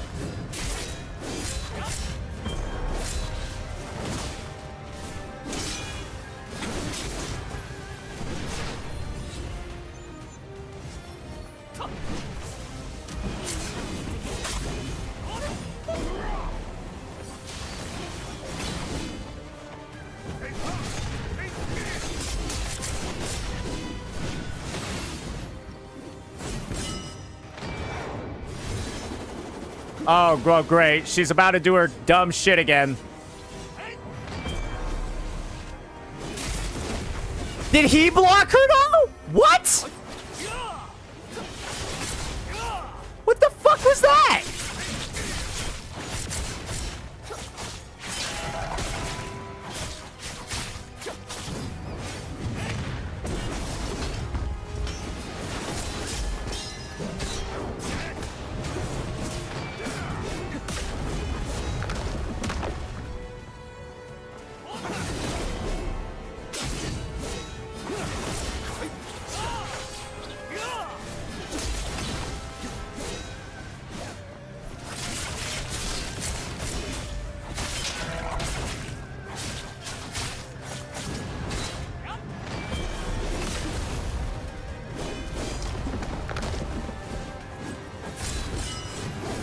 Okay. She's going back up. She's going back up. Easy. Just don't do any weird shit this time.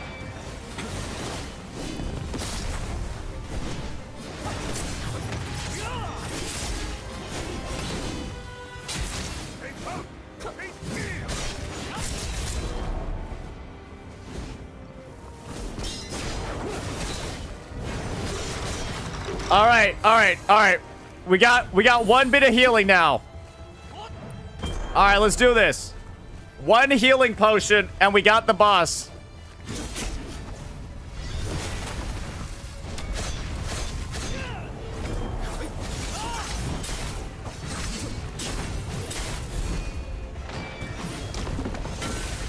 What the fuck was that?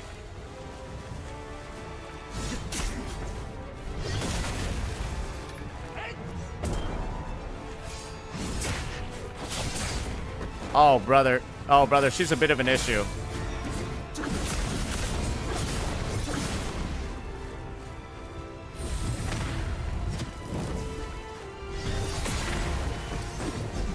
That's the big parry move. Okay.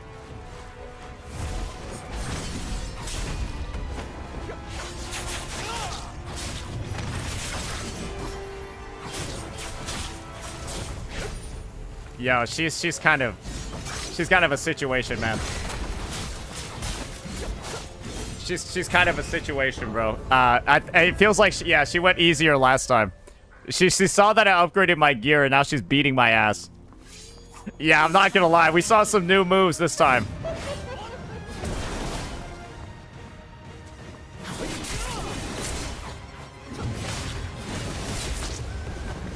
Okay, all right. We got kind of cooked there.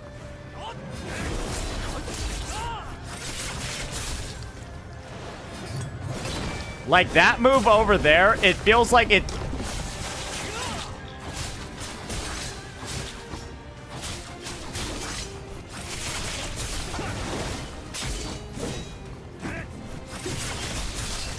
Like that move feels insane.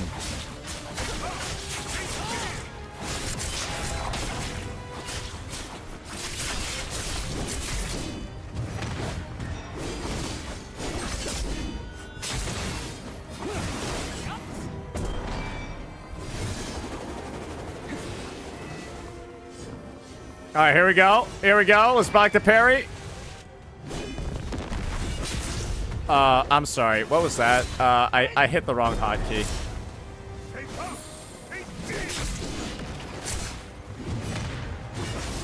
At least I'm alive. But yeah, that kind of, yeah. I'm gonna reset. Yeah, I hit like tab. I don't know what I hit. I don't know what I hit. That was rough. Yeah, I'm just gonna reset. Yeah, that was a little rough. Yeah, not my best cook there. Not my best cook there.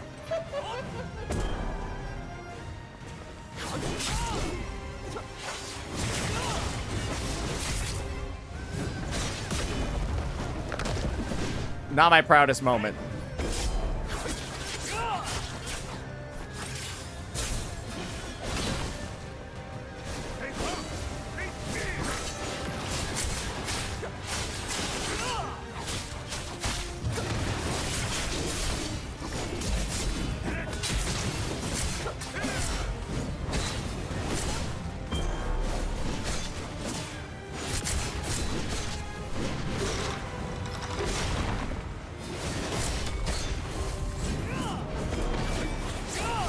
All right, I have full faith that we're gonna block this. I have full faith. 2!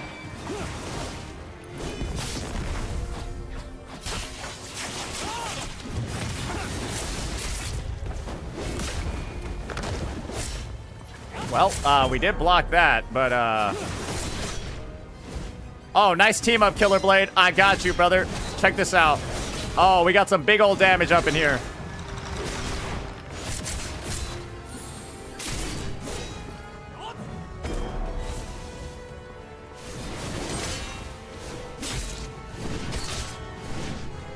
All right, here we go. Let's do this. Come on, let's have a bit of a tussle.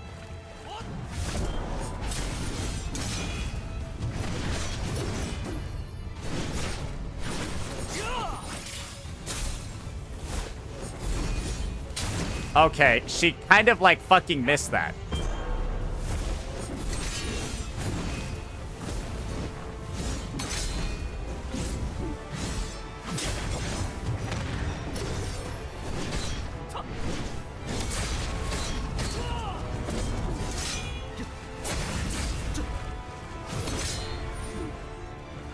Bro. Bro, what is wrong with her, man?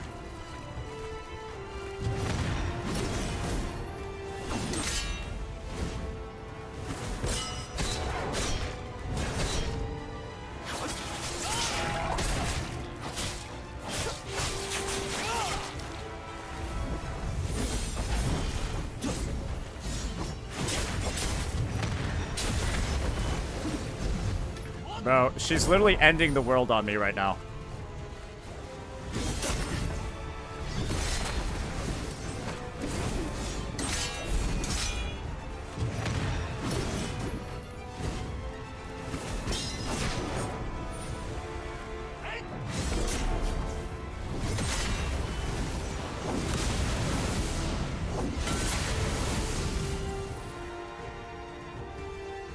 What?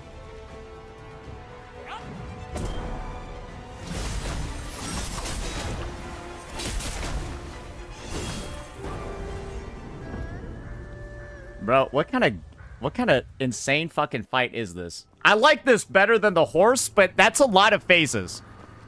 That's a lot of phases with 2 HP pots.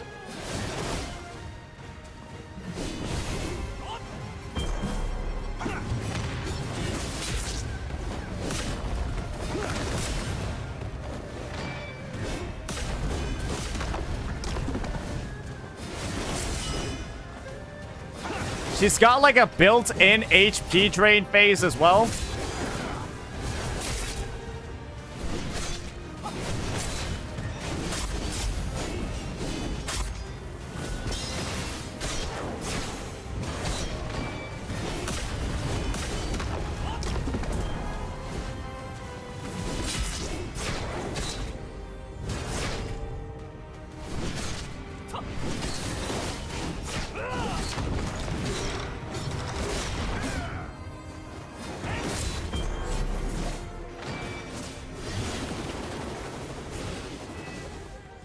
Alrighty.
All right, getting some good breaks off on her. Chaining together some big old moves with Killer Blade. Okay, all right, all right. All right, let's get it. Let's hit it.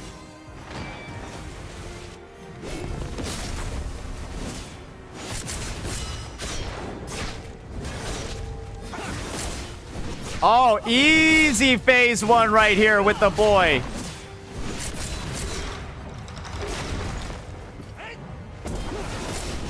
Easy phase 1 with the boy.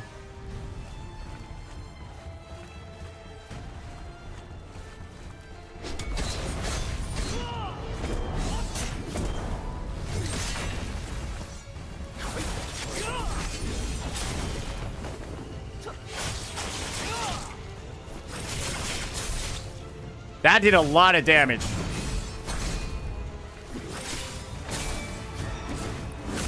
Oh, oh, oh, oh!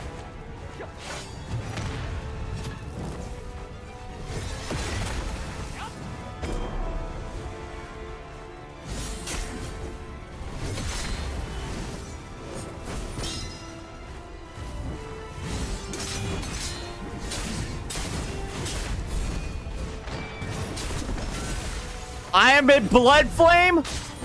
What the fuck is that? Is that an STD?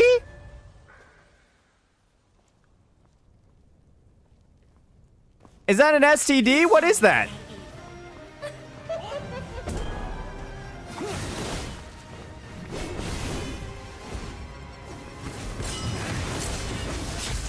Oh, how did that not even hit, bro?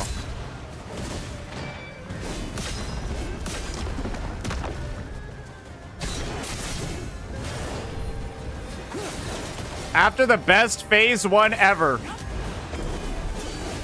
We're cooked. Okay, how did she even hit me with that one?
All right, we got her.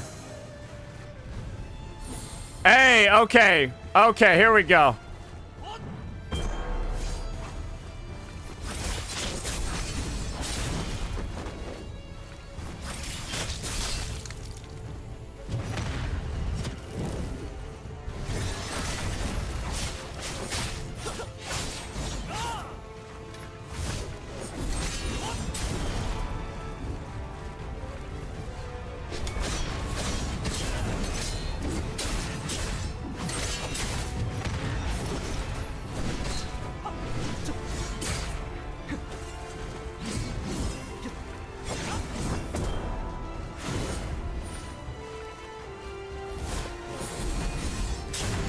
Bro, sometimes it's like...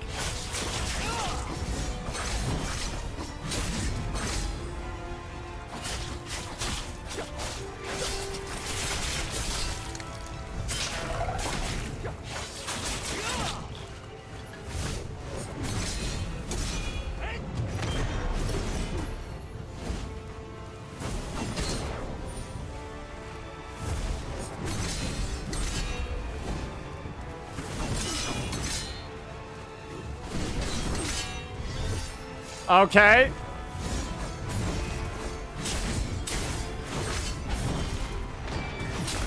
Ah, no, no, no, no, no, no, no, no, no, no. That's the one where you can't.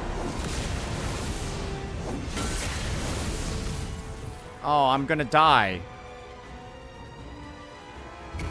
Oh, no, I lived.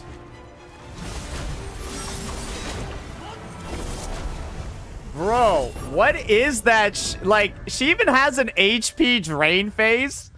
On top of all of this shit, she has an HP drain phase. Is that even necessary? Is it necessary for her to drain your HP too? Like, through your shield? That seems excessive. Maybe I'm tripping.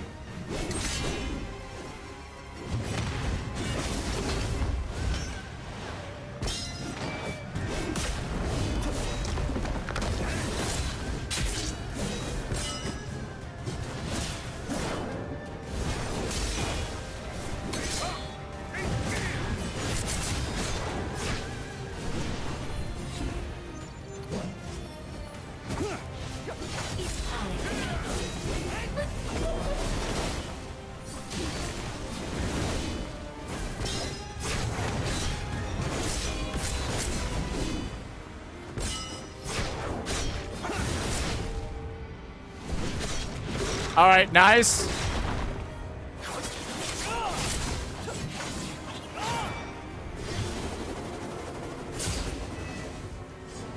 Let's get that parry button ready.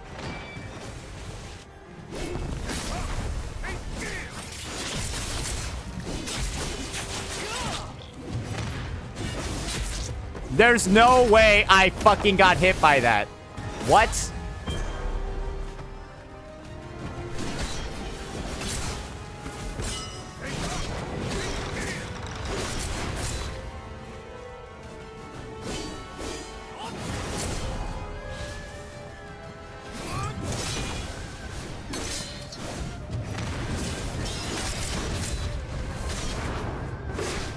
Oh, I'm fucking her up.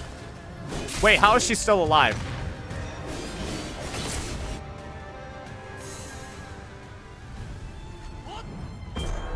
Nice. Snow vision healed me a little bit when I entered that.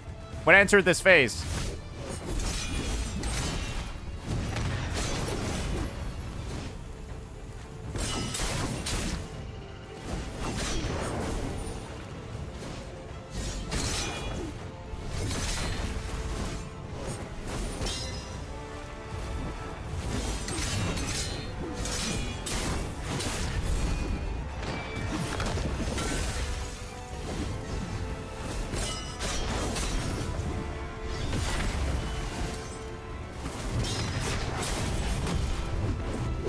Bro, I thought I was gonna break her. I thought I was going to break her, but like, it takes so long to stagger this bitch. It's crazy.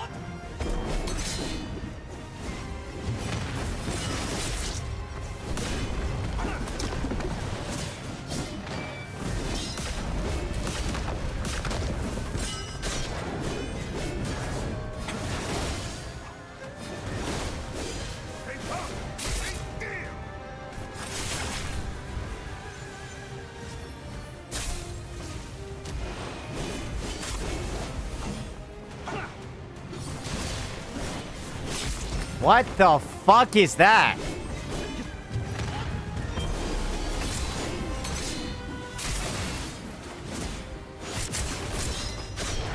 Like, she was like behind me, so like my attack didn't hit her.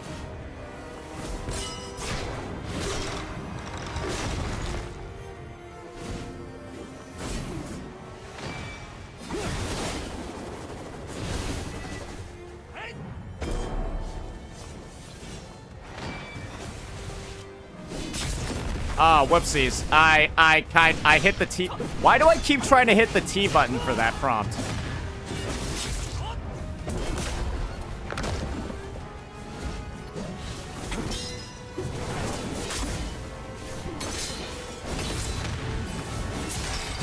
Oh, here we go. Oh, there we go. All right.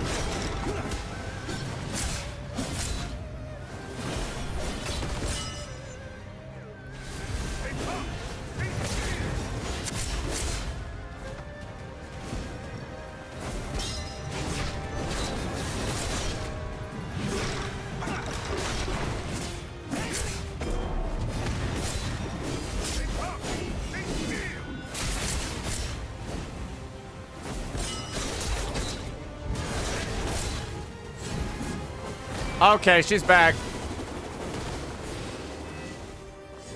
We can't miss it this time.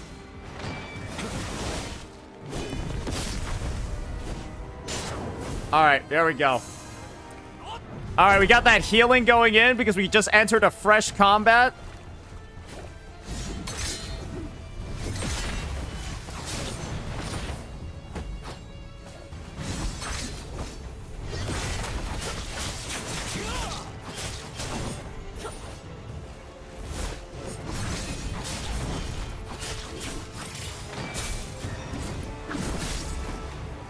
Oh, shit.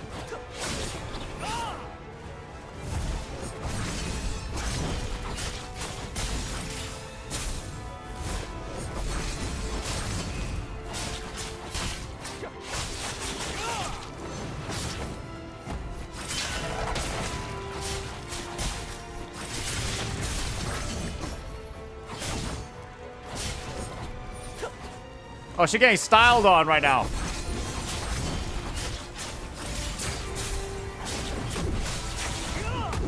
Why is she, like, performing martial arts on me?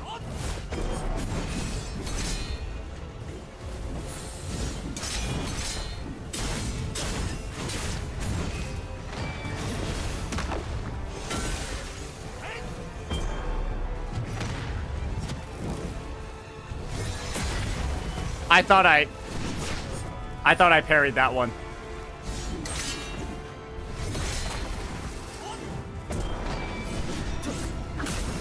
Oh, no, I hit that. No, I hit that.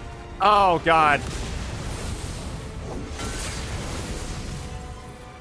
Attack or use deflection to cover? Okay, all right. Well, I'll try my best, man.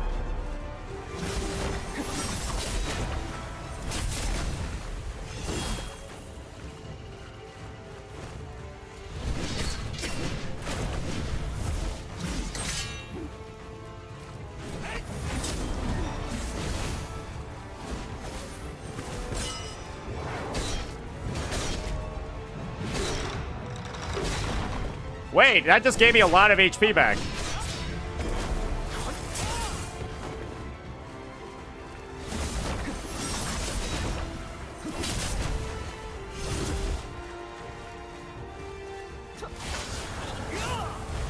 Ah!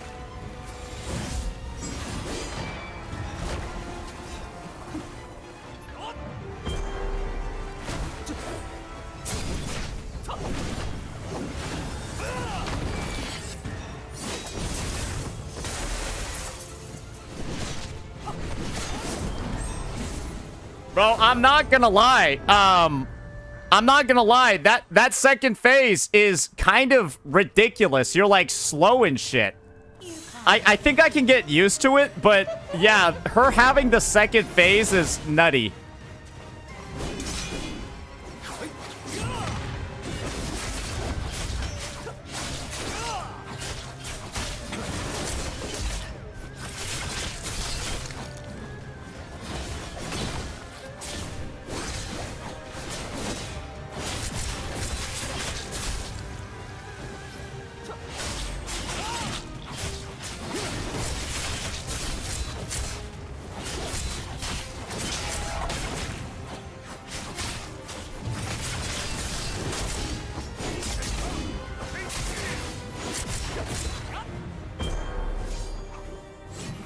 Okay, she's getting cooked now, though. We figured out the strategic sword, ladies and gentlemen.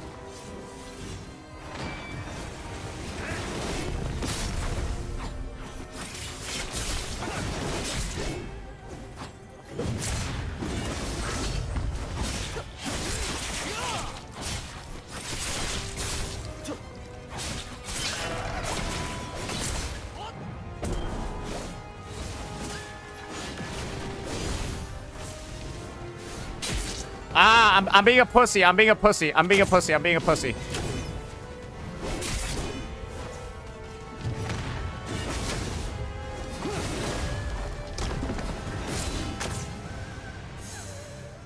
There we go. Oh, Snow Vision is healing me still? I'm like at full HP now.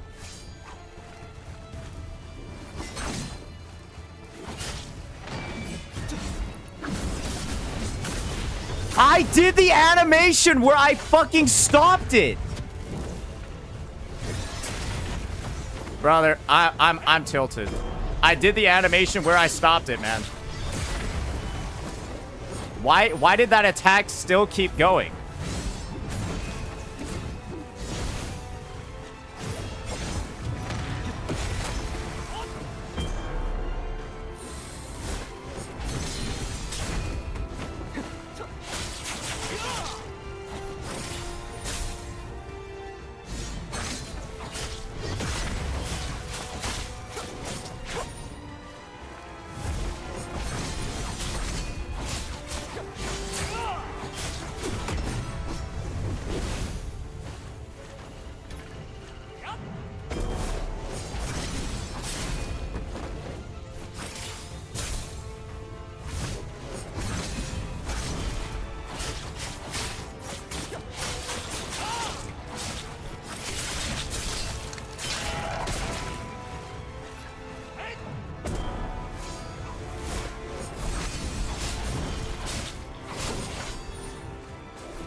Oh no.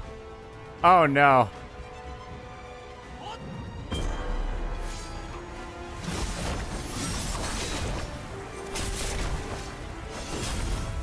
Brother, how do you even get that shit going, man? How do you even get that shit blocked?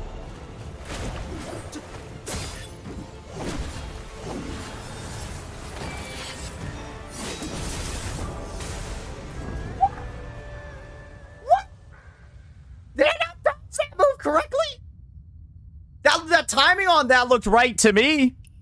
The timing on that looked correct, but I guess I still took damage. What? Bro, it's like that second phase is... Or that third phase is some bullshit, man.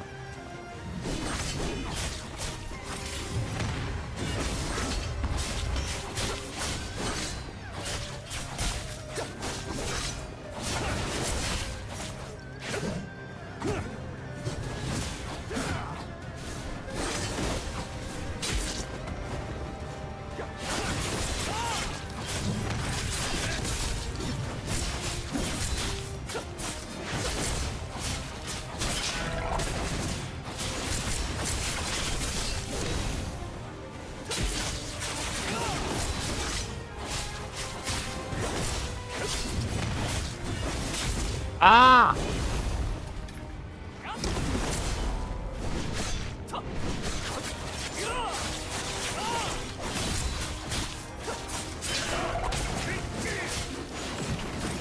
Wow, we did a lot of damage to her. Like, damn, she got fucked up.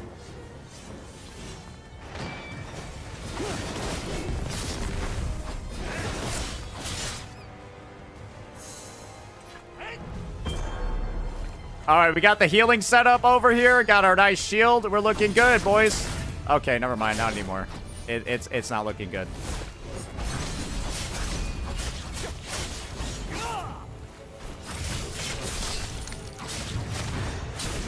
Oh dear. Oh dear. Oh, she's kicking my ass.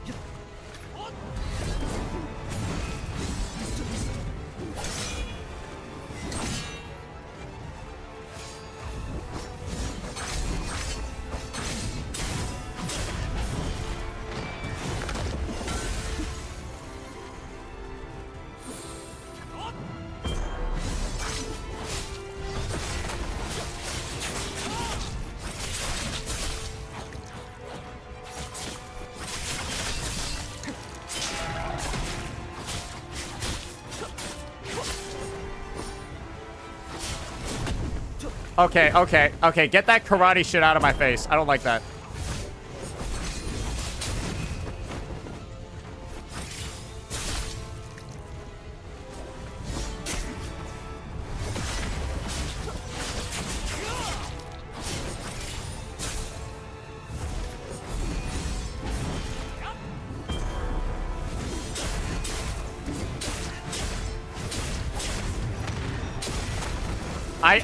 I ate that entire fucking meal. I ate that entire meal. Holy, okay, well, I guess we're in phase 3 now, so I guess it doesn't really matter. This is the part where I don't even know what's going on anyways.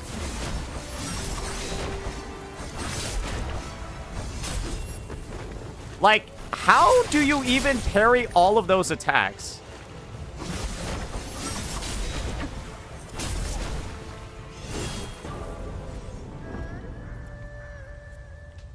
I don't know. Do you just gotta, like, remember the timing on all of them? And that there's, like, multiple inputs on, like, it's like a 1 and then a 2 attack pattern? Like, is that how you gotta be viewing this? Because I'm not gonna lie, that is kind of ass, brother.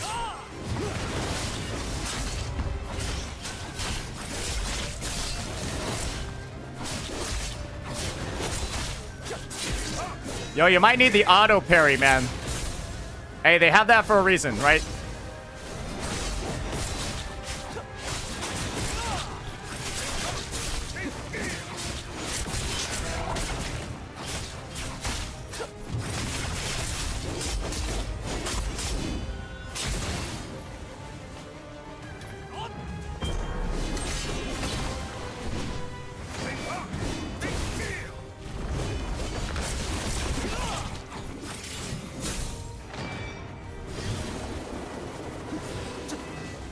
All right, let's see it. Boom.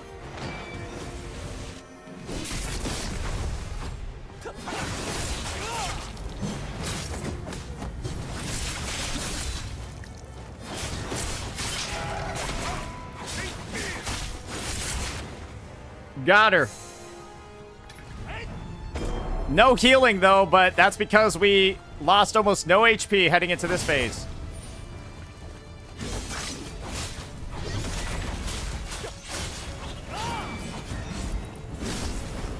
Okay. No bullshit that time. We got it.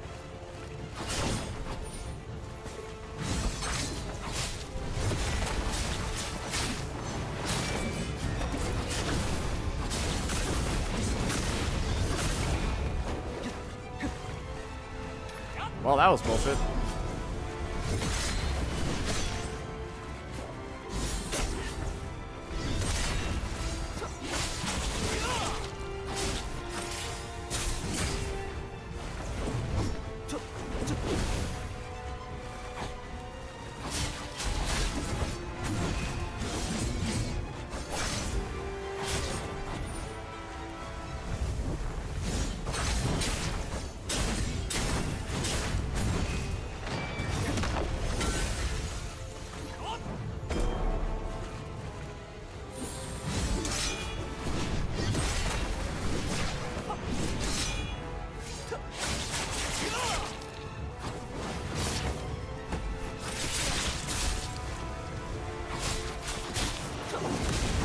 Uh-oh. Oh, dearie me. I'm in hell again, aren't I?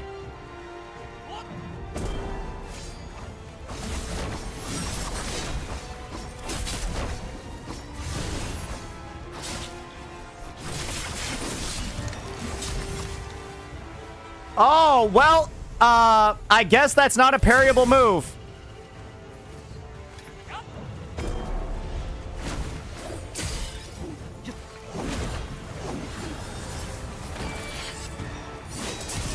All right, that one's not parryable either, but it just, Bro,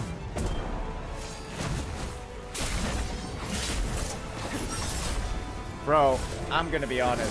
What even is this shit? Like, what even is this fucking fight? Like, that second phase is the third phase is, like, diseased, bro. That third phase is straight up diseased. Like... Like, her moveset is just annoying. Like, going all underground and shit. Like, it's just fucking annoying, man.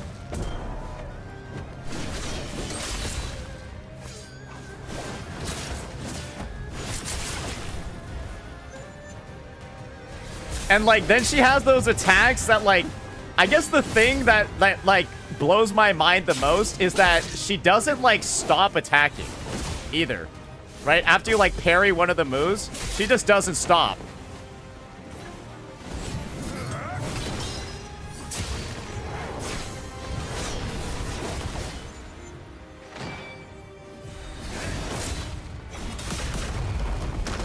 Oh my god, my ass is now getting beat on part 1 after that amazing experience.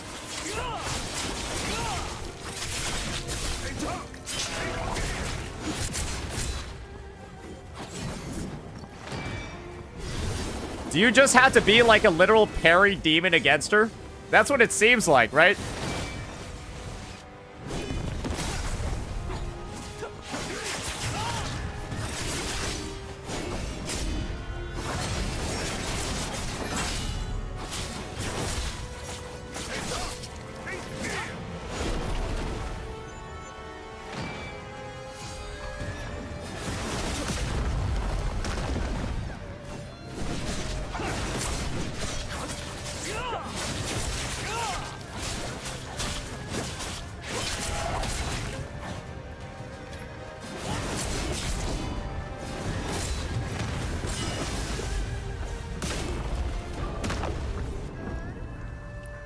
She was in the fire, so I couldn't see any of her animations, and then I got destroyed by her big slash. Okay, alright. Alright, sure, whatever, man. I'm not gonna call that fair play. I'm gonna say that was a little bit bullshit, because, yeah, that was fucking bullshit.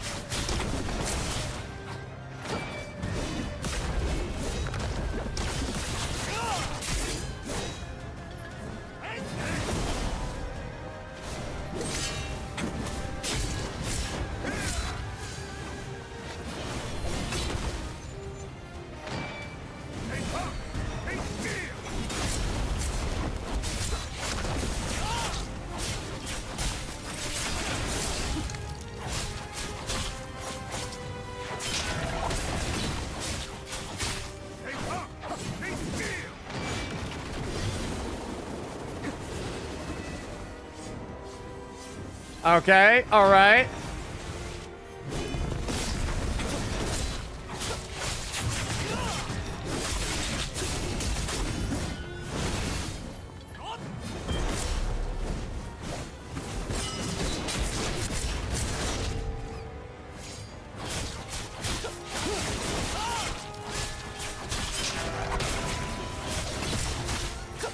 Alright.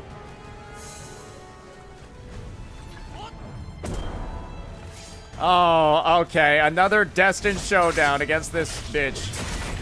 Oh, I thought I parried that one.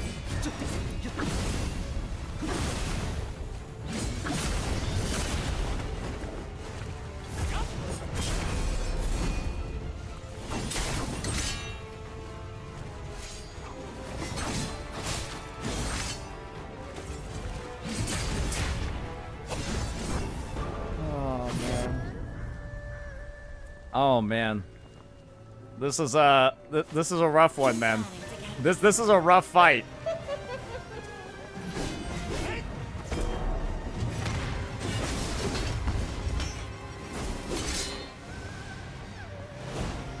Yo, Yi down. You want to stop watching, bro? You want to help me out?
Oh boy, that's a little lame.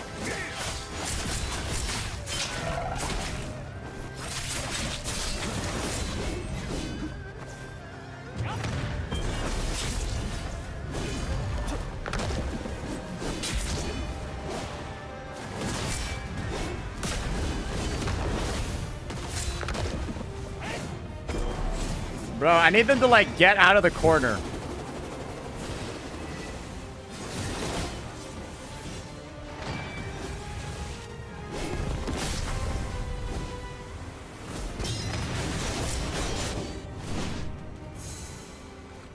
Alright, we got that snow vision healing. Solid.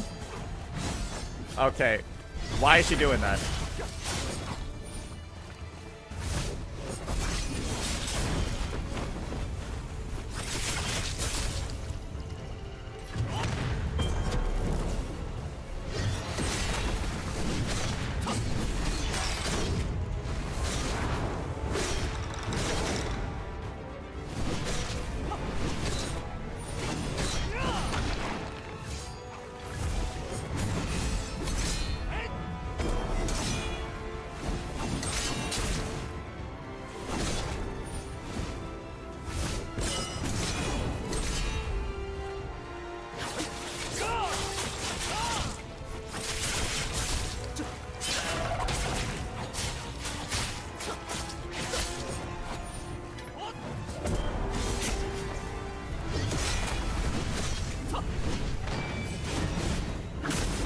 I'm dead.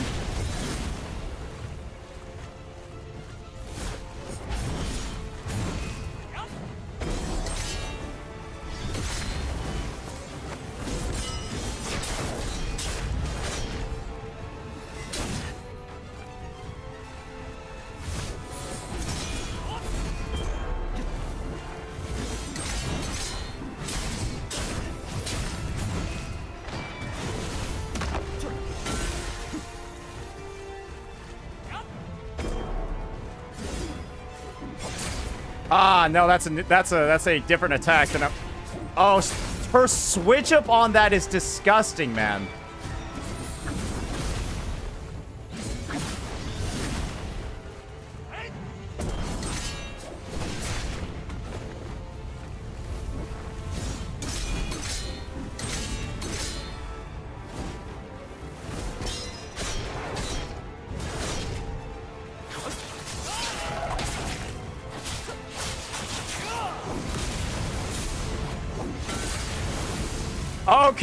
Okay, here we go, boys. She's half HP. I've got no healing, but, I mean...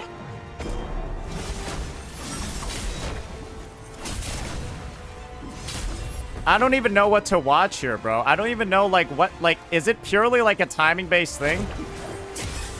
Like, I don't even know what you're supposed to, like, look for visual cue-wise or anything. Other than just, like, memorize the timing of how she attacks. Is that the only thing that they decided to put in for that phase? You just memorize the timing of her attacks, and that's all you can do? There's no visual cues, there's nothing. It's just memorize her attack timing? If so, I think that's kind of like a lame way to do difficulty. That's my take. I think it's lame that all you can do is memorize her timings and nothing else. I wish there was other shit you could do beyond that. But it's just, yeah, she literally, like, goes invisible. So the difficulty, like, isn't the boss. It's, like, literally the fact that you don't get to see anything. Which, again, it's difficulty for sure, but I don't know if it's, like, good difficulty. Because it kind of just feels like, oh, okay. Yeah, all I can do is just not see the person. It makes the fight harder, but it makes it, like, harder in an unfun way. Does that make sense? It makes it harder in an unfun way, because you're kind of just like, alright. Because I'm not gonna lie, like, a fight where the only mechanic is a memorization exercise, it's not that exciting to me.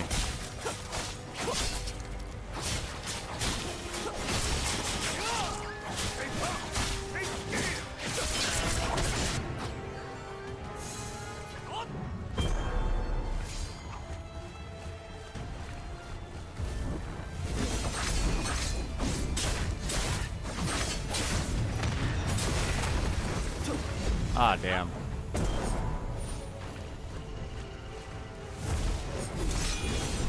Because I already spent so much time, like, learning the block patterns of, like, this fucking phase.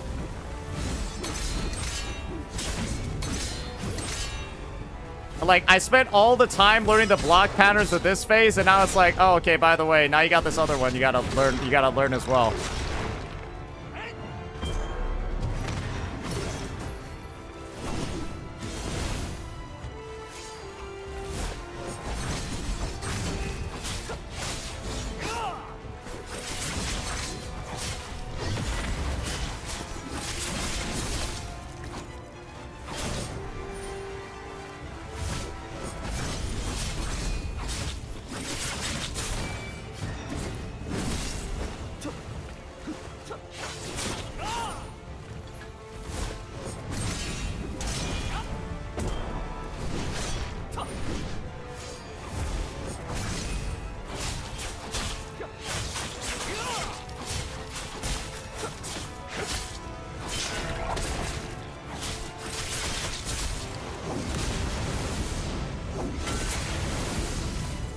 Oh, dear. At least I have 2 HP pots heading into this phase.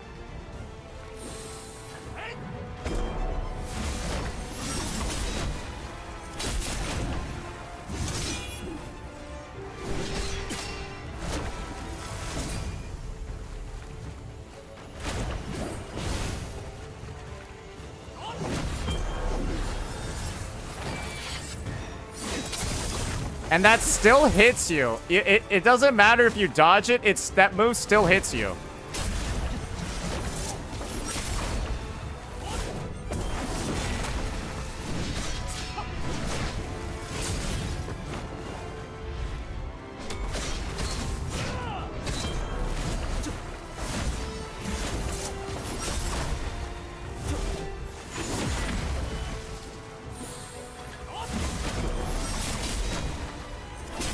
I don't... This fight is bullshit, bro.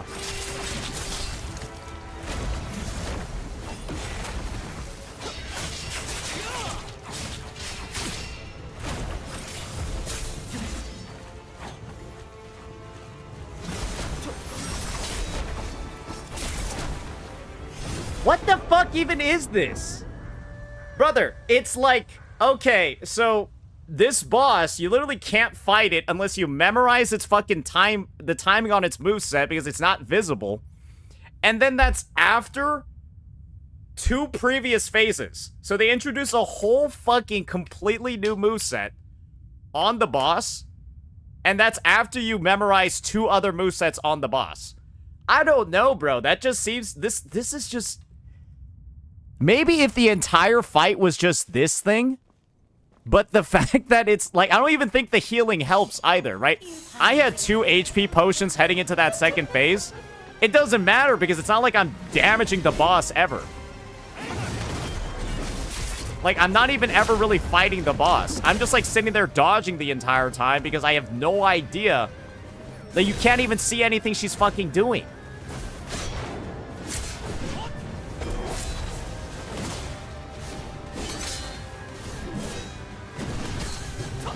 And I don't think she ever leaves that phase either. We were in there for a fucking long time. So it's like HP drain, plus the boss is invisible.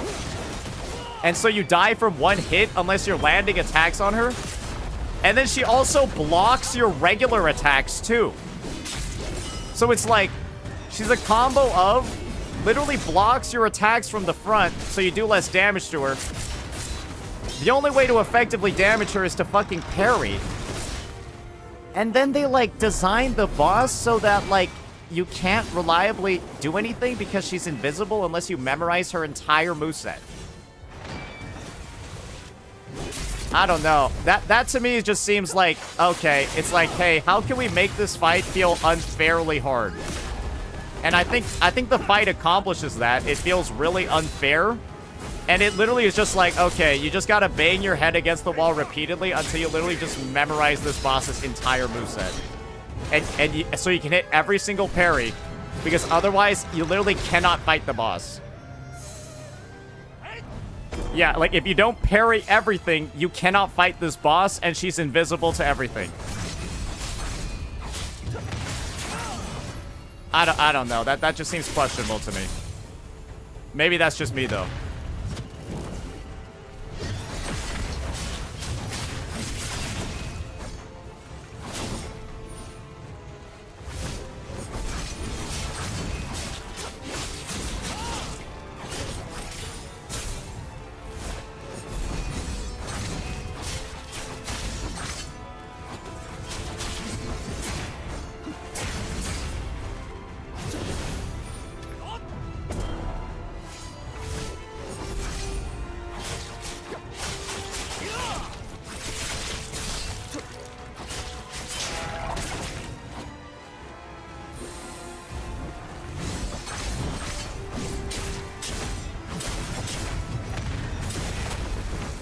Oh my god.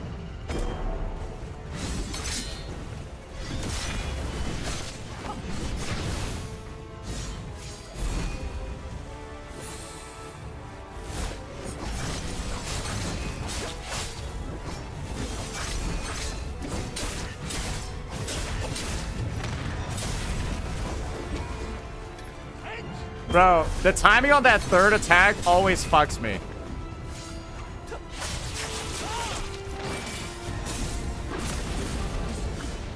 Oh, man. Oh, man. Just shows he hasn't played Elden Ring. No, this is the thing. In Elden Ring, it's entirely different. This is not even slightly comparable to Elden Ring. The only boss that this compares to is the Dark Souls 2 boss. Like the fucking Snowfield boss from Dark Souls 2, where it's like an invisible fucking cat. And like, half the boss fight, you're fighting against this invisible thing. And it's widely considered to be the worst fight in the Elden Ring, or like in the Soul series. I think it's like yeah, I'm not sure which boss it is, but it's like one of like it's in like the consecrated snowfield or something. It's in like Dark Souls 2, and everyone just says, yeah, this thing's a piece of shit.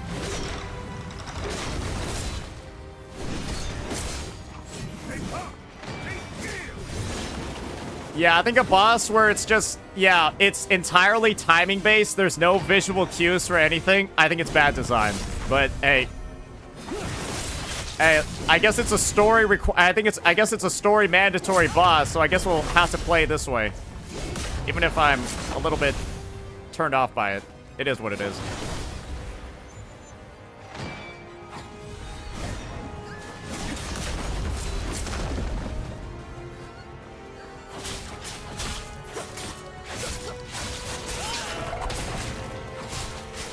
Yeah, it's from the Ivory Tower. Yeah, you all know that boss.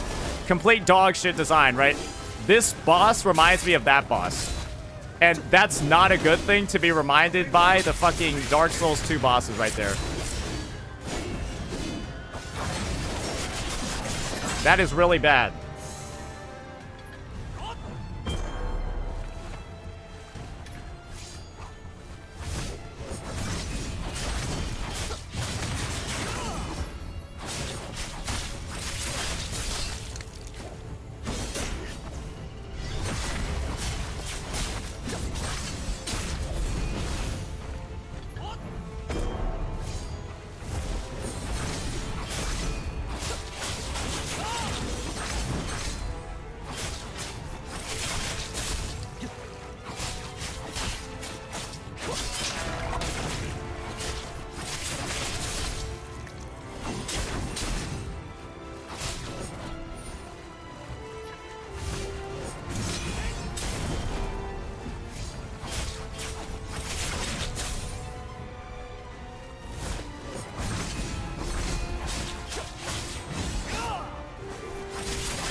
Oh dearie me, I'm pretty much fucked.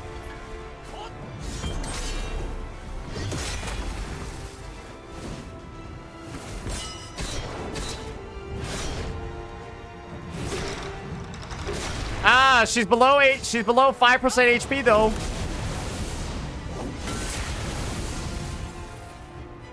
Hey, surely this will be fine. Hey, hey, we got the guarding chi core. That's what I'm talking about, brother.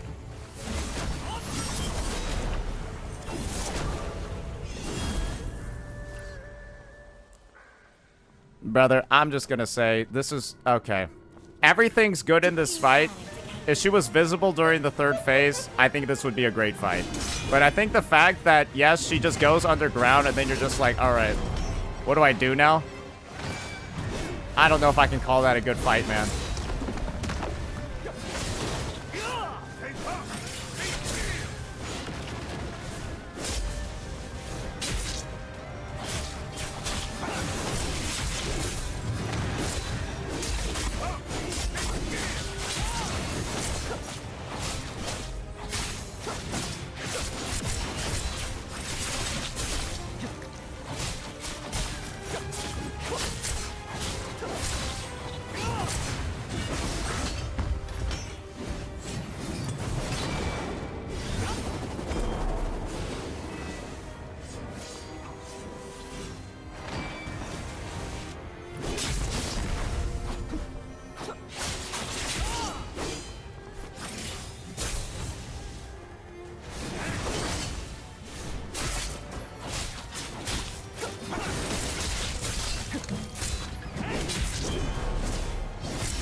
How did I not hit that?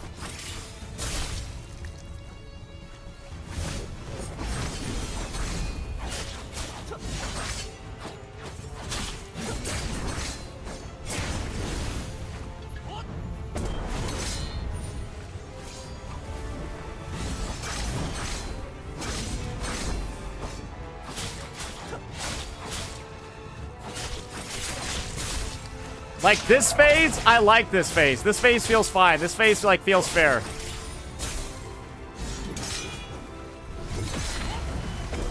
This phase actually feels, like, very good. I'm a big fan of it.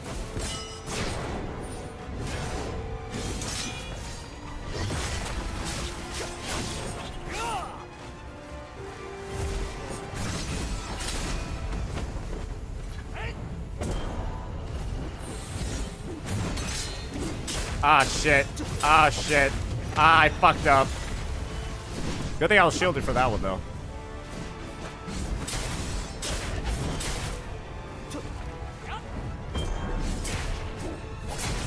Bro, those mix-ups are lethal, man.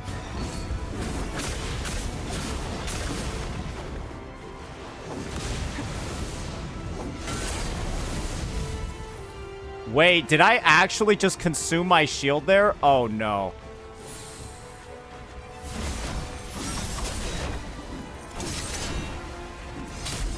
Brother, what the fuck is this shit?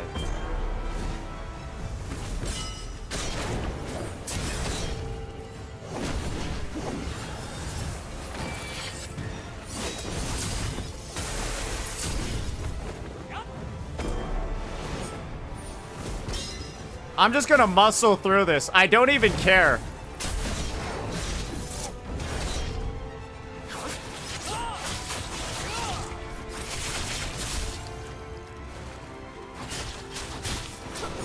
That, like, was honestly, I could just, like, I have better results just fucking taking it. Never mind, I'm fucking dead, bro. It's just such a... Dude, that third phase is the most diseased fucking thing I've ever seen. What's the point? Like, what is everyone else saying about this fight? I feel like I can't be the only one that's thinking this is some bullshit.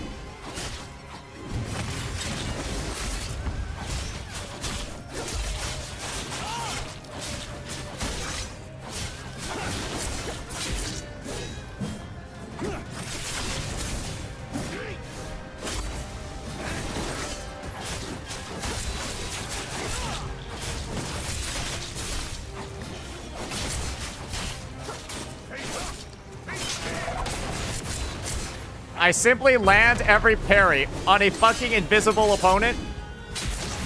You land every parry on an invisible opponent, brother. Is this the final boss or what? No, this is like a fucking intro story boss, bro. This is early on in the fucking game.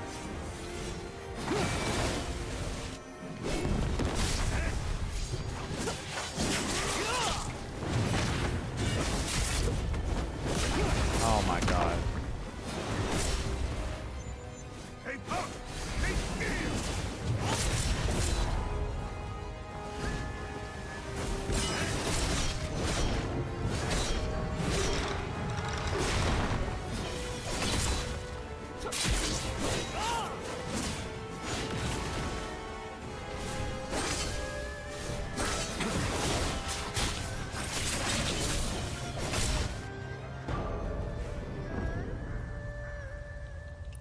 Asmund beat it in close to 10 attempts, but said roughly the same thing as you about that phase.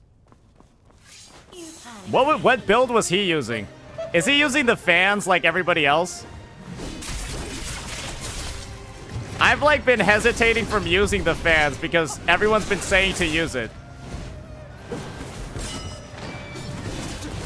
Yeah, I don't know. It seems like everyone's been saying, oh, just go use the fans. And I'm like, oh, maybe they know something I don't. Or maybe the fans just make the game too easy.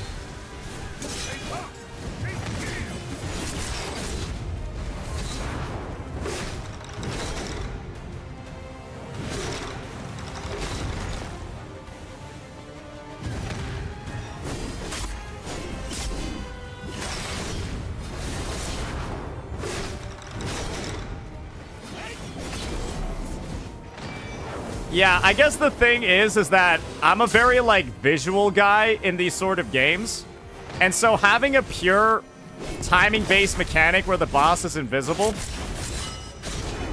is something that I don't really like at all. And the thing is that there doesn't really seem to be any methodology at all to that fight other than, okay, I hope you just memorize what this invisible guy is doing. And I think that part to me is just like, it's really questionable. It's really questionable as like a design decision to have that be like how the mechanic works.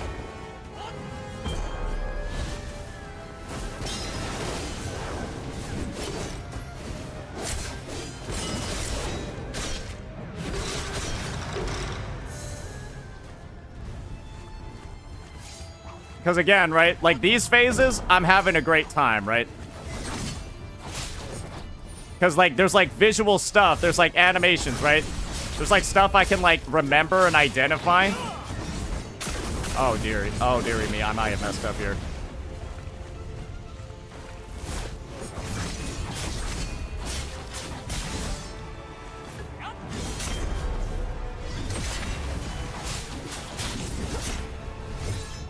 There's, like, actual stuff I can memorize here, right? And it's, like, the second I get into that third phase, I'm just like, yeah, this is some fucking bullshit. I can't fucking see anything. She just, like, goes underground. I see, like, a faint little glimmer, and I'm just like, yeah, I don't know. That's just not really the type of, like, I don't find that type of fight, like, fun. It's just, like, more so, like, frustrating, because I'm just like, okay. I can't see what the boss is doing. And she's also dealing 90% of my HP in one attack string.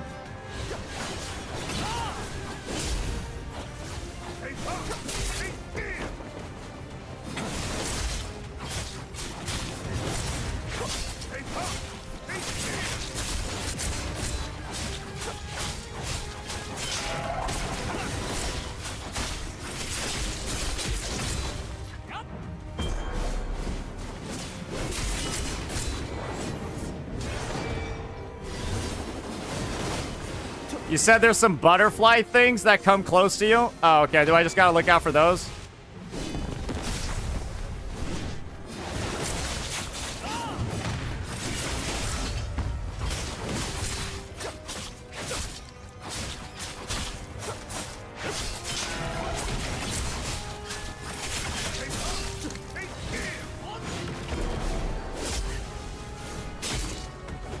The hell?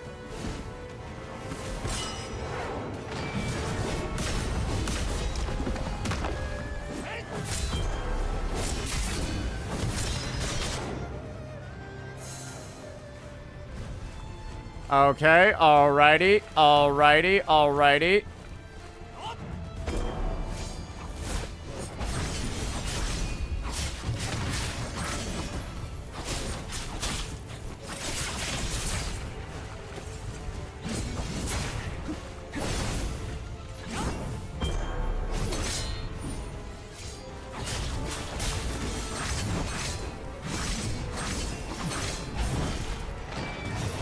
Oh, can't parry that one. Cannot parry that one.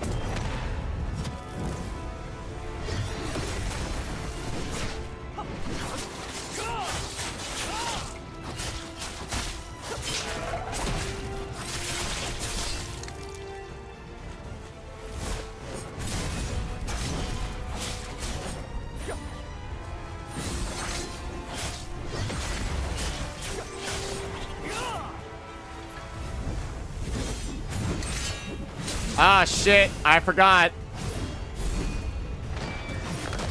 Can't parry that one either.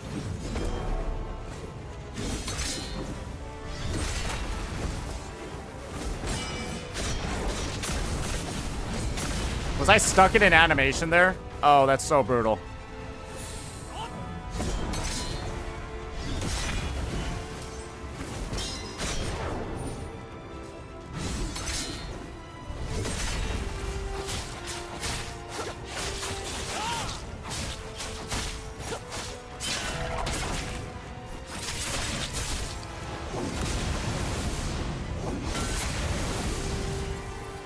Oh, dearie me.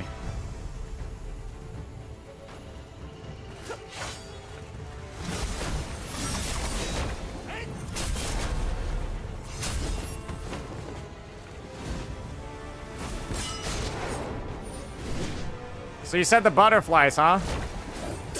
Okay, well, that didn't do anything.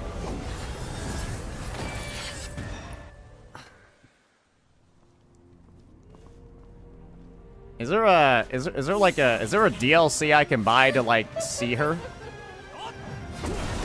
Are there like subterranean like goggle DLC? Like just some sort of way to make this boss not feel like absolute trash to fight against? Yeah, because I'm not gonna lie. It's just, it is literally so unfun to fight somebody that is fucking invisible.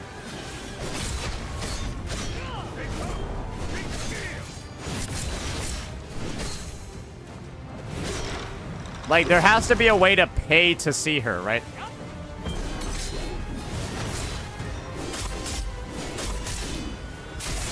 Like, they need to have that in the game, right? That would be an insane moneymaker. You can actually see the bosses.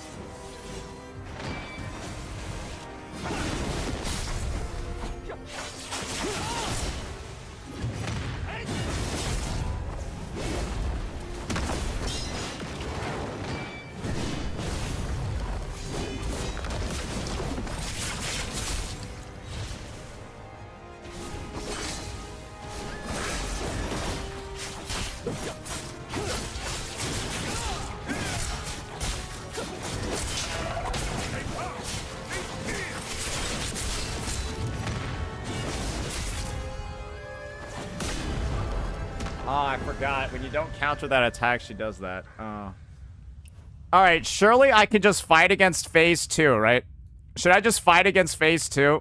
Honestly, we might as well practice this. Just because I want it, like... Oh, great. I still gotta do this entire phase first, though. Okay, this is just some bullshit.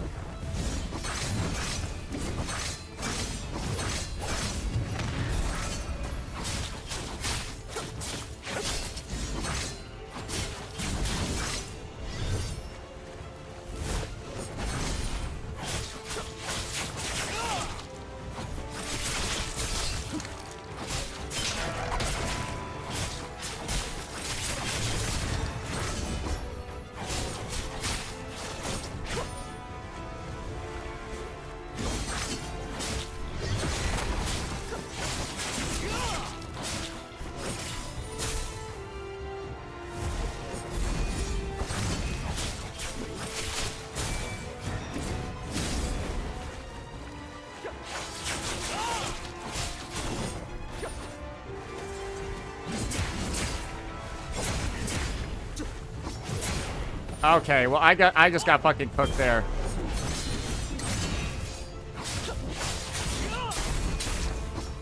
Uh-oh, that's not good. Oh, that's not good either. We were off to a pretty solid start here, but, I mean, we have, like, super healing potions as well, so it's not really, like...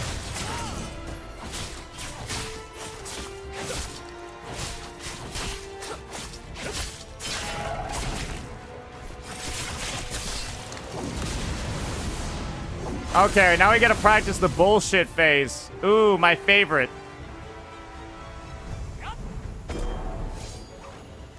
Okay, butterflies? Okay. Okay, I still don't even... Okay, that's not... That was the least helpful thing I've ever heard. What is she even doing, bro?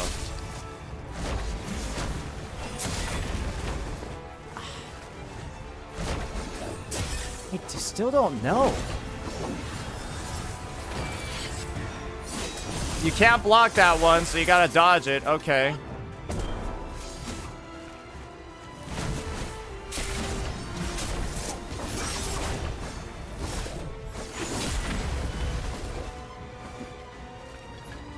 What?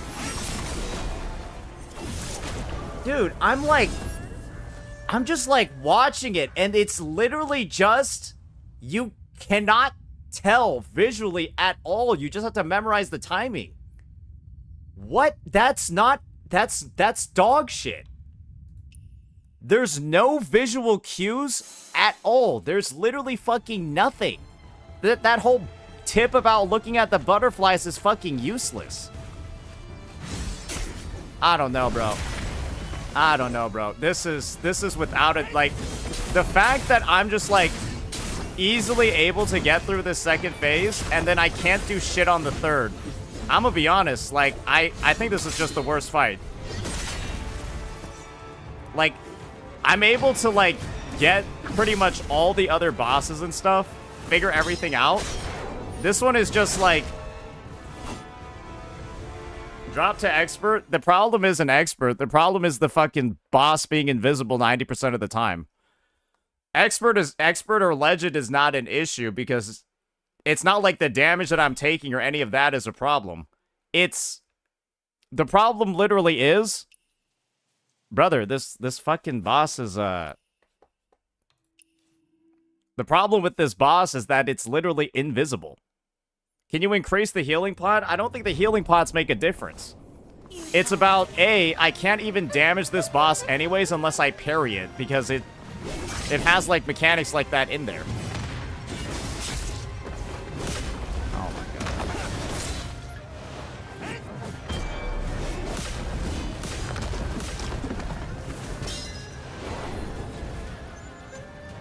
God. If you're good at managing stamina, you can option block the parry as well. What does that even mean?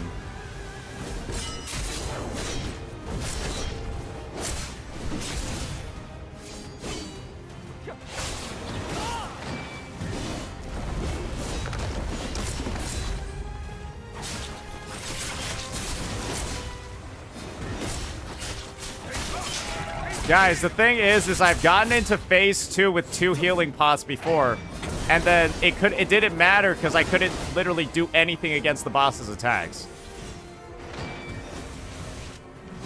Like, I just sit there and I literally can't parry a single one.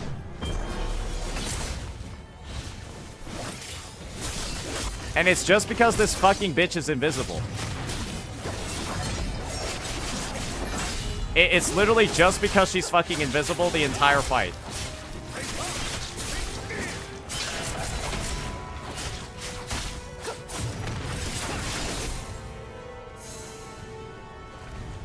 Oh, man. All right, well, I guess we're gonna get this one easy again.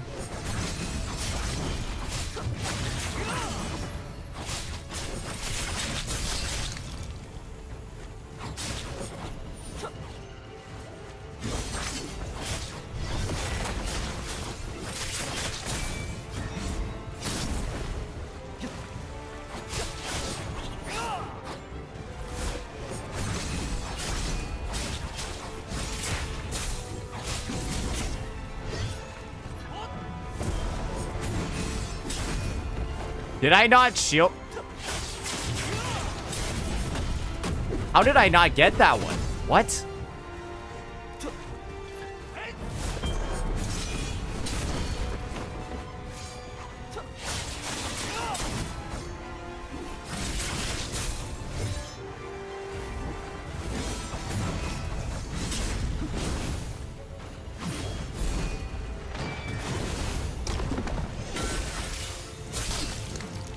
Bro, how is she not broken yet?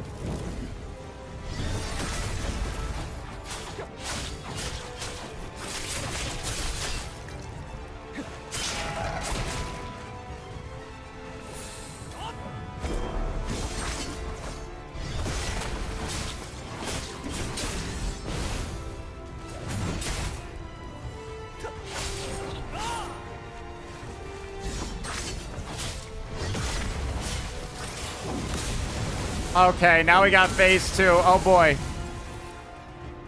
Oh boy, now we got phase 2, ladies and gentlemen.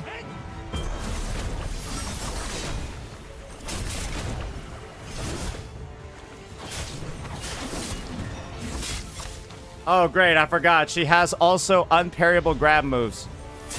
I forgot that's something that she did too.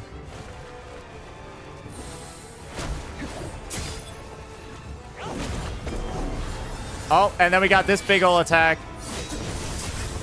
Hey, I dodged it, but then still got hit. That's what I'm talking about, bro.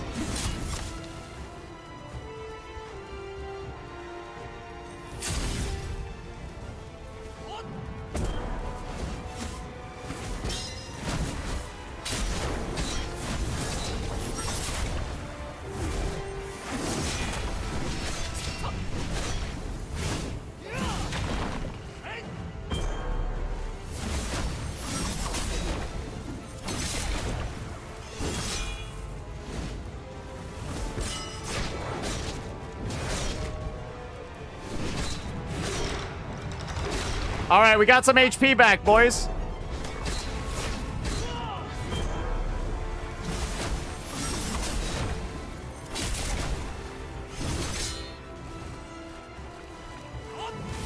Oh, great. Oh, she's got a special... What the fuck is this?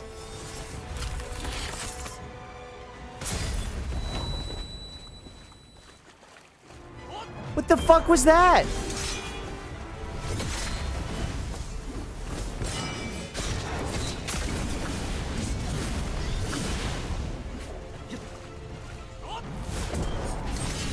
Okay, well, she's out of her bullshit phase.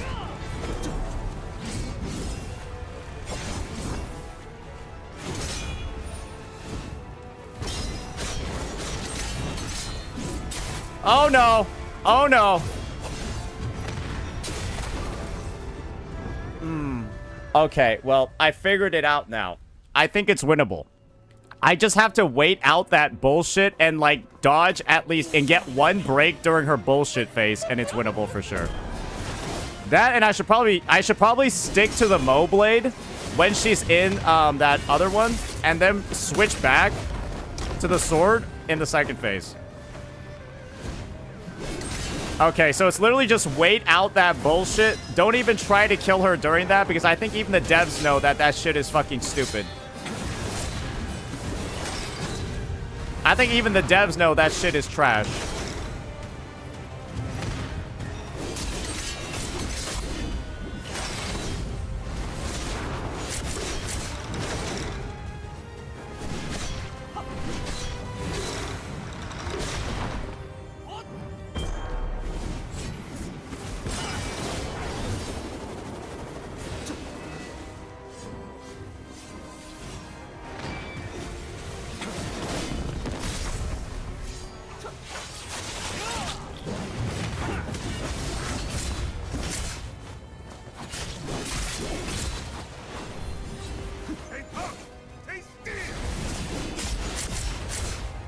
Oh shit, you got her.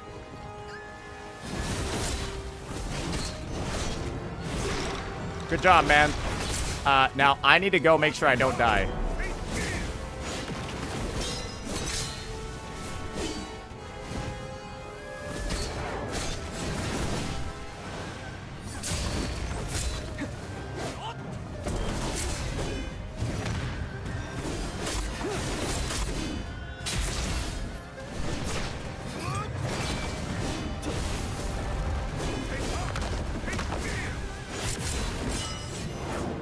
Okay, we should be able to get her here. I almost got hit by that.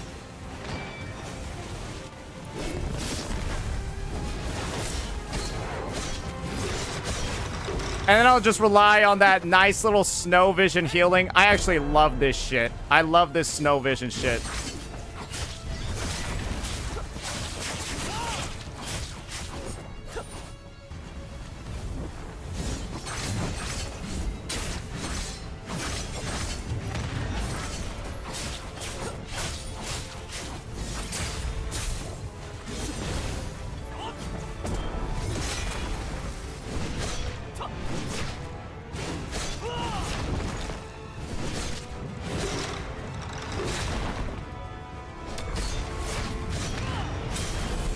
Ah, no. No, no, no, no, no, no. Okay, okay. Good thing that shit is in there.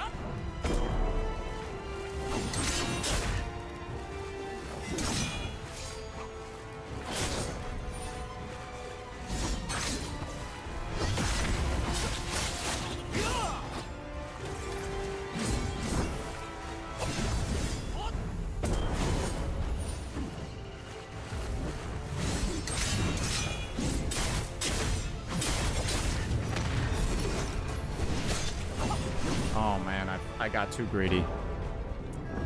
I got too greedy there. I was trying to see how long I could be at low HP.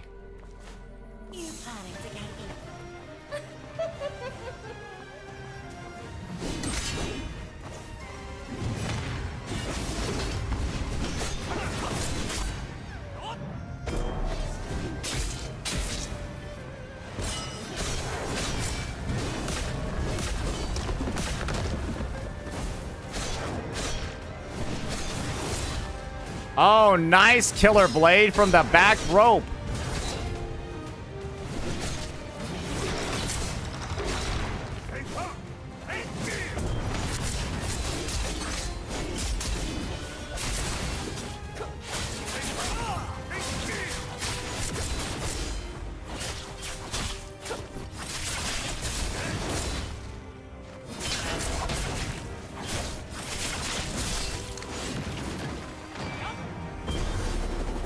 All right, here we go. She's doing her first foray into the air. Let's give her a nice warm welcoming.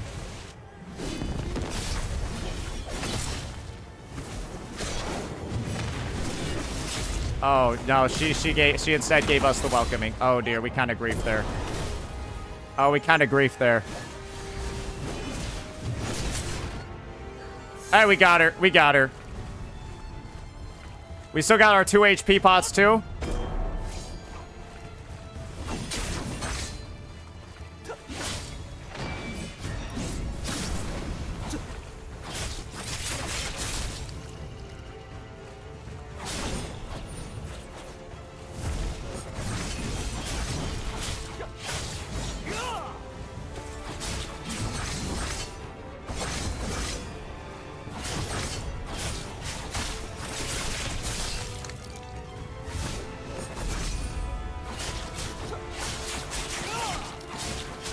If only my attacks actually fucking did damage.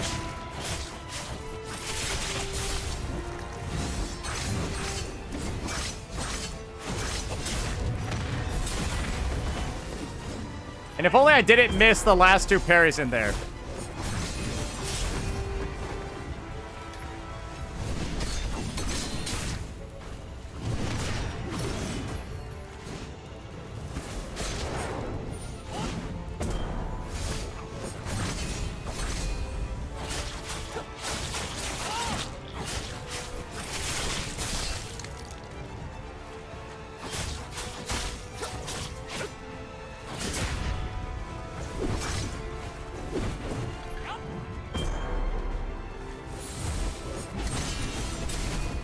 Okay, I kind of want her to be at, like, lower.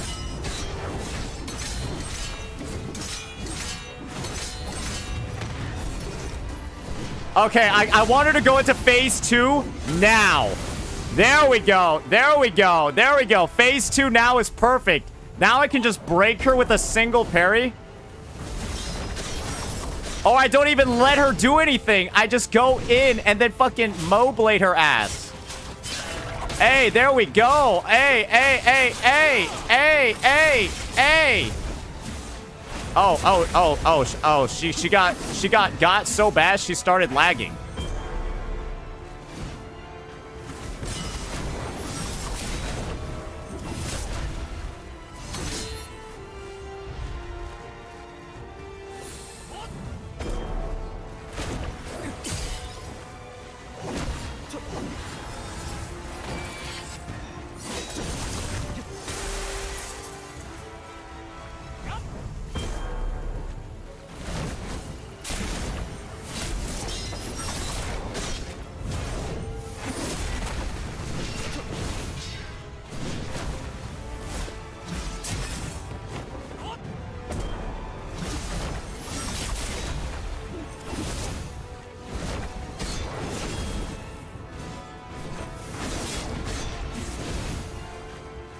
Get out of this fucking form already, please!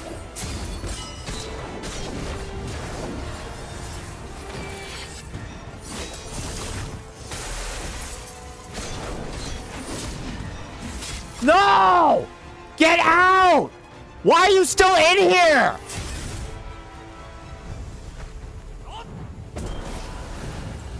Ah, shit! I have no HP now!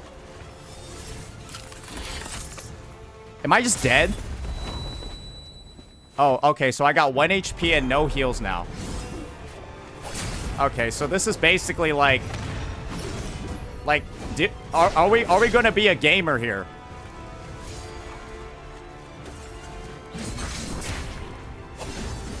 Dude, okay, so I guess I gotta save one for after the fight, too. I've gotta save one for after the fight as well. Maybe I do need 3.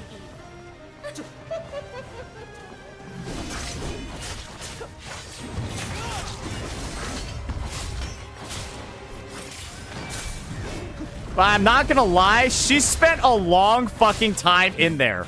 Like, I really thought it was going to be done sooner.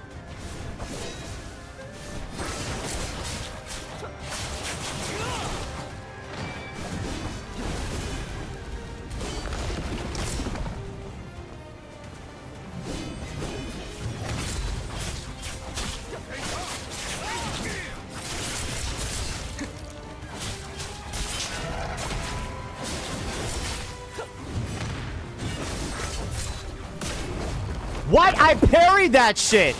Why did she use the other 2 attacks in there?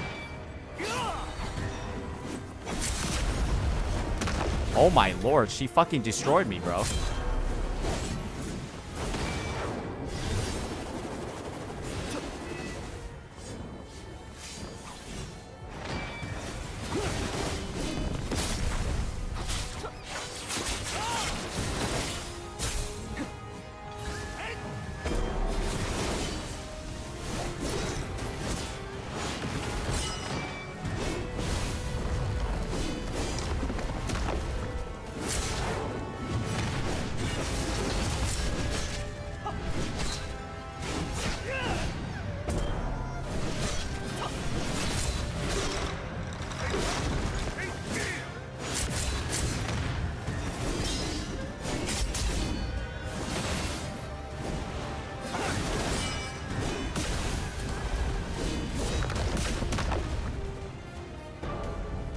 Bro, I think the arena for this fight is also a little bit too small.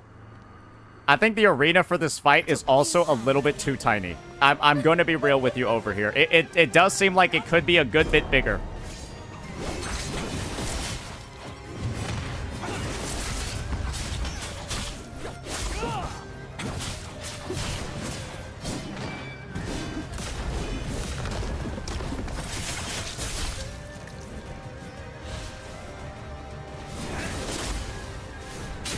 Oh my lord.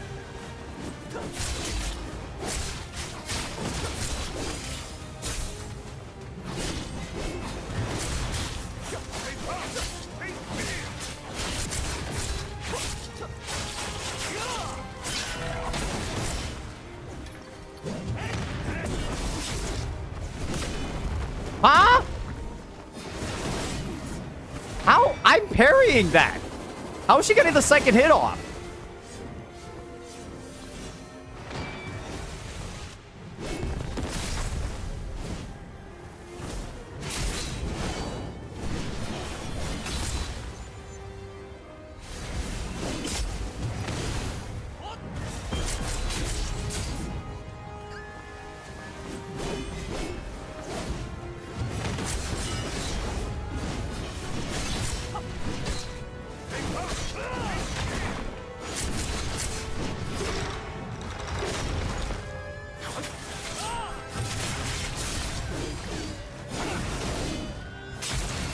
How did I get hit by that?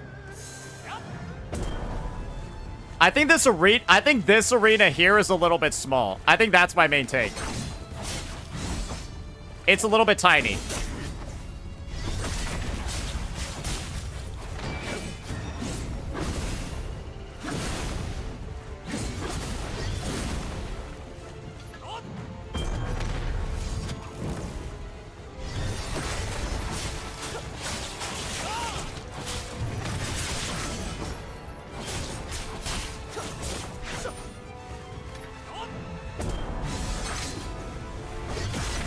I gotta grade this and try to get into second phase without using any fucking resources. I gotta get to third phase without using anything.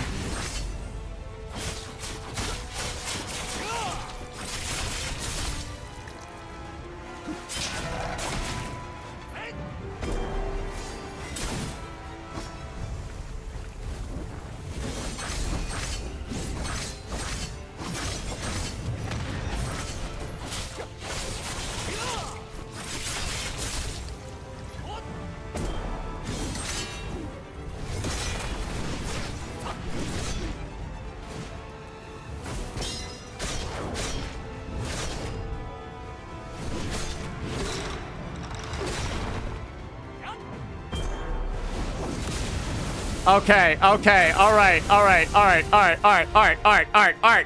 Third phase, no resources spent. We're gonna heal over here real fast.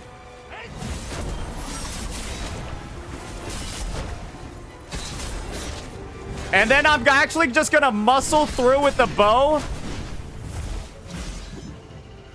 Because I can, like, shield.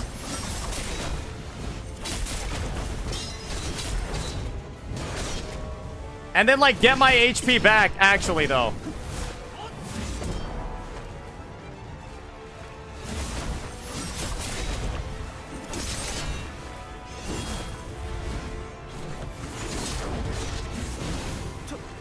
Okay, alright, this is gonna be crazy.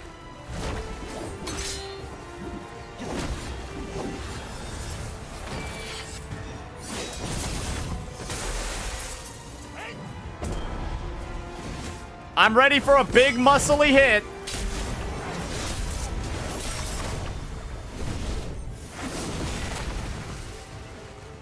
I really don't want to heal.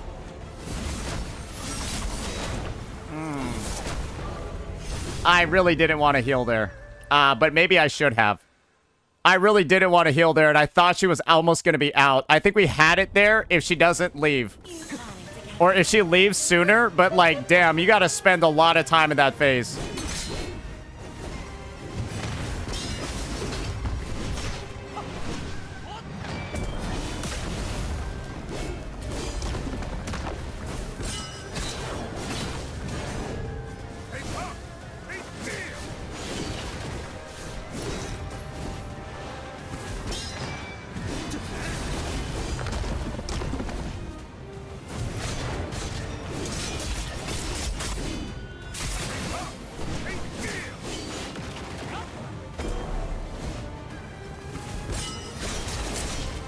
I'm more impressed by the fact that I was able to save so many resources in, like, phase 2.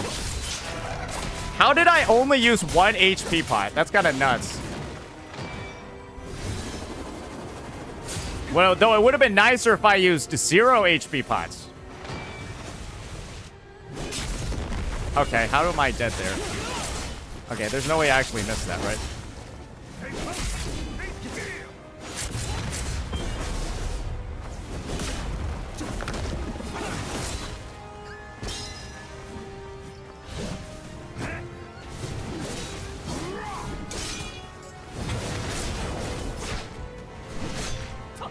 We're a little bit low on HP, but I think it's doable.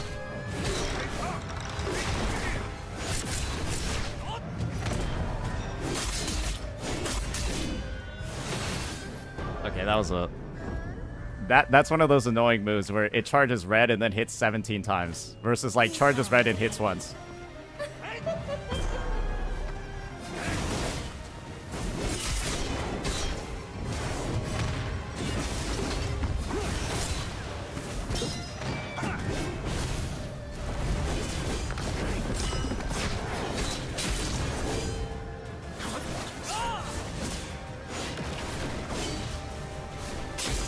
Oh my god.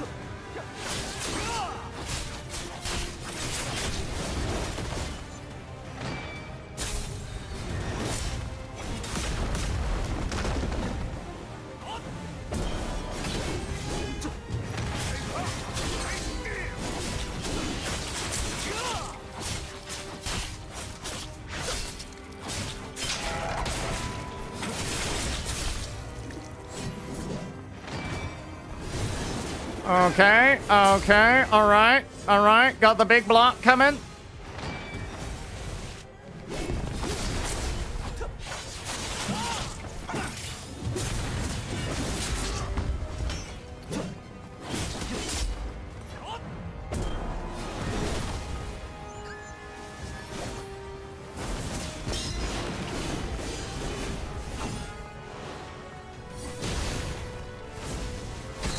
What? What the fuck was that? Oh, great. Triggered that Giga slow-mo, and then that was actually one of the fake ones that I can't really hit.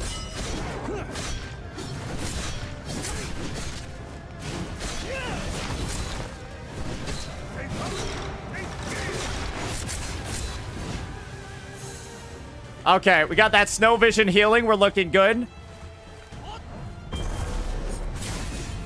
Okay, not a good start.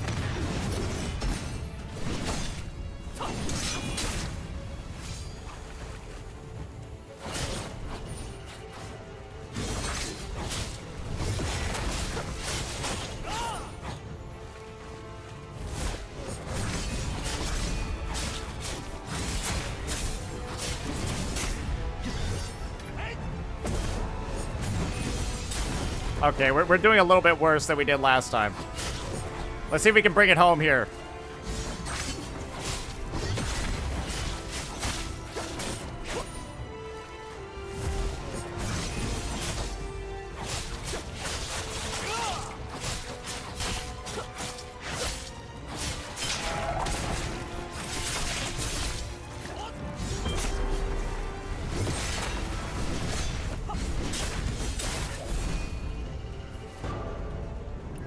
Unfortunate. Unfucking dude, I'm still so tilted from that previous run. We were so close.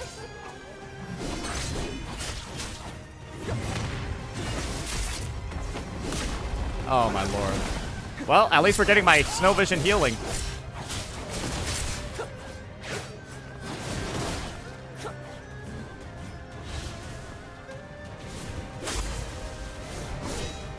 I wish I could restart from second phase, bro. This shit taking for fucking ever. Really? Why does she sometimes decide to use that bullshit move and sometimes she decides not to?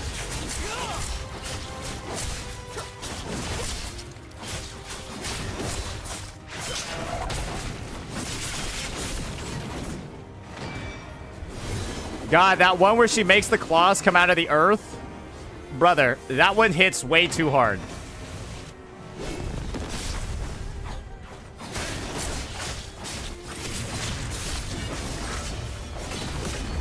I fucking parried that one. You're not supposed to do the follow-up attack, bro. What the hell even is that? Like, you always block the follow-up hit. You always block the follow-up hit.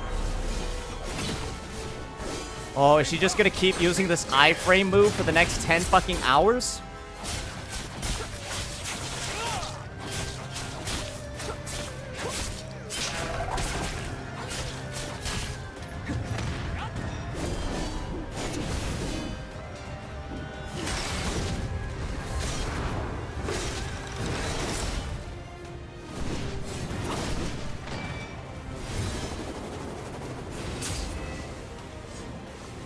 Imagine if I died from that. That'd be terrible.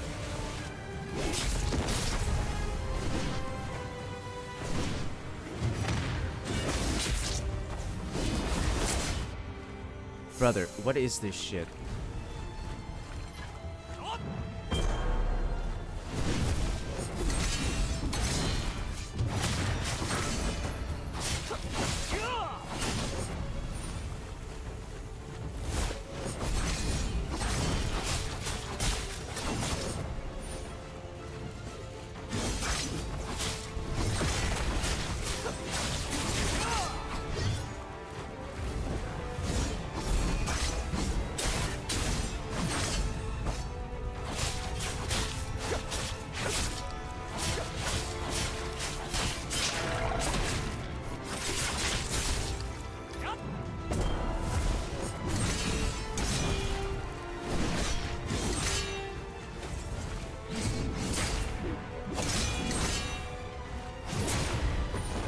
Oh, shit.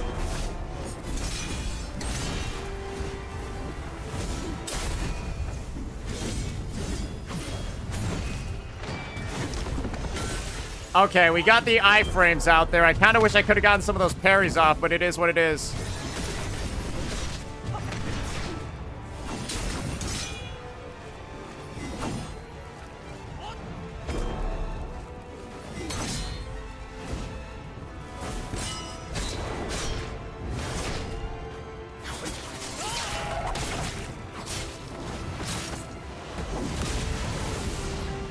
We got both HP pots. Okay, we got both HP pots. Heading into phase 2. All right, brother. Let's get some healing done. No, not that second one. No, why'd you drink 2? Oh, God. All right, well.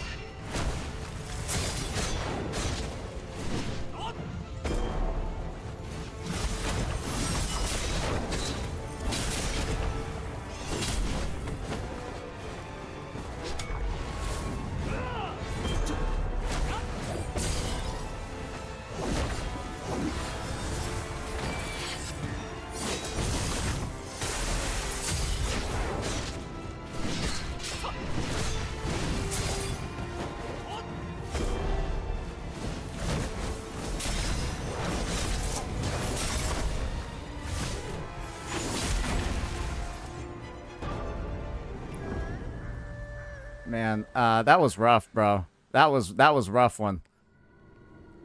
Yeah, he drank 2 of them. He was a little bit thirsty. A little bit too thirsty, if I might say so myself.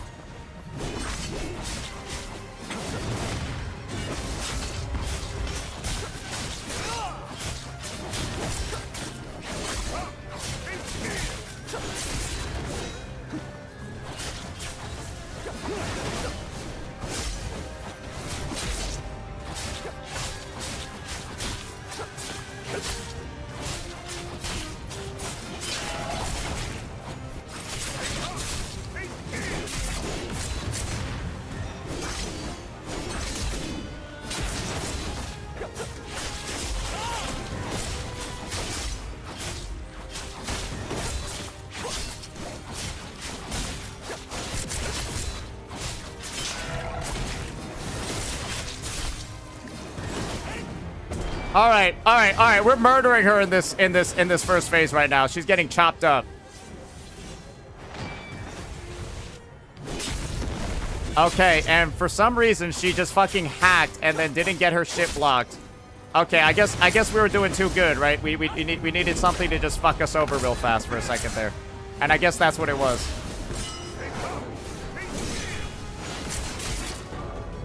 Oh, great. Oh, great. Her particles got like fucking... She just appeared behind me and that just fucked everything up. She appeared behind me and then target locked, literally fucking 360'd my camera. Okay, we just don't get the parry. Okay, alright. Oh, this is...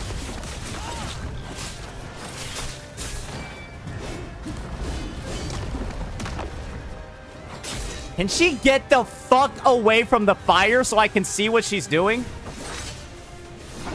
Like, bro, she's just, like, dashing backwards into the fire because I guess, like, she takes no damage from that shit.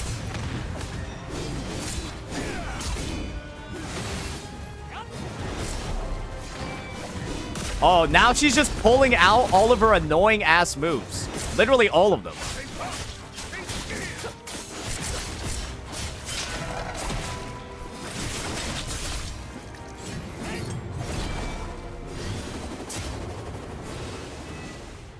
Okay, I don't even know how I missed the Tai Chi thing last time.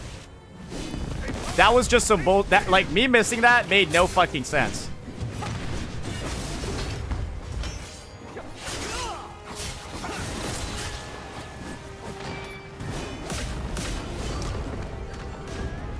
Why is she not burning? I don't know, bro. She's a fucking hacker, man. She takes no damage from fire.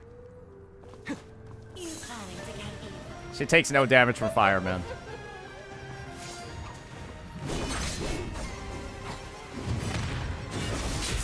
How did I not fucking block that? What? Yeah, I kind of just want to restart, bro. Hey, I'm gonna let you kill me. I'm a restart. That was some bullshit. We all know that was some bullshit. Hey, just restart the fight. Hey, restart the fight. Hey, how do I restart the fight?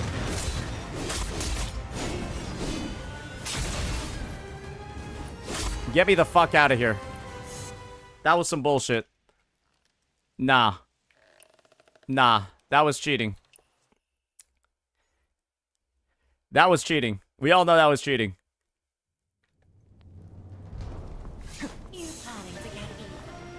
Don't forget I said you get 10k flings. You don't have enough money for 10 subs, okay? That's it. I don't care. I already know you don't have enough money for 10 subs anyways. So this is like, this would be like you going up to your friends and then asking them, let's have a competition. Whoever gets a girlfriend first wins. You know it's not a competition because both of y'all aren't getting one. So it's like, that's essentially like the same sort of bet. You both know none of y'all are gonna play or win.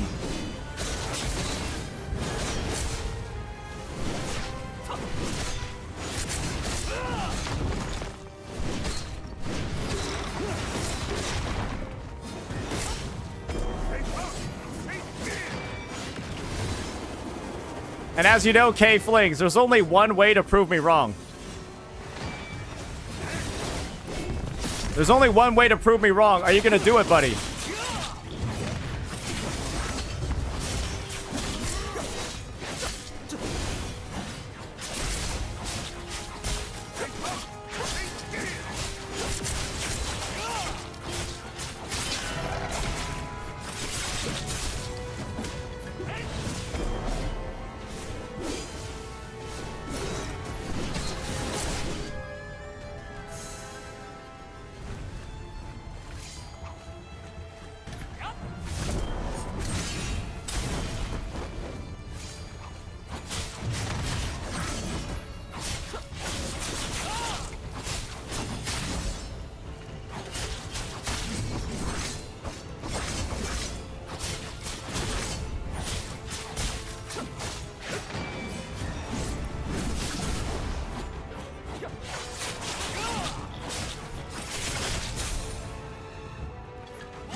What? Oh my... What was that? Mid-roll? A mid-roll hate? Or a mid-roll hit? Jesus Christ.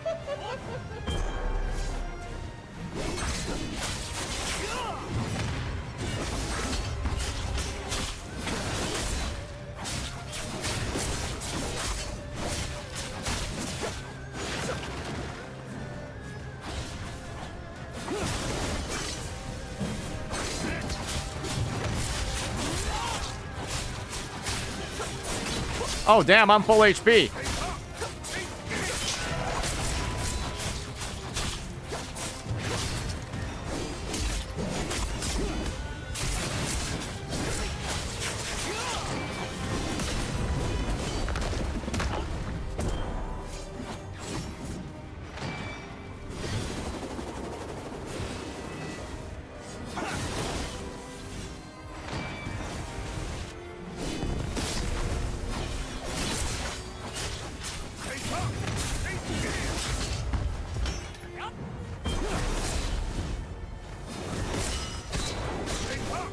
All right, get her, Yi Dao, get her.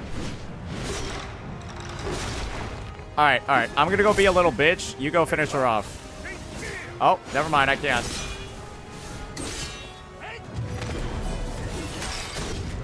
Oh, no, she's making me get up close and personal for this one. Sorry.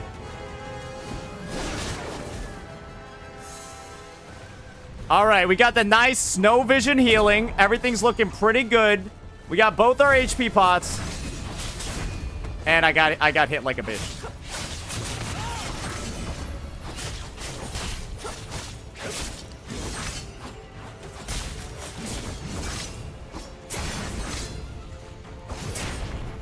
How did I miss those?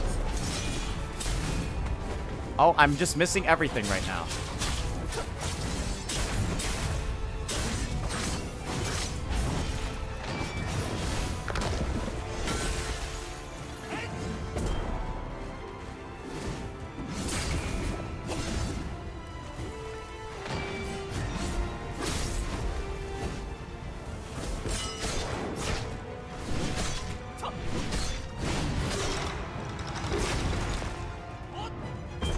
The dream is still alive, though.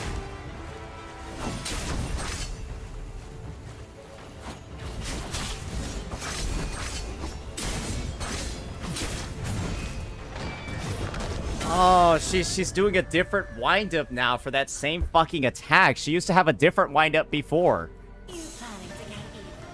Bro, I swore she switched it up on me.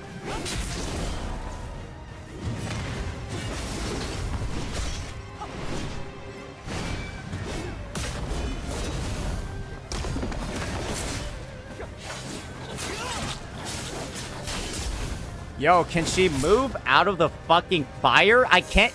You literally can't see it. Please!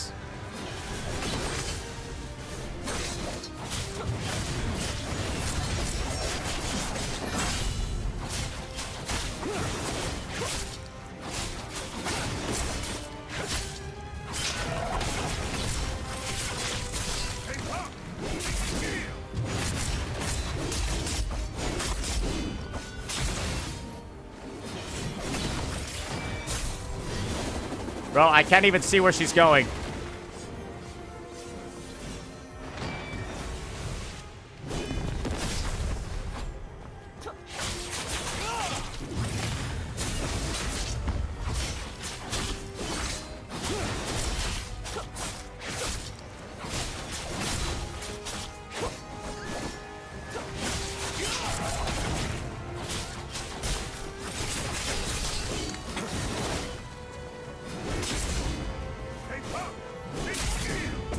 All right, we're at a good level of HP.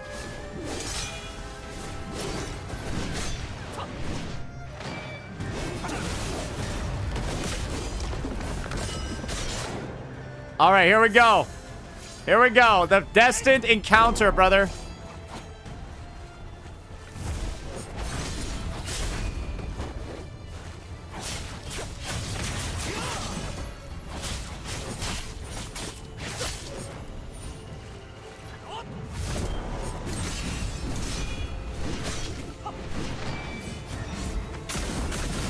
What hit it? What the fuck?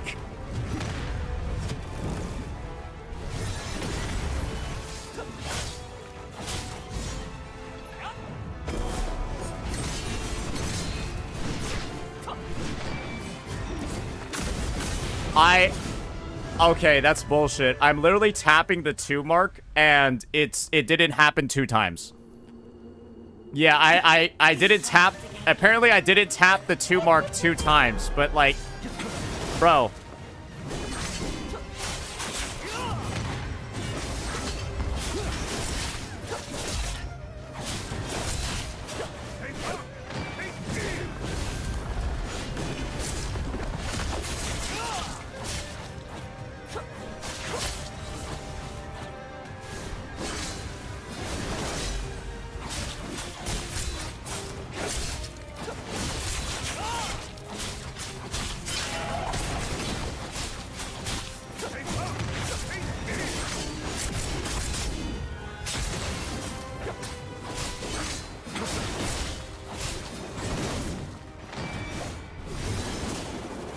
It might actually be better to have a little bit lower HP. If she has like a little bit lower HP.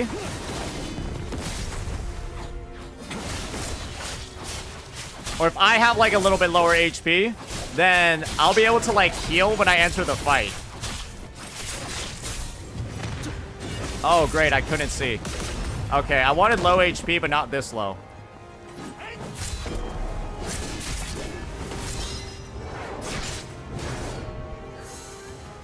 Yeah, I wanted low HP, but not that low, brother. Okay, we're still healing up a little bit, though, so it's not like the end of the world, but that's some bullshit.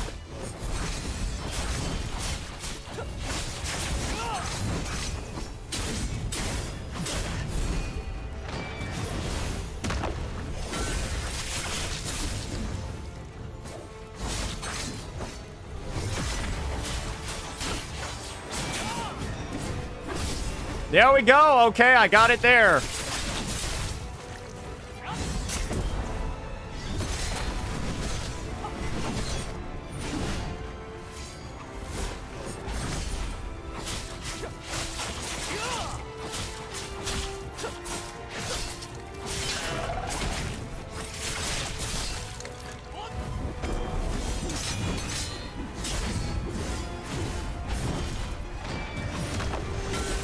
Okay, we lost our invulnerability there.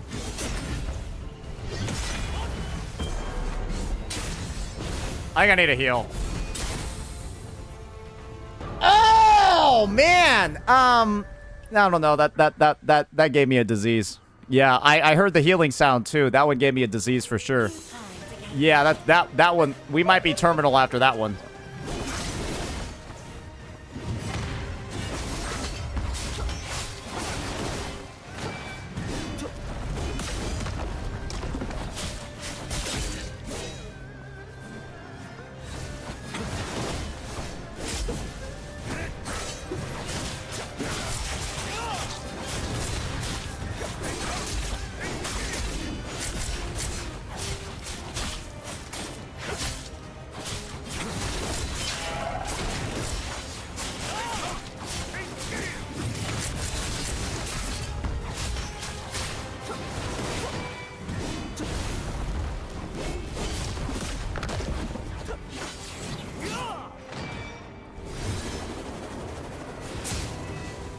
Okay, come on, get down from there.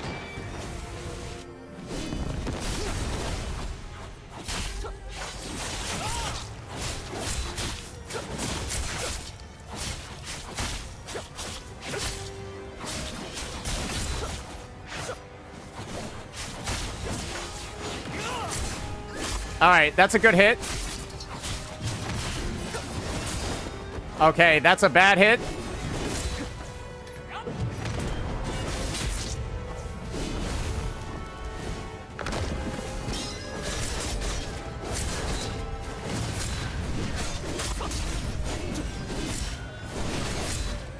Oh my gosh.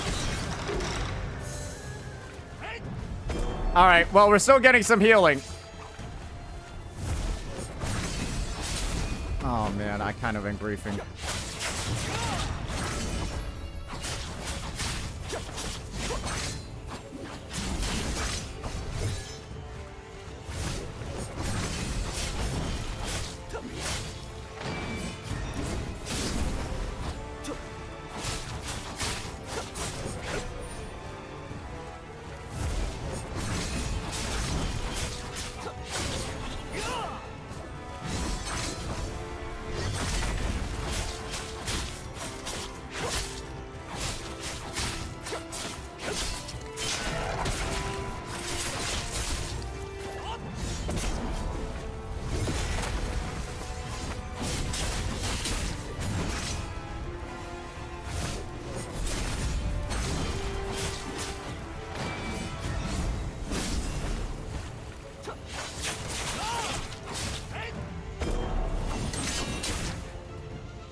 Oh, shit. Why is she doing all that weird kicking shit?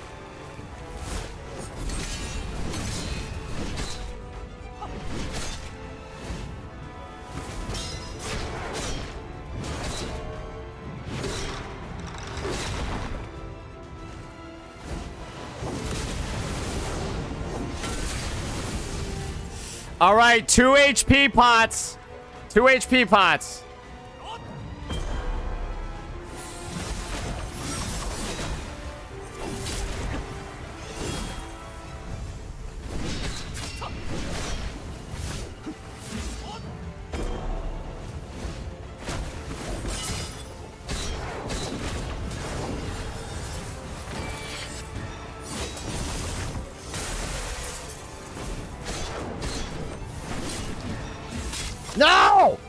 Stop gripping me like that!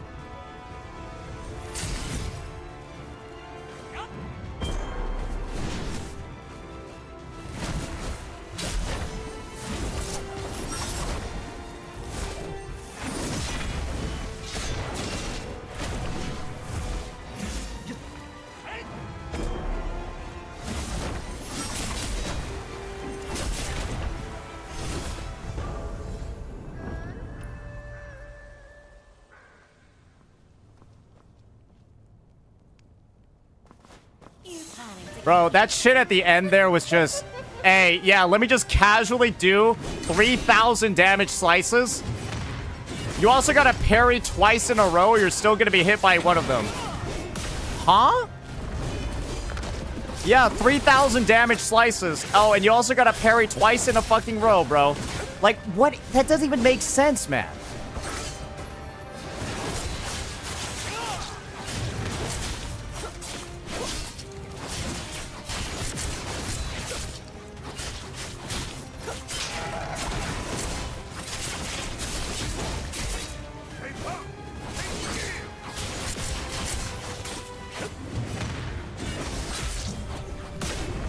Oh, great. Oh, she did her follow-up attacks again for some reason.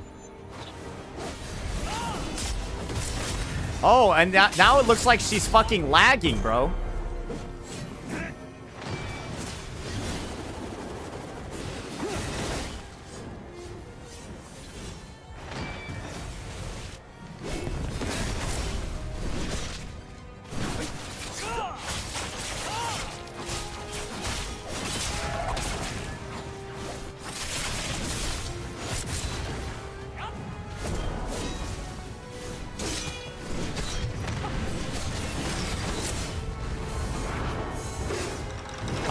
All right, here we go. Back here again. Hello, my old friend.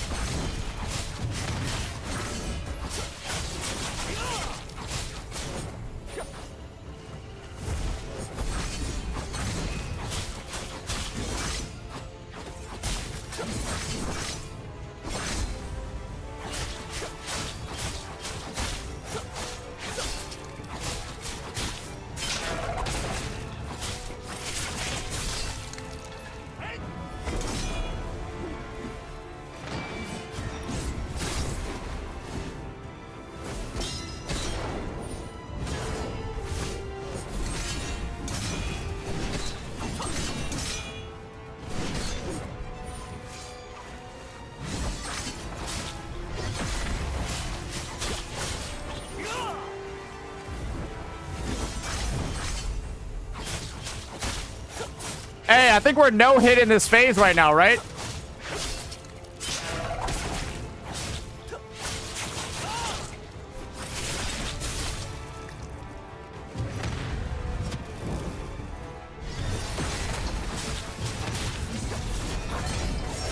Woo! She does that move too?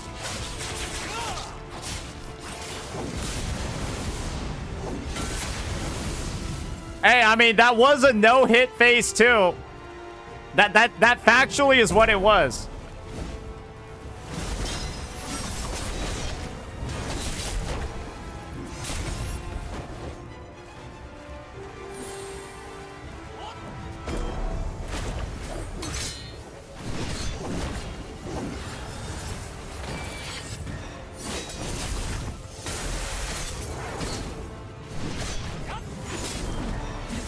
Ah, she gripped me! Oh, I hate that so much, bro. Oh, I hate that move so much, man.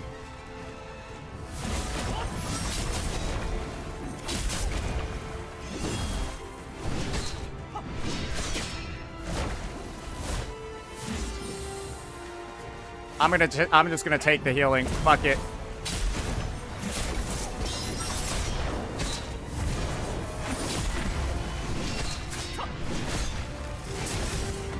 Notice how I'm actually at full HP right now.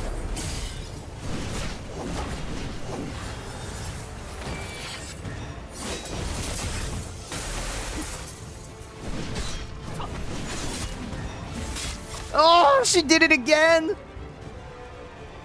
Oh, this is so rough, man. Oh, and then she does that when I'm at 0 HP, bro. Oh, no.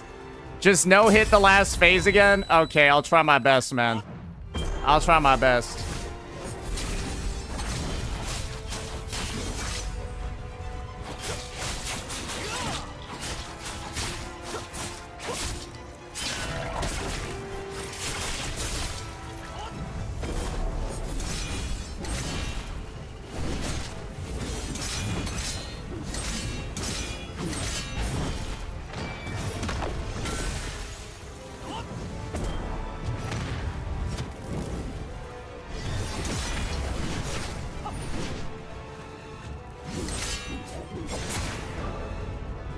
Oh, no. Oh, no. She did, like, a different attack there, bro. She did, like, a different attack. Okay. I think that phase 2, though, is just so nasty. I just can't do anything when she's invisible.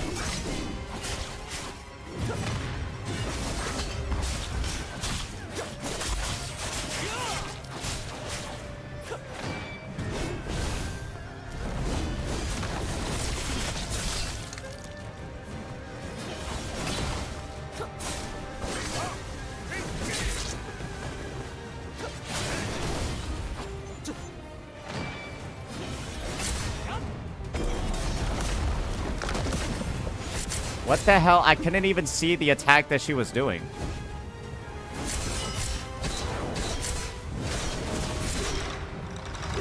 If I could have gotten one break on her in that second phase, I think it would have been a lot better.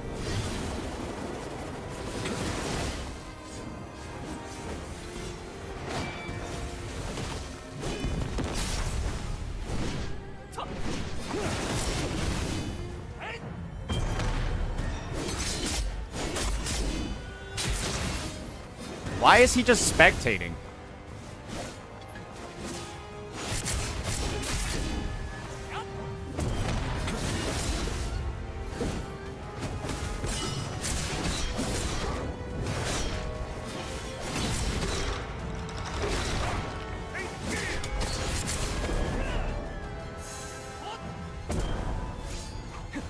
All right, let's just no hit this phase again.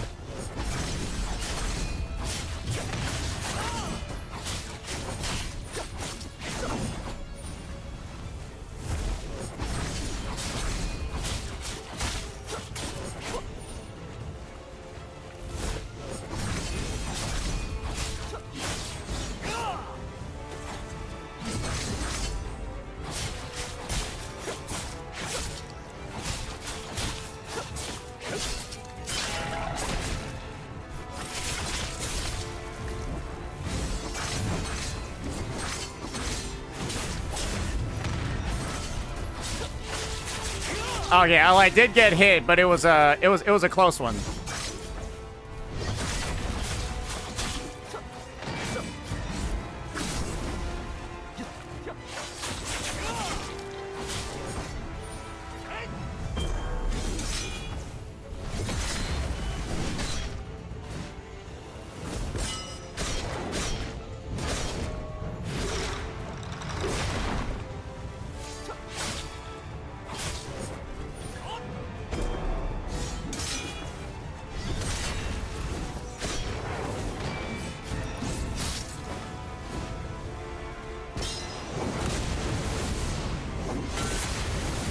Alrighty, alrighty.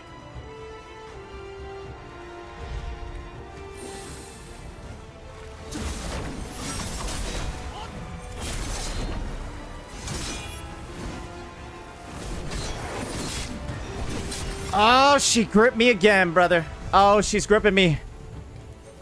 That shit does hella damage.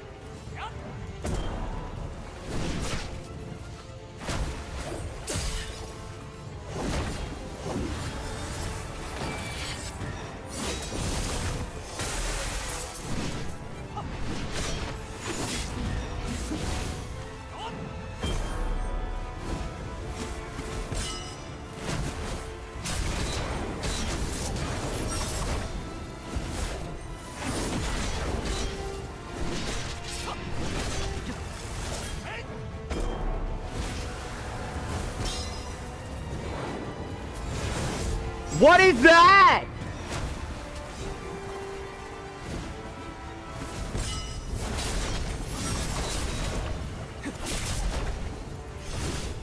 Bro.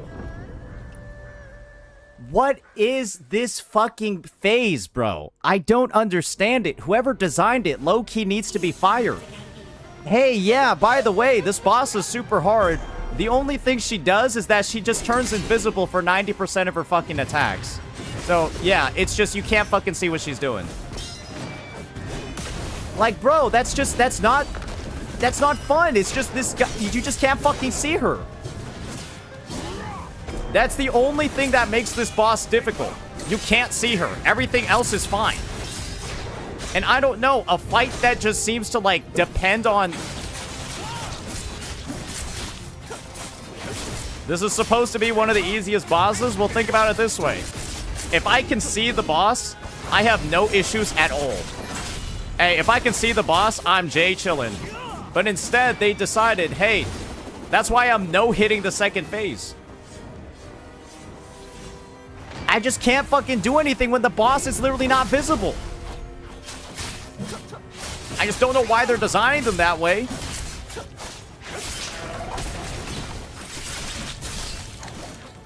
And it's like a whole phase of invisible attacks? Brother.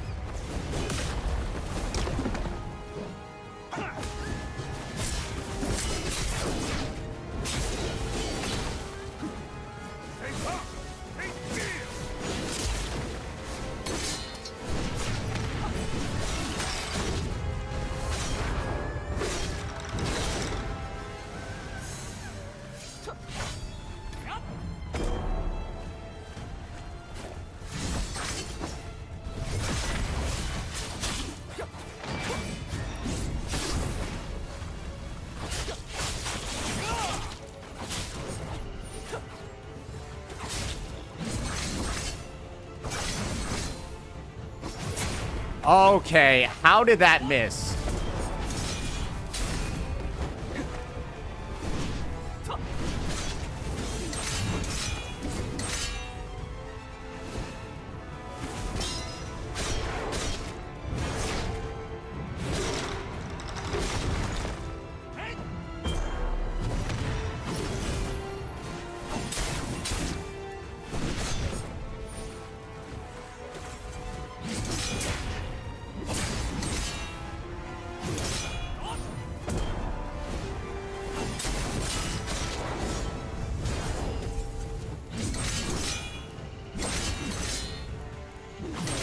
Bro, she's loving that move, isn't she?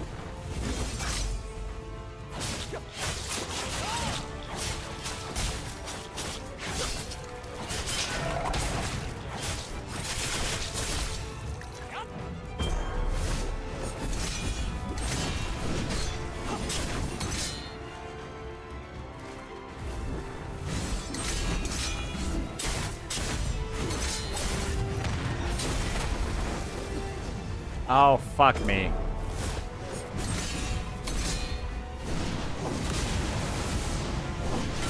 Oh, dearie me. You know what? That's actually not that bad. That's low-key, dude.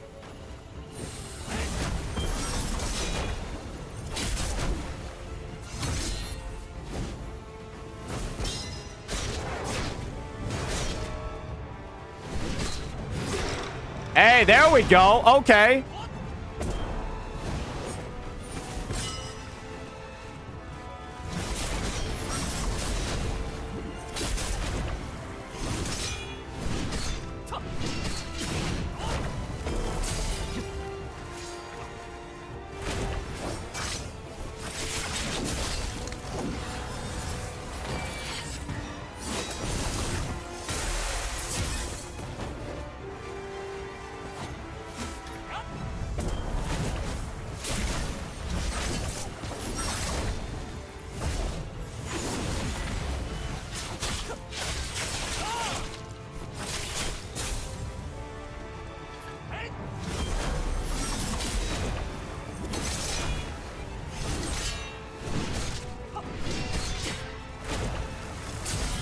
Wait.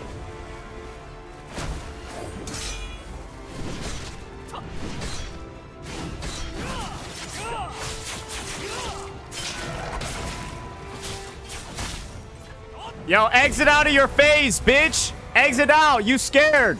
Hey, you scared. I got one more healing potion, too. I still got one more healing potion, too. Hey, you scared.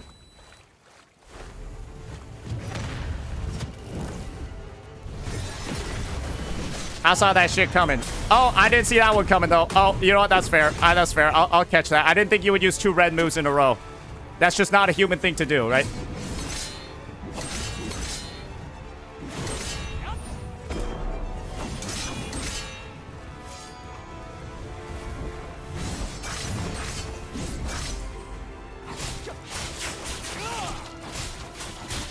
This is the end for you, bitch. Good lord. What a terrible, terrible fight. What a dog shit fight.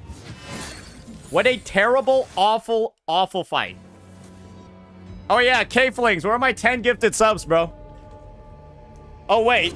Oh wait, are you too broke for the 10 gifted subs that you promised?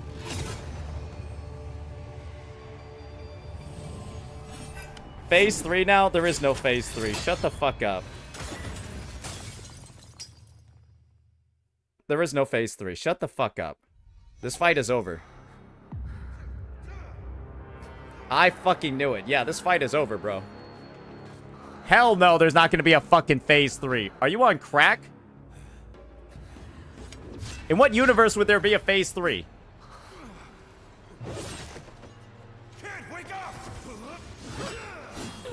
Wait, were we dreaming the entire time?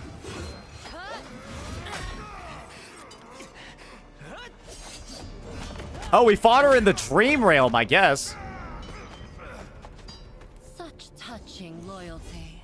He kind of getting his ass beat, though. He kind of getting his ass beat, though. I ain't gonna play. Can die together. What the fuck? People like you. Don't know a damn way!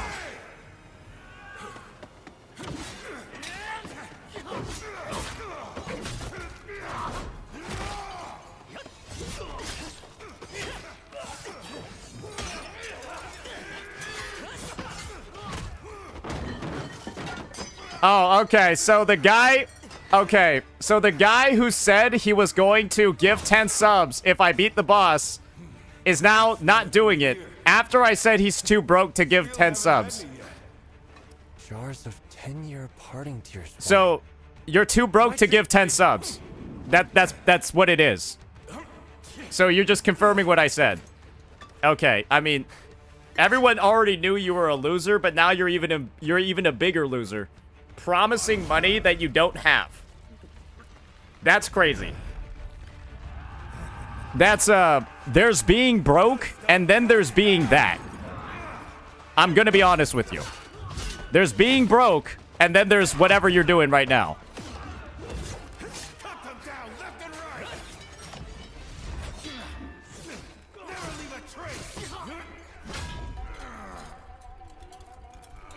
Karma...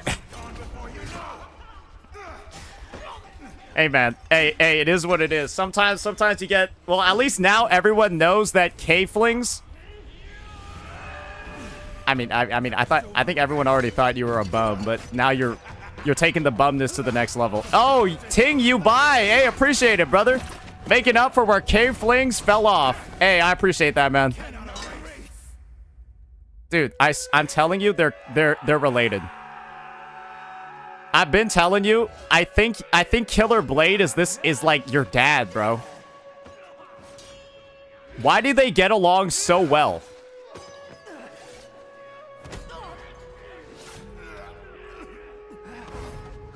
They're like best friends.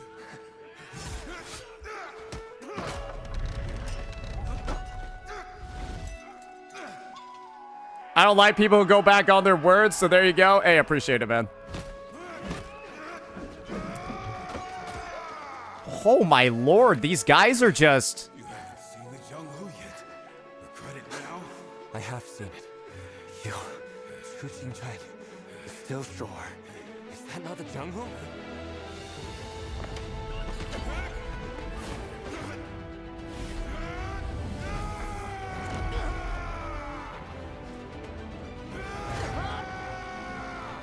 Is he gonna sacrifice himself?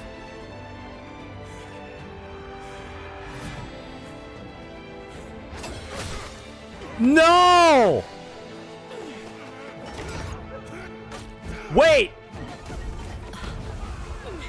Why is this guy so badass?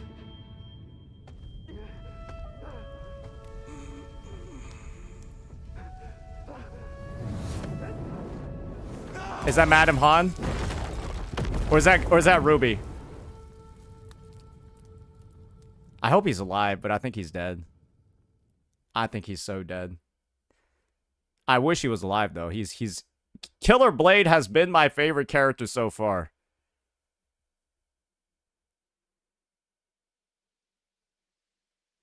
Killer Blade do be giving those dad vibes though.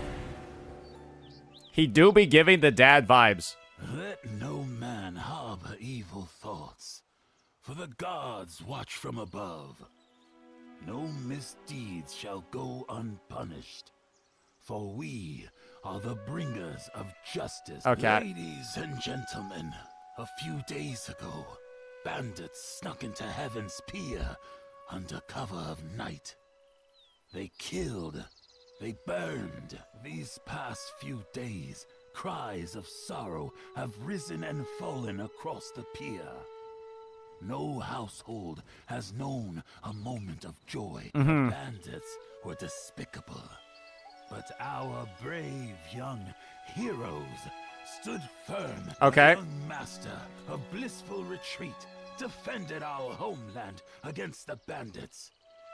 Joe's daughter, Ruby, though few in years, raised a red banner and led the people out of the maze. The pair had been inseparable since childhood. When danger came, they showed courage, saved the villagers, fought the bandits, and in the end, fell to Ruby's alive. Alas, Now Ruby's alive. I have a feeling Ruby's alive. I feel like that was her that grabbed us. Heroes in ours met with an untimely end.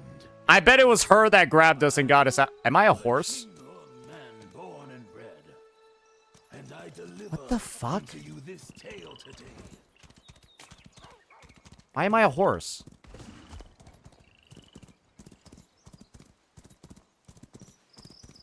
Bro, I know these horses can't go on water too, so like how am I gonna get there? Yo, where's the bridge at? I know I can't. Wait, I can swim. Oh, no, I'm pretty sure I can swim.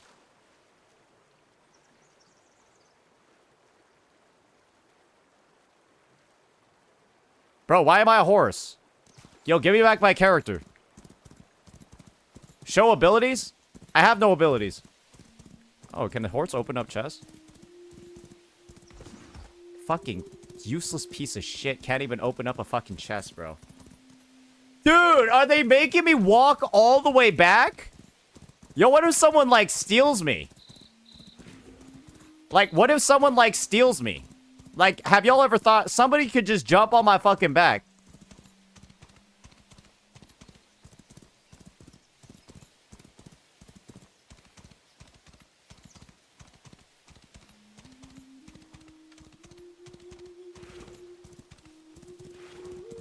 All right, I need to get back to the fucking game. I need to get back to the fucking game. How do I do that? How do I get my character back?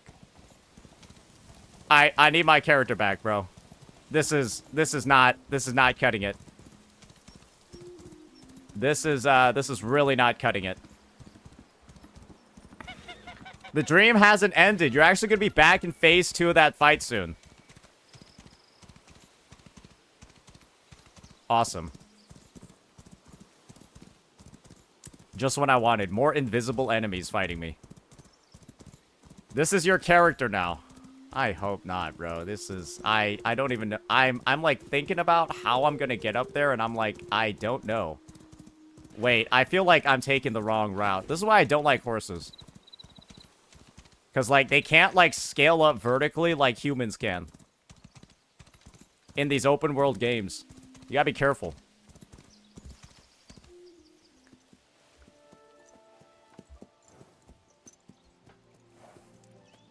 damn, we're hella... Oh, I think I know what's gonna happen. These guys... Wait, the horse is alive then. Wait. That was the horse that got fucking blinked. His story's beginning and its end. To the people of the world, blissful retreat and parting tears have become but a wistful memory. Oh shit, should I have done some of the world quests first? Did I lose access to all the quests? Loved ones, his childhood and youth. This land. Like, should I have done shit before doing this quest? Let's go. And the path into the jungle begins.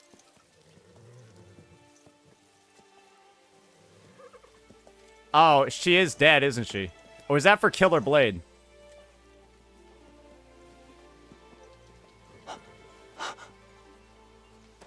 Clip clop. Good boy.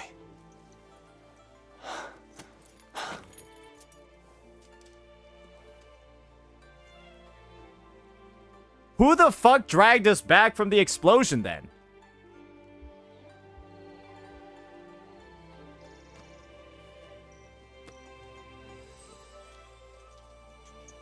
Let's go. And the path into the jungle begins. Whose grave is that, though?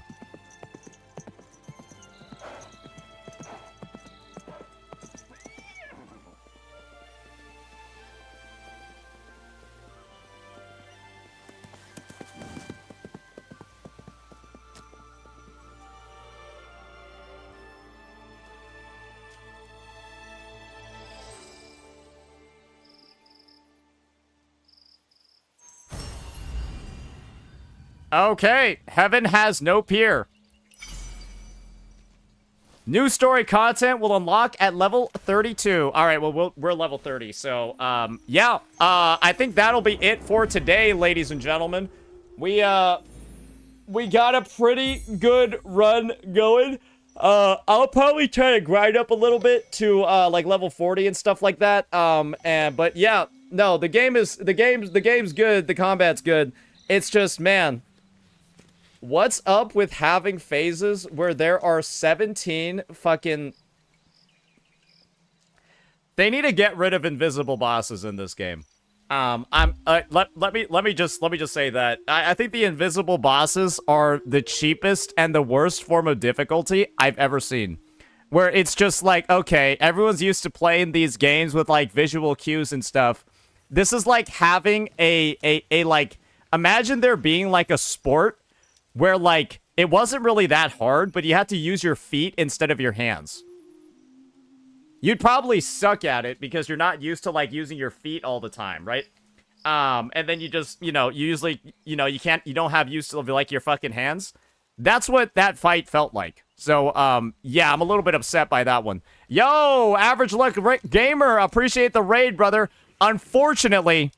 I'm actually about to log off right now, but, yeah, wish we could stay a bit longer, but yeah, I think I'm bringing my stream to a close as well, but thank you for that, man, I appreciate it. Yeah, let me just go ahead and, you know what, I don't really see too much going on right now. I guess I'll just raid Faio real quick, and, we'll move from there, but, yeah, it's a pretty chill day today. Faio and Fob are online. Oh, well, Fob doesn't like when I raid him, so I guess we'll just have to raid Faio then. All right. I'll see all y'all later then, ladies and gentlemen. Oh, and, yeah. Appreciate it, Average Leg Gamer. My bad, but it's gonna be a bit of a double raid. Think of it as, like, getting connected at the airport. But yeah, that's where it wins me for today. Had a fun one. I'll see y'all later.